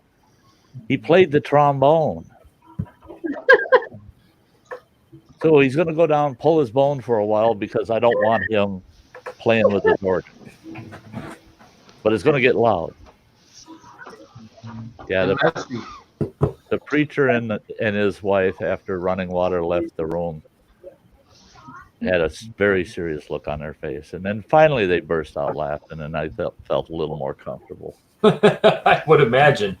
Yeah. Oh, yep. Yeah, the kid, he kept life pretty interesting, that kid. He still does, actually. I just never know sometimes with him. I don't get surprised anymore. "Oh, hey, Garden, great to see you." Hello. That's one thing running water and my oldest daughter have learned is that, if we're kind of in the public and one of them are in the room, Dad's gonna say something. "Hey, you got to meet my dumb kid." Yeah, you want a good laugh? Meet this kid here. The kid's a joke. You really need to hear what they have to say.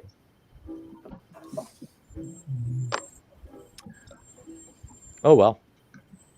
Yeah, if you can't laugh at life, you're not living it.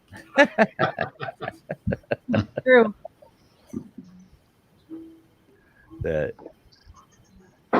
So, Phil, you're gonna mow the mustache tonight at midnight. Doggone it, I'll have to hit Did you put up a pre-post on it yet or anything? Oh yeah. Okay, because I'll have to find that and hit the reminder. I should. Oh, I'll be awake. It's only 11 o'clock here if you do it at midnight. So, I'm glad it's only your mustache you're shaving for that. I would rather be bald or something. Yeah. I've waxed everything else. So. Yeah. I could watch that. Yeah. Oh, I bet you could. You too. You can take that to a private, like a Facebook Messenger chat. You really don't need to do that on a live. You don't want to do that. No, we'll try that. No, it's so much funner live. She says, yeah. Yeah.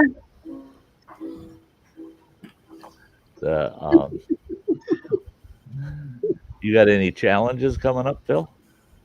Nothing. No, not really.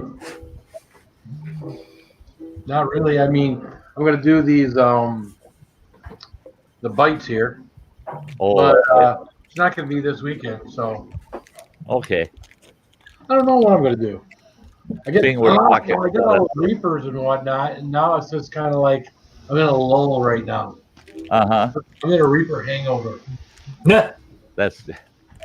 Well, I'm going to have another piece of the Psycho Bar. It's almost gone.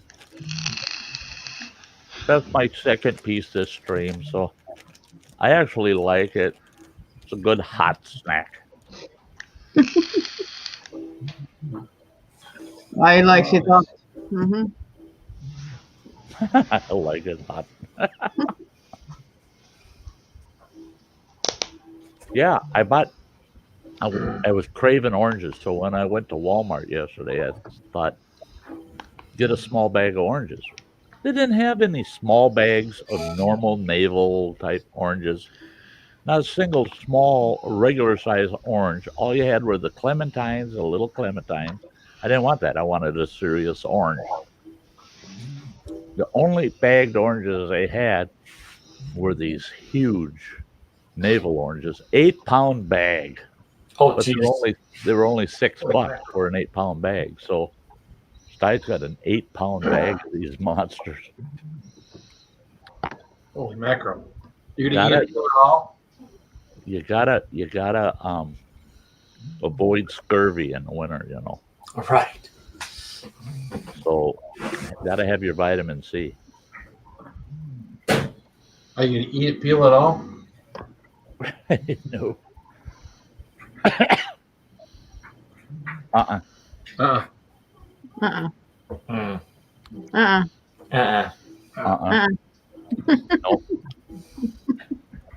That's like watching these goofballs eat bananas, and they'll eat the skin. You know. I've seen somebody do that. No, that's no way. Technically, those skins are toxic. Yeah, many of them you can end up sick from them. No, he didn't. And I look at it this way: I've never seen a freaking monkey eat the skin. Right. All the documentaries I've ever seen, a monkey will eat the banana, but not the skin part. Oh, Sam dropped off. This monkey does. Yeah. That monkey does it. Yeah. Yeah. Yeah. When I see someone eat a banana peel, I just no. Gives it a heebie-jeebies there, huh, Sty? Yeah. I mean, monkeys don't do it. Yeah, they do. No, they don't. No. No, they don't. They'll bite through the skin, but they'll eat the guts and they throw the skin out. Yeah. Yep. And that, in fact, they say not to keep. Face. Sam said she had to jump down. We'll be in the chat. Okay, girly. But they say don't put bananas in your fridge because of the gases that come off of those skins. And I don't know. Gas is coming off that skin out of me. So that's I like the banana cold. But then again, Phil eating banana peels with his guts. I mean, he's got, yeah. That's the local garbage processing center. You know, you just throw anything down that garbage chute and it'll process it. Something wrong with him. Yeah. He could be some mad scientist science project for a long time, yeah. Let's see what happens when this goes through his system. Yeah. Give it to Phil. He reminds me of the Mikey commercials. Give it to Mikey. He'll eat anything. Yeah, give it to Phil. He'll eat anything. Nothing wrong with having iron guts. Nothing scares me. Yeah, I don't, you know. A pineapple on tacos. Nice. I didn't say it scared me. I just said it's strange. Yeah, he's not too sure about them tacos with pineapple and cucumber on them. No? Kind of makes him nervous. Oh, I love tacos. Don't get me wrong. I know how to eat a good taco. Oh, yeah. Yeah, conventional Mexican style tacos. I'll eat them till I'm blue in the face. Right? But I like the soft tacos myself. the what? Soft shell? Soft tacos, man. Me too. Me too. Yep.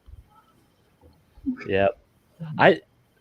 But what I always end up doing, I always end up taking, and I'll take that jalapeno cheese whiz kind of cheese spread. I'll take that jalapeno cheese spread, and I'll take a soft taco, and I'll paint it with that cheese spread. Then I set the crisp taco on top, fill that up with all the fixings, and fold that soft taco against it. Fold it together. Yeah, double decker. Yeah, and then as it breaks apart, the pieces don't fall away. They're stuck. They're glued to that soft. Oh, shit, I love that. I love that. Yeah. Yep. That's what I do, too. Yep. Glue your soft shell to the hard shell. Well, these are the ones I bought for the tacos I did the other day, the one with the square bottoms. Yep, the stand-up. Yep, that's what the ones I use. I always use the Old El Paso stand-up tacos. Easier to fill, and they're wider at the bottom. You can get more in them. Right. We're talking about food again. Yeah,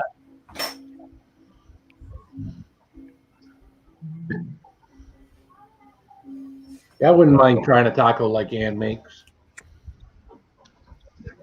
I'd be game to try what she does. I like everything she puts on it. I've just never had it all together. So I can't judge it because I haven't tasted it. It just seems weird. But yeah. I bet it would taste different in Norway than it would here in the States too. Oh yeah. I bet it tastes a lot better over there. Because then we could have her actually fix them for us. See, exactly, right? Yeah. And would you fix the taco for me? Yeah, always, honey.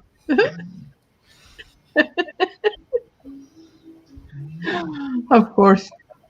Yeah, no, you're right. Joshua says, same here. My family hates anything that's weird. I'll eat it. That's another. Hey, Cheesehead. He goes, did I hear someone say tacos? I haven't seen Cheesehead in a while. Yeah.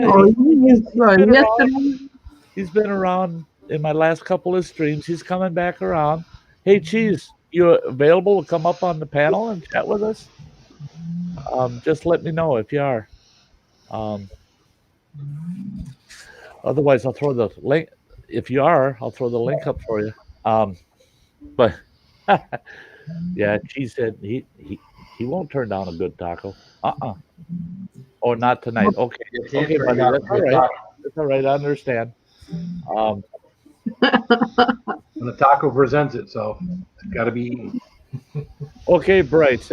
He's got lots planned for New Year's on my channel. That's going to be weird. New Year's. I got a feeling I'm going to be up 24 hours because of all the time zones of all the people I follow. I'll get to watch the New Year come in at least a half a dozen times that day. Oh yeah. Oh yeah, with all different people. Yeah. Yeah. Yep. And the thing is, with Bryce, his New Year's is the day before us. Right. He gets to start the new year off before we do, way before us. So we can ask him, what's the new year like? You can say, You don't want to "Greetings go from there. 2019. What's 2020 like?" Yeah. Well, that's kind of how we knew the Y2K disaster wasn't going to happen when it got here, because we knew like the computers and stuff and all that problem didn't have any problems in 2000 and places like where he's from. Yeah. New Zealand and Oh, Australia. I was so evil with Y2K. That was so funny. That was so I was funny. so evil. Did I tell you the story, Sty? I don't remember that you did. Hey, I'll be right back. I got a Skype call. Right. Okay. Thanks for letting us know, Brad. I'll be back. Okay. Thanks for the warning. So Stephanie and I had only been dating for about a little over a year at that point, and we were watching the ball drop in New York with some of her friends at her parents' house. Her parents were gone. They were at the cottage. So it was just us crazy kids. And I excused myself to go to the bathroom, and I knew where the utility room was in the house. I knew where the breaker box was, and I hear them counting down 10, 9. And when they got to 0 and started saying Happy New Year, I flipped the main for the house. Oh, were they freaking out? It was so funny. They were going, "Oh my God, Y2K!" We're getting hit. That's Oh, bad. so That's bad. That's bad. I thought it was funny. Stephanie thought it was funny. That would have been kind of funny if the local power company would have just shut the grid down to town for like 5 minutes, right at midnight, and then just fire it back up. Oh, it was sorry, folks. We had a little bit of a hiccup in our system. Yeah. Y2K. It just coincidentally landed at midnight. Yeah. Oh, it was funny. Well, Y2K here, I was working for a tribe at the time, and we had just invested in all new equipment, all new computers. We had a brand new big file server, and they're all in this Y2K panic, right?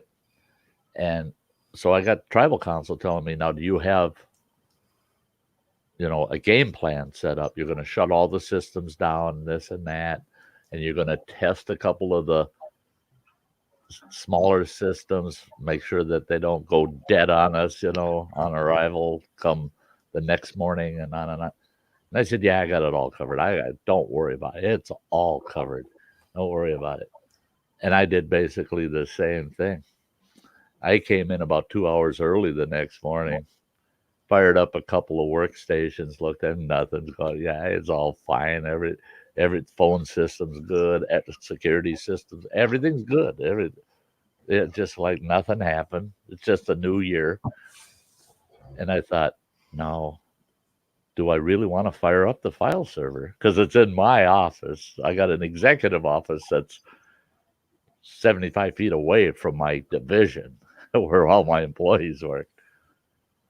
And I thought, no, I'm not turning the server on. I left the server off, and I sat in my office, and I got the security system is attached. I can get on it in my office. I can look on it on 3 different monitors. So I hit the cameras in the accounting division. I just sat back in my chair and watched my employees show up for work.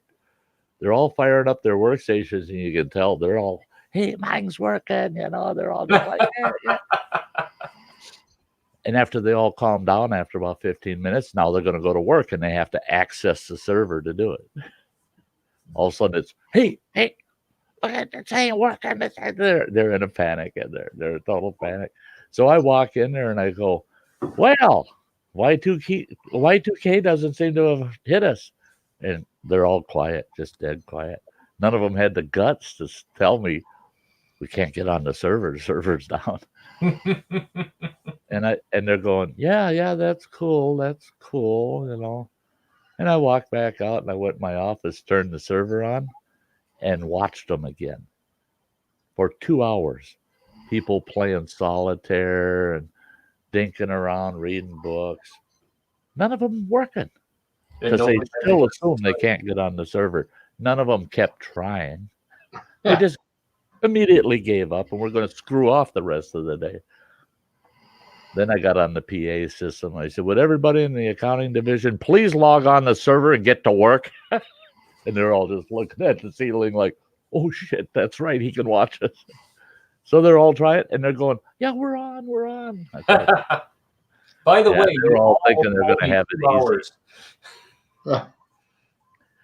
Yeah, cheesehead, it's snowing like the devil up here right now. Yeah, I had the Wisconsin-Minnesota game going on upstairs, and it was coming down pretty good in Minnesota. So I got to go look and see what it's doing. Oh, wow. Yeah, it's snowing hard out there. So put the camera out the window. We got to see Sty. Oh, I can't. I got to with my big studio light here. By the time I can get those curtains open, I got to move the studio light and stuff. I can just pull it open and see a crack out my window. Well, I'm going to go look and see what it's doing out my window. Last I looked, it wasn't snowing too heavy yet, but it's got to be getting close. No, it's still, I can only see about a block and a half from here. And I'm on the 4th floor looking out over town. I can only see about a block. And I can usually see the 3 blocks to the lake, but no problem, I do see a few vehicles. I did see a few vehicles out there, but not many.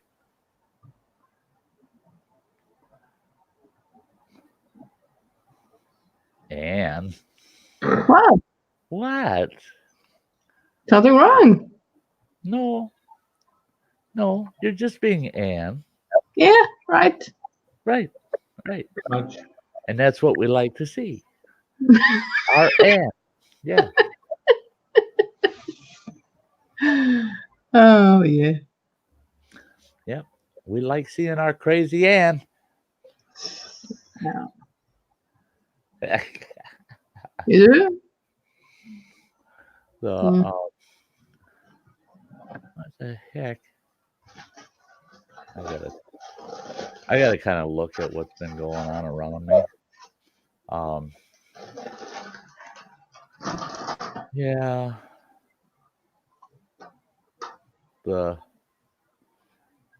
I see there's other folks streaming that they probably figure I should be there, but no, I'm having fun where I'm at. Ain't that terrible? Yeah. What peanut? Teresa. Yes. Thank you. Teresa. Love you, girl. Yeah, it's snowing. Not super heavy yet, but it is definitely snowing. Oh, okay. Not real heavy yet. Not yet. Yeah, it was starting to sleet here a little when I went out and got some food. Ours is supposed to really start right around 9 o'clock, but ours is supposed to be more like freezing rain where we're at. So, yeah, it's going to be a mess. Doesn't sound like any fun. No. Yeah. I won't have to shovel. You're kind of central state, aren't you? Yeah. Over kind of by Detroit. Yeah, about an hour from Detroit. Yeah. So I'm on that side of the state, the east side. Yeah. Yeah, I figured you were somewhere between Rapids and Detroit, somewhere in there. Yep. Well, Grand Rapids is on the west side of the state, so. Right. I figured I couldn't get too wrong if I said from Rapids to Detroit. Yeah, right. You got the whole bottom half of the state covered. Right. Yeah. I got a big band across the state. Right. I know they're in there somewhere. From Grand Rapids to Fort Huron, you got it covered. That's the where I get messed up are people that live up near, they live up towards Manistee or that area. And they say, oh, I live in such and such a town. And I'll go, I'll look at maps and I go, Oh, why don't they just say they're by Grand Traverse? Why don't they say they're by Manistee? Some of them little damn towns up there, nobody's ever heard of them towns ever. It's like hell, Michigan. Yeah. Yeah. And if I have the benefit of hearing them talk on a panel or something, at least I can nail them for being a Youper or not. You know, that's that. Yeah, it's like your Youper. That's even your upper Wisconsin people will sound like that sometimes too. yeah. People that live along the border here will sound a lot like the Youpers. You know, they sound. Hey, what do you think of them Beckers, eh? You know.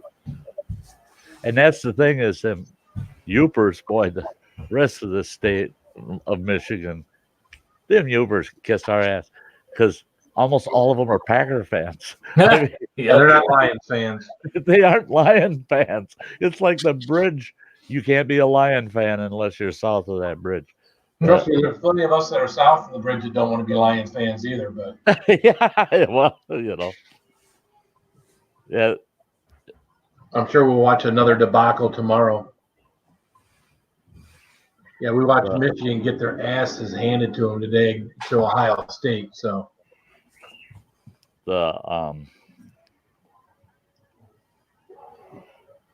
yeah, this stupid. Yeah, it's 29 degrees here. No wonder it's snowing so hard. Right? It's that perfect temperature where it's not too cold, but it's not too warm. They're nice big flakes. Yep. Here it's actually fine. It's not big flakes. Oh, it is. And it's fine but heavy. Just I mean, if you ever use the word downpour for snow, that's what this is. It's like a downpour. I like those snowstorms when you're driving home from work and you're going, and it looks like you're in Star Wars because it's black at night and all the snowflakes are coming at you like you're in warp speed. Yeah, you're going into hyperspace. And all that snow is just, oh God! And if you got to drive a long ways in that crap, that stuff starts hypnotizing you, man. Your brain goes numb constantly seeing it. It's like driving in the rain for hours and hours with the wipers. Yeah, I forgot to get a good coat of Rain-X on my windshield before the winter got here because I hate using my windshield wipers. They drive me nuts. Wow, I just brought up a webcam from Ashland. You're not kidding. It's snowing hard up there. Wow. Oh, you pulled up one of the local webcams? Yeah. Look, there goes a car and another one. Barely can see them, but wow. Yeah. It's a good day for me to stay indoors. It's a good day to stay indoors, period. It's supposed to go. I didn't see how late tomorrow. I think it's supposed to go till 6 p.m. tomorrow night. And then after the storm is gone, it's 0% chance of precipitation. My background's falling. Uh-oh. Yeah, I was thinking, I saw it blowing with the fan. I'm thinking, that might be coming down.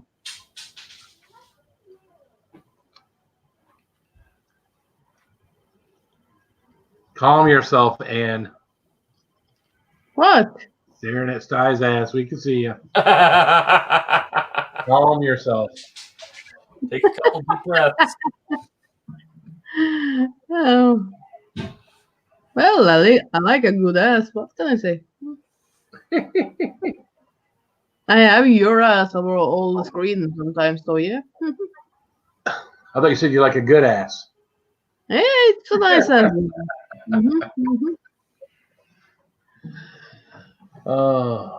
Nothing wrong with your ass. It looks like, yeah. Officer, I didn't do it. Officer, seriously. It wasn't me. Oh, no cavity searches. No.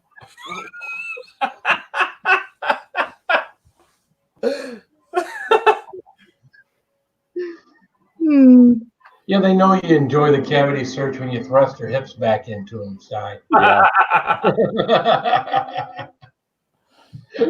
You don't want to do it. Yeah. When they tell you, get your hands against the wall. The rest of you can stay out from the wall, but get your hands up against the wall. Why just my hands? Oh, you'll find out soon enough. Mm-hmm. You know, the problem is that adhesive on that stinking Velcro just won't hold to that concrete wall, to the paint on the concrete wall, and it's supposed to. And I was using these clips that have the little tab on them you can pull off, and it's doesn't damage your paint or anything. Oh no, I got big patches of paint missing. I didn't have to pull that, rip the paint off. And this Velcro that's supposed to be a permanent fix keeps coming off the wall. I get the temporary stuff, it don't come off. I get the permanent stuff, it don't stay on. I just can't win this way. I don't know what I'm gonna do. I gotta figure something else out. Now Running Water bought himself a full studio set, and it's got the big frame that you can put the backdrops on, or you can put green screen or blue screen on. And I'm thinking I should buy a kit like that and then just move my couch out, and I can have the frame, and I can put these on that frame. Then they're not even attached to the wall, but yeah. Hey there, good looking. Hey. Eyes under without the glasses on. Just don't let any of those eyes pop out of their sockets. That's gonna freak people right out. No blue eyes. Teresa, better blue eyes than I do. Ass talking. Yeah. Francis, the talking ass. Oh no, that was mule. France ass. France ass. Yeah.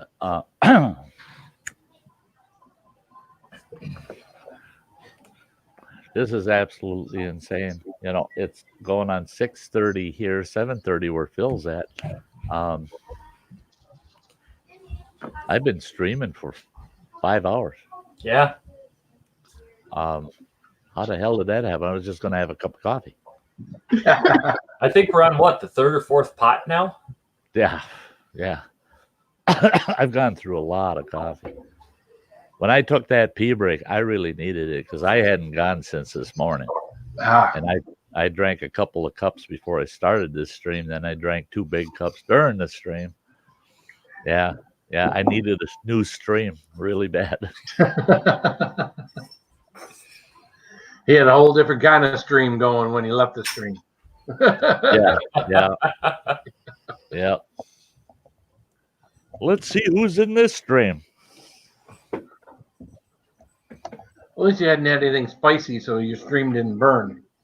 Right. Well, yeah, I've been eating ghost pepper chocolate, but that hasn't been in me long enough to have gotten to my kidneys yet. Hasn't been, didn't eat it long enough to get it into that stream, huh? Yeah. Yeah, I think I'm going to hook you up with a square of this there. Just a square. Just, one square. You got other stuff, you know. Actually, if I had just one little square of it, I'd probably cut that square in half and do a half and see what it peaks out at. And then once it peaks, if I feel, I can live through that, get that other half in behind it. The whole bar has got like 18 Carolina Reapers in it. So there's 8 squares. So it's a little more than 2 Carolina Reapers per square. Yeah. So it'd be like doing a couple of Reapers. Yeah. I've only done one ever. I still have that one in the freezer. You could cut that in half. Heck, you can cut it into 4 pieces and just pop a whole, quarter of a piece in your mouth at a time and see what it does for you. When I took it to work, I had one guy. I told him, I said, "Well, it's spicy." He pops a little chunk in his mouth, and this is like, I cut it into 9 pieces. That one little. Really? Square. And he put it in his mouth, and he's, "Oh shit!" And he went right over the garbage. He went right over the garbage and spit it out. And he's drinking his water or his pop and stuff. And he's like, "I gotta get something else." And he says, "I like spicy, but that." Now the other guy, nobody else acted like that. Everybody else was like, "Oh yeah, it's hot. It's But he was just like, And the whole day, that's all he talked about was, how I tried to poison him and whatnot. I says, I told you it was spicy. He says, yeah, but you didn't say how spicy. I'm like, all right, I'm supposed to say how spicy. It's funny though. You get some of these folks where I don't think they can emotionally handle the heat. It's their emotions fall all apart when they start getting that burn. They're just like, oh, it's the end of the world, And it's funny to watch them because after doing it, relax, it'll go away, But oh no, they're just like, oh my God, there's nothing I can do. The very first time I ever went super arse hot was in Alamogordo, New Mexico. I was there with some family members. My uncle took us out for dinner, and we went to an authentic Mexican restaurant. And they bring out this big tray with about 15 different salsas on it. And in the middle is a big bowl full of tortilla chips. And I'm watching my aunt. She's every one of those salsas she's eating, and she's just piling it on the chips. And she's loving it. And I did notice her cheeks are getting a little rosy, And I thought, and the one salsa was green. And I thought guacamole or some crap like that, So I took a chip and I took a big pile of that. And I mean, it was deep on that chip. And just as I was thinking it in my mouth, my aunt is yelling across the table, no! And it was too late. It was in there. And I'm chawing down on it. And she's just shaking her head. I freaked out. Oh, my God, I freaked out. I don't know what was in that salsa, but oh, my God. I thought I was going to die right there. I thought. And they had you got these pretty good sized glasses of water. And I grabbed that glass of ice water and I started drinking it. And it was fine as long as I was drinking. It had taken all that severe pain away. But it didn't last long. That glass was gone.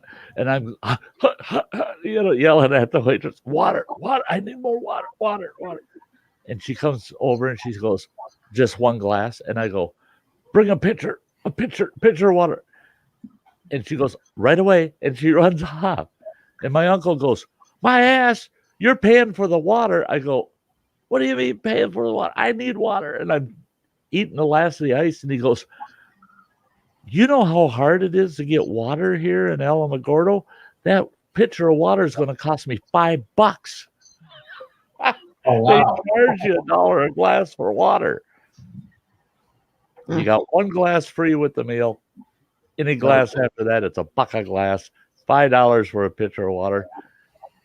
And I looked at him like, I could give a shit what it costs you. Right now. It don't matter. I'm dying. This is my dying wish. Something cold in my mouth. And my aunt, I saw her talk to a waitress. And after that gal brought me the water, I drank another glass. And then my aunt hands me just a small, about 8-ounce glass of milk. And she says, sip that. And I sip in that milk. And that did it. That's what cut it.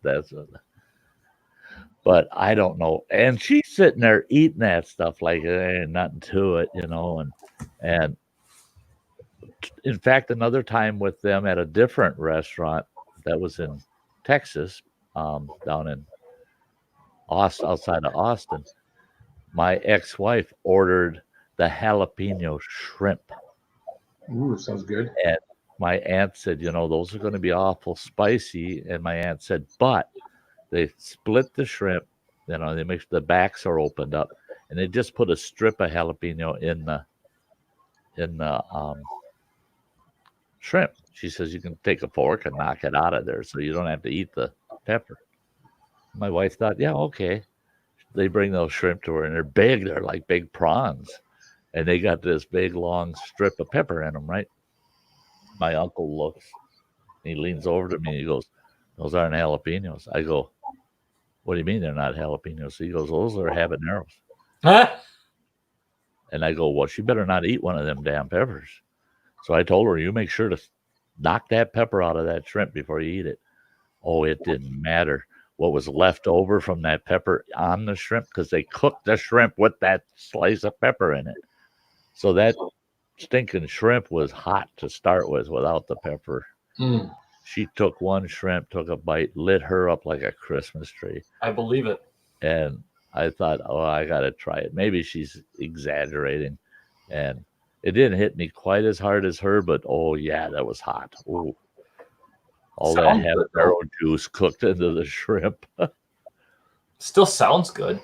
Yeah.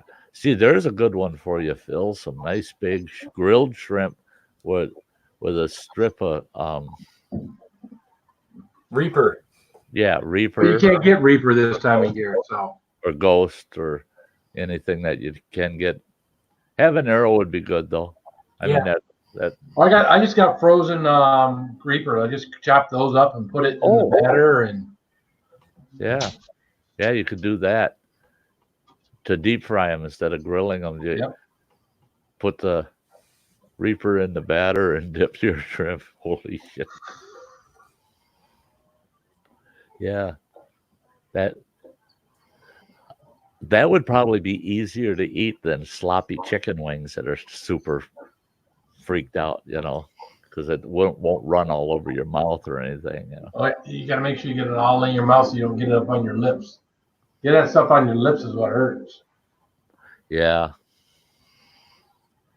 That'd be a true Diablo shrimp. LOL. Yeah. Yeah. Well, Sty, I got to go. I'm going to go get a couple of waters. I'm going to get some stuff out of here. I got to get ready. Yes. So you've got, you've got 5 hours, 4.5 hours. I go live before then. So. Oh, you're going live before that? Yeah. So actually at midnight when you're gonna. At midnight when I'm gonna do the shaving. Okay. Yeah. So. I'll be watching for you. All right, man. Have a good one. And Sty, have a good one, guys. See you later. Absolutely. Yep. Yeah, everybody remembers Spicy's going live tonight. He's shaving off his mustache. He'll be shaving his mustache off at 12 midnight Eastern time. 11 p.m. Central time. So, yep. Hi, Sherry. Sherry, you want to pop up on the panel for a few minutes? I'm going to shut it down in about 15 minutes. I don't know if she want to, but she just lost her mother-in-law. Oh, she did? Oh. She did pass. Oh, Sherry, yeah. Sorry. We won't drag you up here. I just read what you put on there. What? The last thing you typed. Have I typed something? Did you type? About 15 minutes ago. When Sty was fixing his canvas. What can I say? I like to see a nice ass. Not many of those around here. They all have pants to their knees. Yeah, they do. Men in a good pair of blue jeans. Oh, yeah. What's wrong with that? Hi, my. What's wrong with that? She says. What's Yeah, wrong with that? I love a good looking at the ass. jeans. I'm just looking at the jeans that are properly pulled up. Right? Yeah. Up Properly here. pulled up is the key word there. I don't know. Yeah.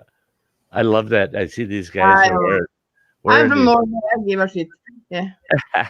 I see these damn guys wearing these pants and the crotches down at their knees, What did you do? Yeah. And I always tell them guys, whenever I see someone like that, I always tell them, don't you I get hate nervous that somebody yells cop? Yeah.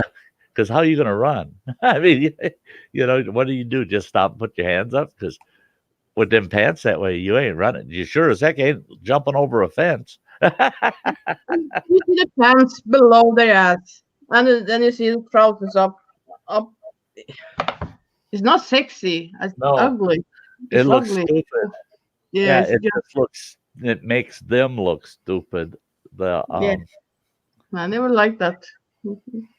Yeah, Sherry. Yeah, you're in our prayers, girl.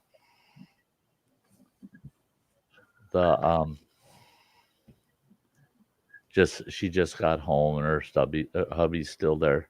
Yeah. It's a tough time, girl. Tough time with everything else you got, all the other burdens. Yeah.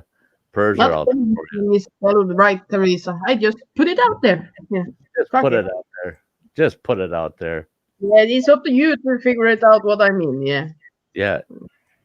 If you saw ass when I was fixing that tapestry, it's a miracle. You got good eyes, because I ain't got no ass. I didn't see so much ass, but we were talking about ass, and yeah. Yeah. Oh, so people are saying I'm talking out of my ass, eh? There's Sty just talking out of his ass.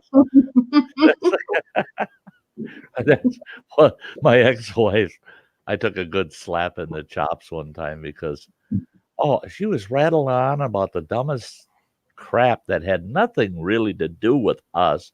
She's dragging us into somebody else's drama, and she goes, "And we should this, and this." And I told her, I said, "Stop. I said, I need you to quit talking like you got a paper asshole." Paper asshole. Ew, I got a good smack in the chops. Ever tell me I got a paper asshole again? I said, well, yeah, I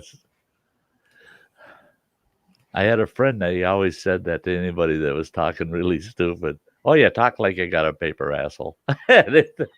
So I used it once and got slapped in the mouth for it. So I didn't use it anymore. Yeah. Yeah. Oh boy, oh boy, oh boy. Yeah, I suppose. Yeah, if I shut this down at about the 5.5 hour mark, then I'll actually eat something before Phil's streaming. Oh, he's going live in, I don't know if I can say it, but yeah, 20 minutes. Oh, is it going live that soon? Yep. So. Oh, well, that's good. Then we'll just.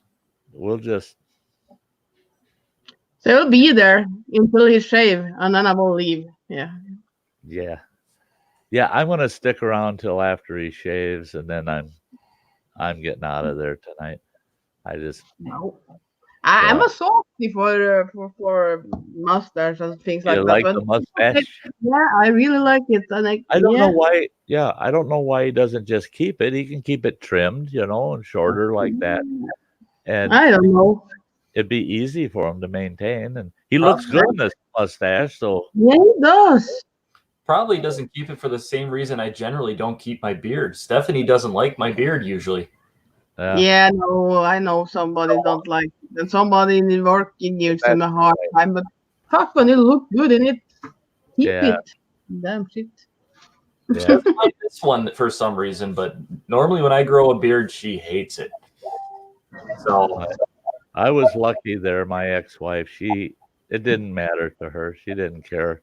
I could have a beard, long hair. It didn't matter to her. She didn't care. So that I was fortunate that she didn't whine about it. I hate your beard. That's not too bad. Yeah. It hates you too. She doesn't whine and complain. She just makes it known that she doesn't like it. Yeah. One time I shaved Gunner's beard. But before he just had a mustache. Mm-hmm.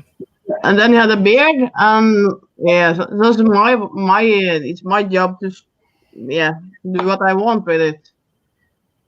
And suddenly I'm gonna shave it off to just have the beard. And when I do that, I start crying. I cry so bad. I cry. I couldn't stop crying. Yeah, it's so sad. Shouldn't have done it. Yeah. I shouldn't have done that. So when I did that, never again. Nope. Yeah. Nope. Something is, I don't know. Teresa, I was being a bad boy, huh? Bad Sty. Bad Sty. My first person that had mustache, that was Burt Reynolds. That is why I love mustache. Yeah. Burt Reynolds? Oh, yeah. Oh, tell me you like the car, too.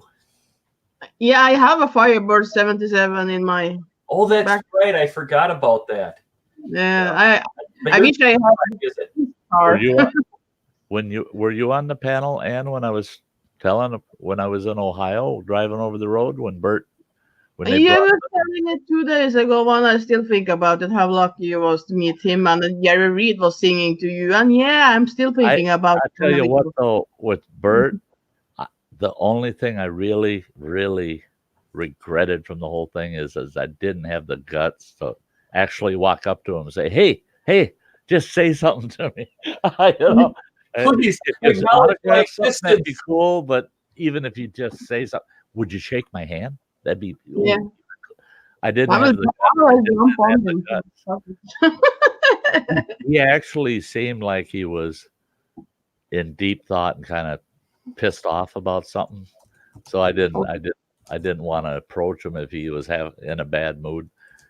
That's one thing I had seen a lot of times. They say Bert was usually pretty easygoing, but in the public there were times where he'd get irritable and he would get Damn handsome. like, would you F off and go away kind of thing.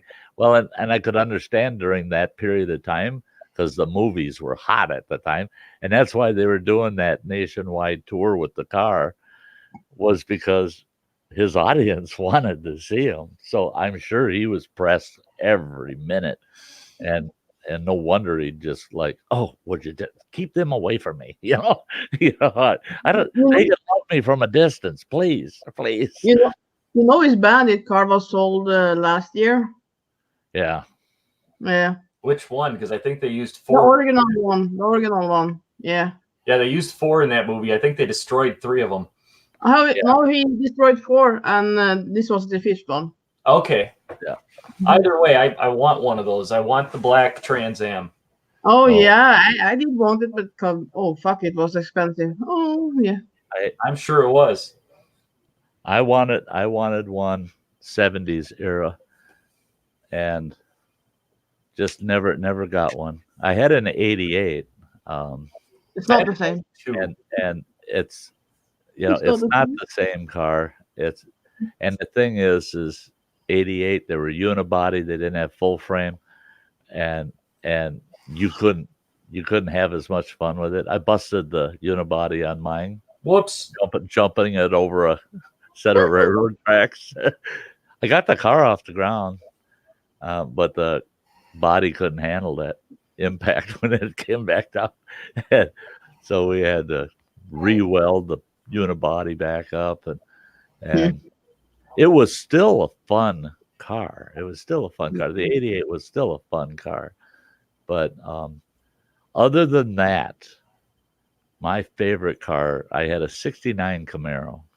Okay. And my 69 Camaro really kicked ass. Boy, that car was fast. That was one hot car. It was nice. It had T-top on it. So yeah. But when I had the Camaro, I wouldn't have gotten it if I hadn't gotten such a sweet deal on it. And I still would have preferred to have had the Firebird. I wanted the Firebird. I had a 92 Trans Am. It was a 350. It was a fun car, way fast. I want the 77 with black special edition, Burt Reynolds car. The other car I wouldn't mind getting my hands on is a 72 Chevelle. Chevelle is a nice car. Nice car.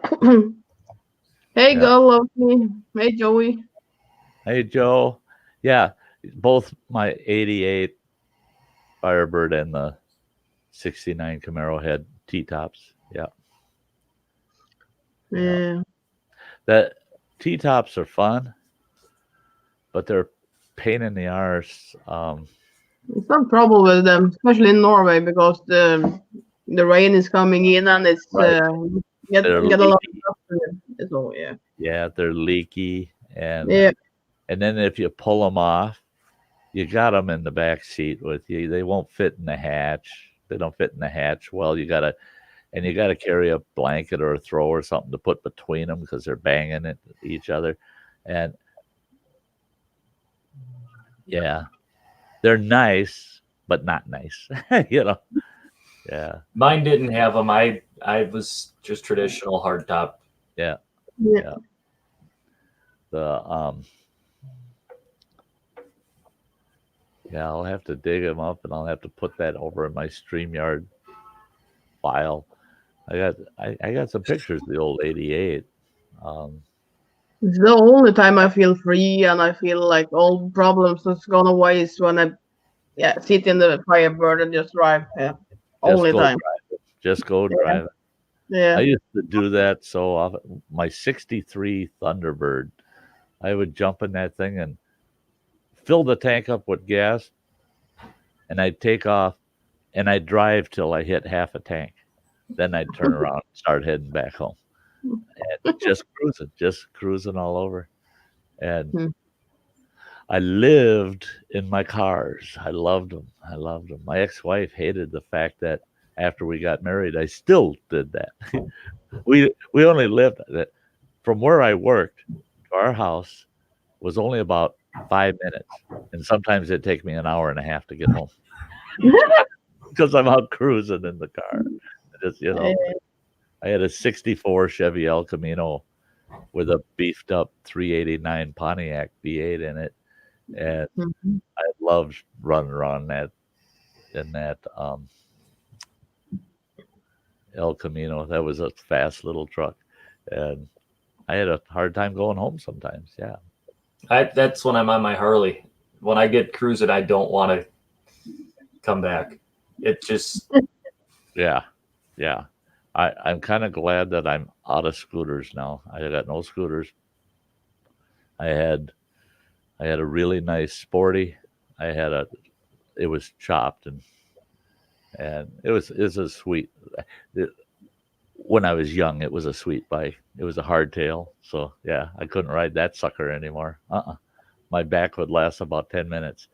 That hardtail was rode hard, but I had that. Imagine. I had a 650 Royal Enfield chopped and stretched. That bugger was a fun bike to ride around, British bike.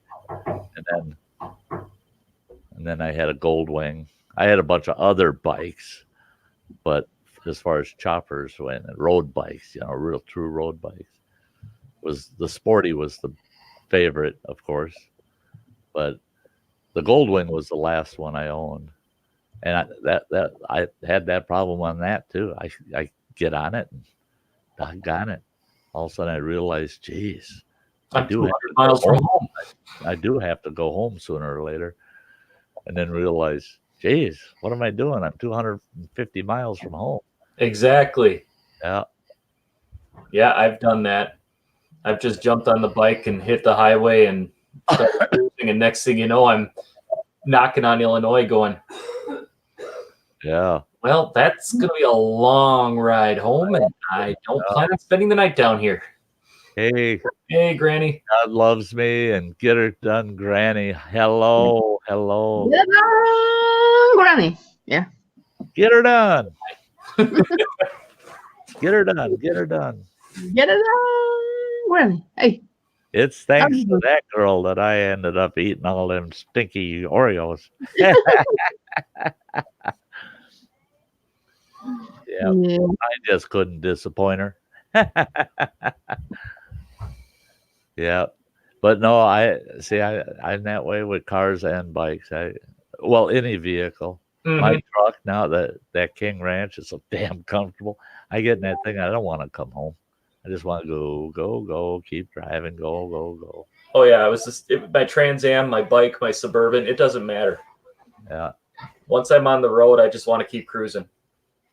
And I don't stop. I mean, that's the danger of having a 31-gallon tank in a Suburban is I can just go and go and go like 600 miles before I have to fill up.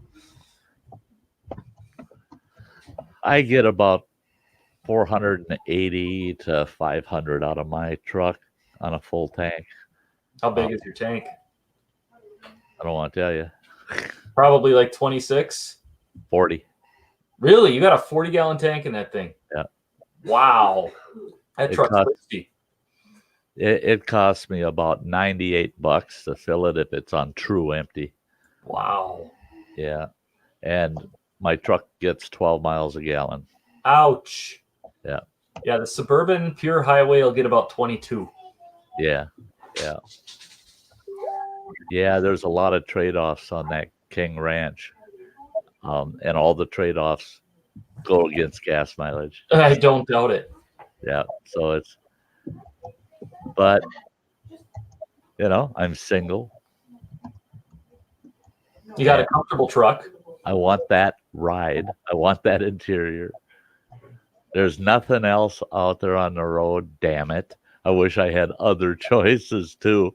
Oh, yeah. But there's nothing else out on the road that has true saddle leather. I know. So I feel like I'm on a horse when I get in my truck, a very fat, comfortable horse. Yeah. Hey, Stone Reinhardt. Yeah, that's Hey, Stone. That's one advantage of a King Ranch is that saddle leather. Yeah. It's not good if you got kids that eat in your truck, but no. Otherwise it's regular leather's not good if you've got that. Right. Yeah. You don't want to know what the middle row leather in the Suburban looks like after the last couple of years. Yeah. Oh, I can imagine. Yeah. Well, you should see my daughter's minivans that she's always owned. Oh, yeah? After her herd of monsters are in it. You know, 6 or 8 of them at a time and stuffed in the van and all eating McDonald's. Oh, yeah, that's good. Yeah. She went out. I don't know if she still has it. I'm going to have to ask her. But she finally got herself a 15-passenger Chevy van. Big beast of a, you know, it's like a school van, you know. And I was surprised with that. She's getting about 17 miles a gallon in it. And that's not bad. No. And with 15 passenger, well, if she has all of her kids and her grandkid, that puts 13 of them in the van, counting her and her honey. So that van just fits them. Right. Sty won't be sleeping tonight. Sure he will. I won't be what? Sleeping? Yeah.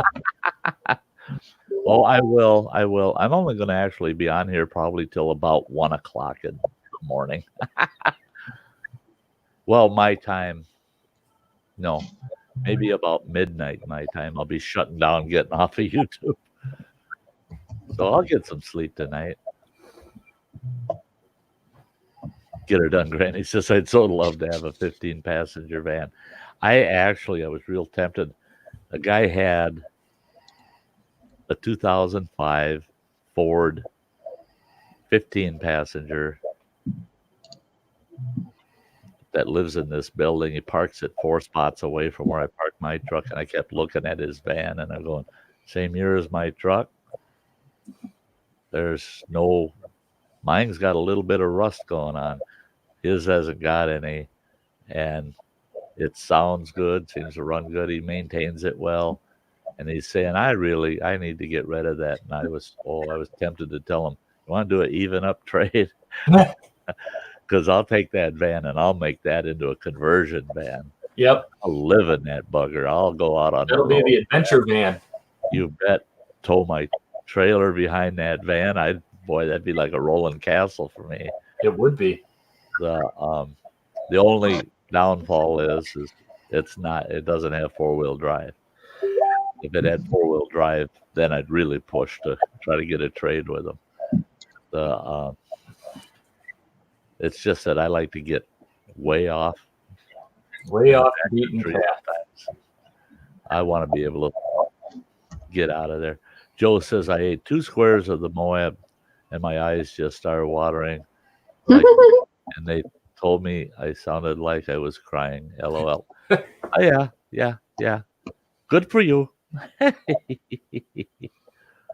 I don't know if that's a Moab bar. No, I don't think that's Moab.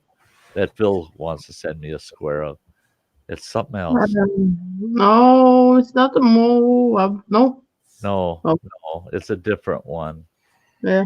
And Phil, he said, 1 square is tough, to do. He said he wouldn't even do the whole bar at one time. That is way too nuts to do. Well, if it's got 18 Reapers chopped up and powdered up and stuck in it, I mean, you don't want to be eating 18 Reapers in a candy bar. When he ate those 21, he was miserable for like 3 days. You should try the new Sherry Macmillan. She has made some. Have you seen them? Oh, I saw that she did. Yeah. And the sucker? Oh, the toe of Satan?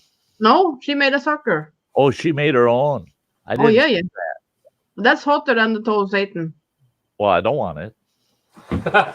I won't do it. No. Sty's just like, no. No way. No. No way. Toe of Satan. Mhm. Maybe someday I'll do. But no. Homemade ones that are hotter than the toe of Satan? No. Not interested. Not interested. But I went back and looked at some of these people that did Little Nitro, that gummy bear, and I watched them. And I couldn't help it. I'm sitting there. Thank God it wasn't public, that I could say what I wanted. I'm watching them, and I'm just going, "You sissy, you big sissy. What you? Oh God, I'm dying. Oh, shut up. That gummy bear wasn't so dang bad.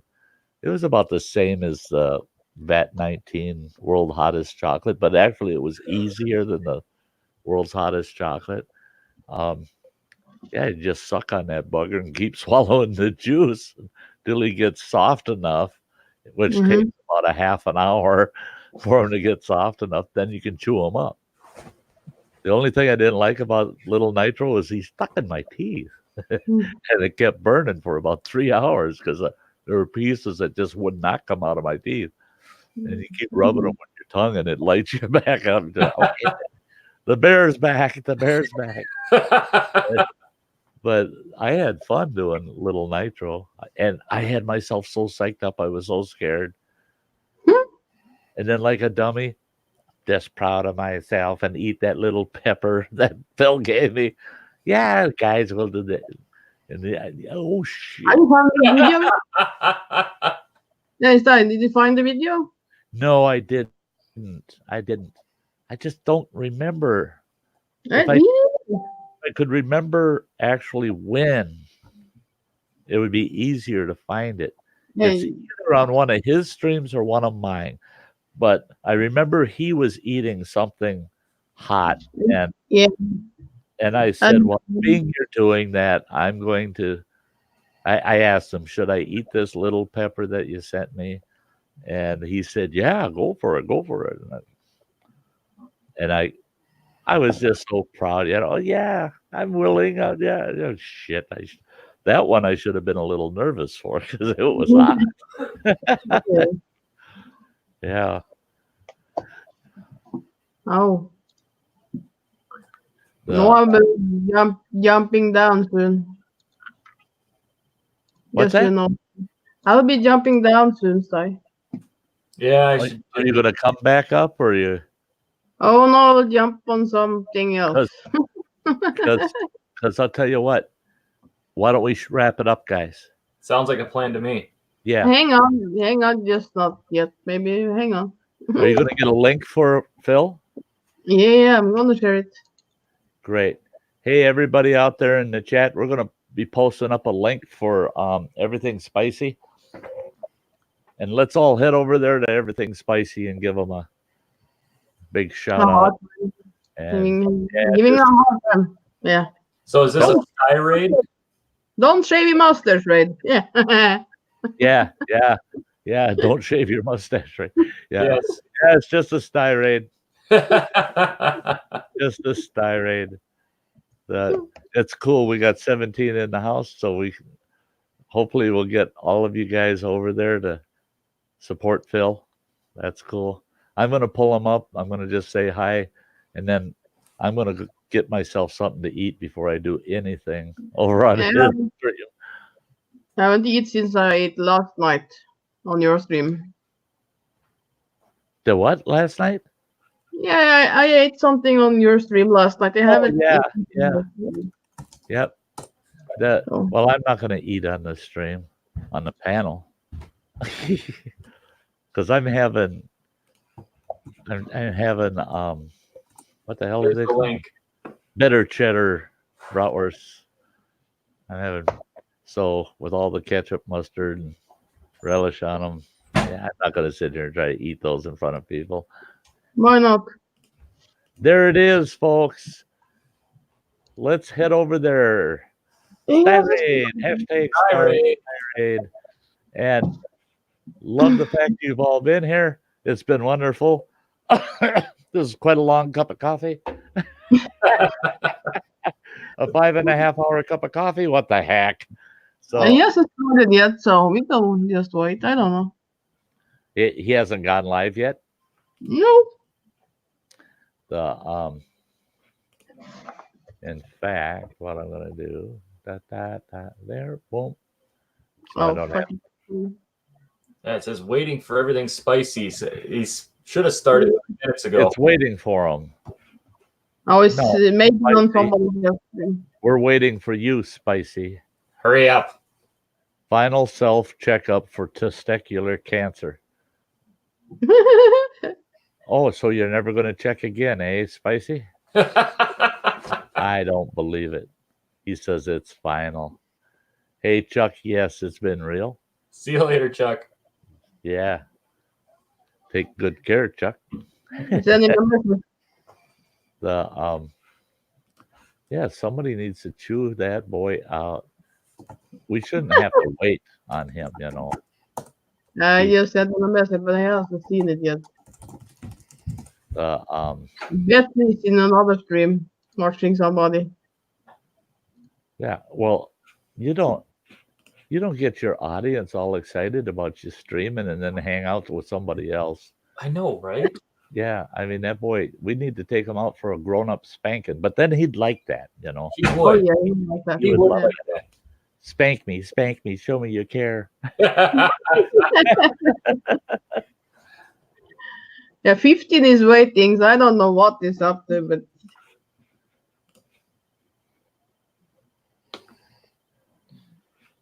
Gemma's there. Gemma's there. Loopy Lisa's there. Yeah. Eileen is there. oh yeah. Yeah. Joe just got over there. Great. I'm just waiting. You know, I think I'm gonna try to call the bugger. I think we should run over there. Tell them it's a Sty raid. We can chat in the chat. Sounds like a plan. You know what I mean? I hear you. Yeah. So why don't we do that, folks? We're gonna wrap this one up. And hey, next time you'll see me is tomorrow night. Sty Story Sunday. I tried to call him, he doesn't answer. He tried to text him, he doesn't answer. Yeah, because he's probably trying to figure out how do I get my camera on again? That goofball. Yeah. So let's go over there and hang out in his chat until he gets in the house. Sounds good. Okay, Okay, guys. see you there, guys. And then Love you all. And we'll- shirt off. Yeah. Yep. Make sure to get over there. Hit that thumbs up and share them out. And we'll see you all over there. Bye, everybody. Bye. Thanks. Bye. Love you all. I love you.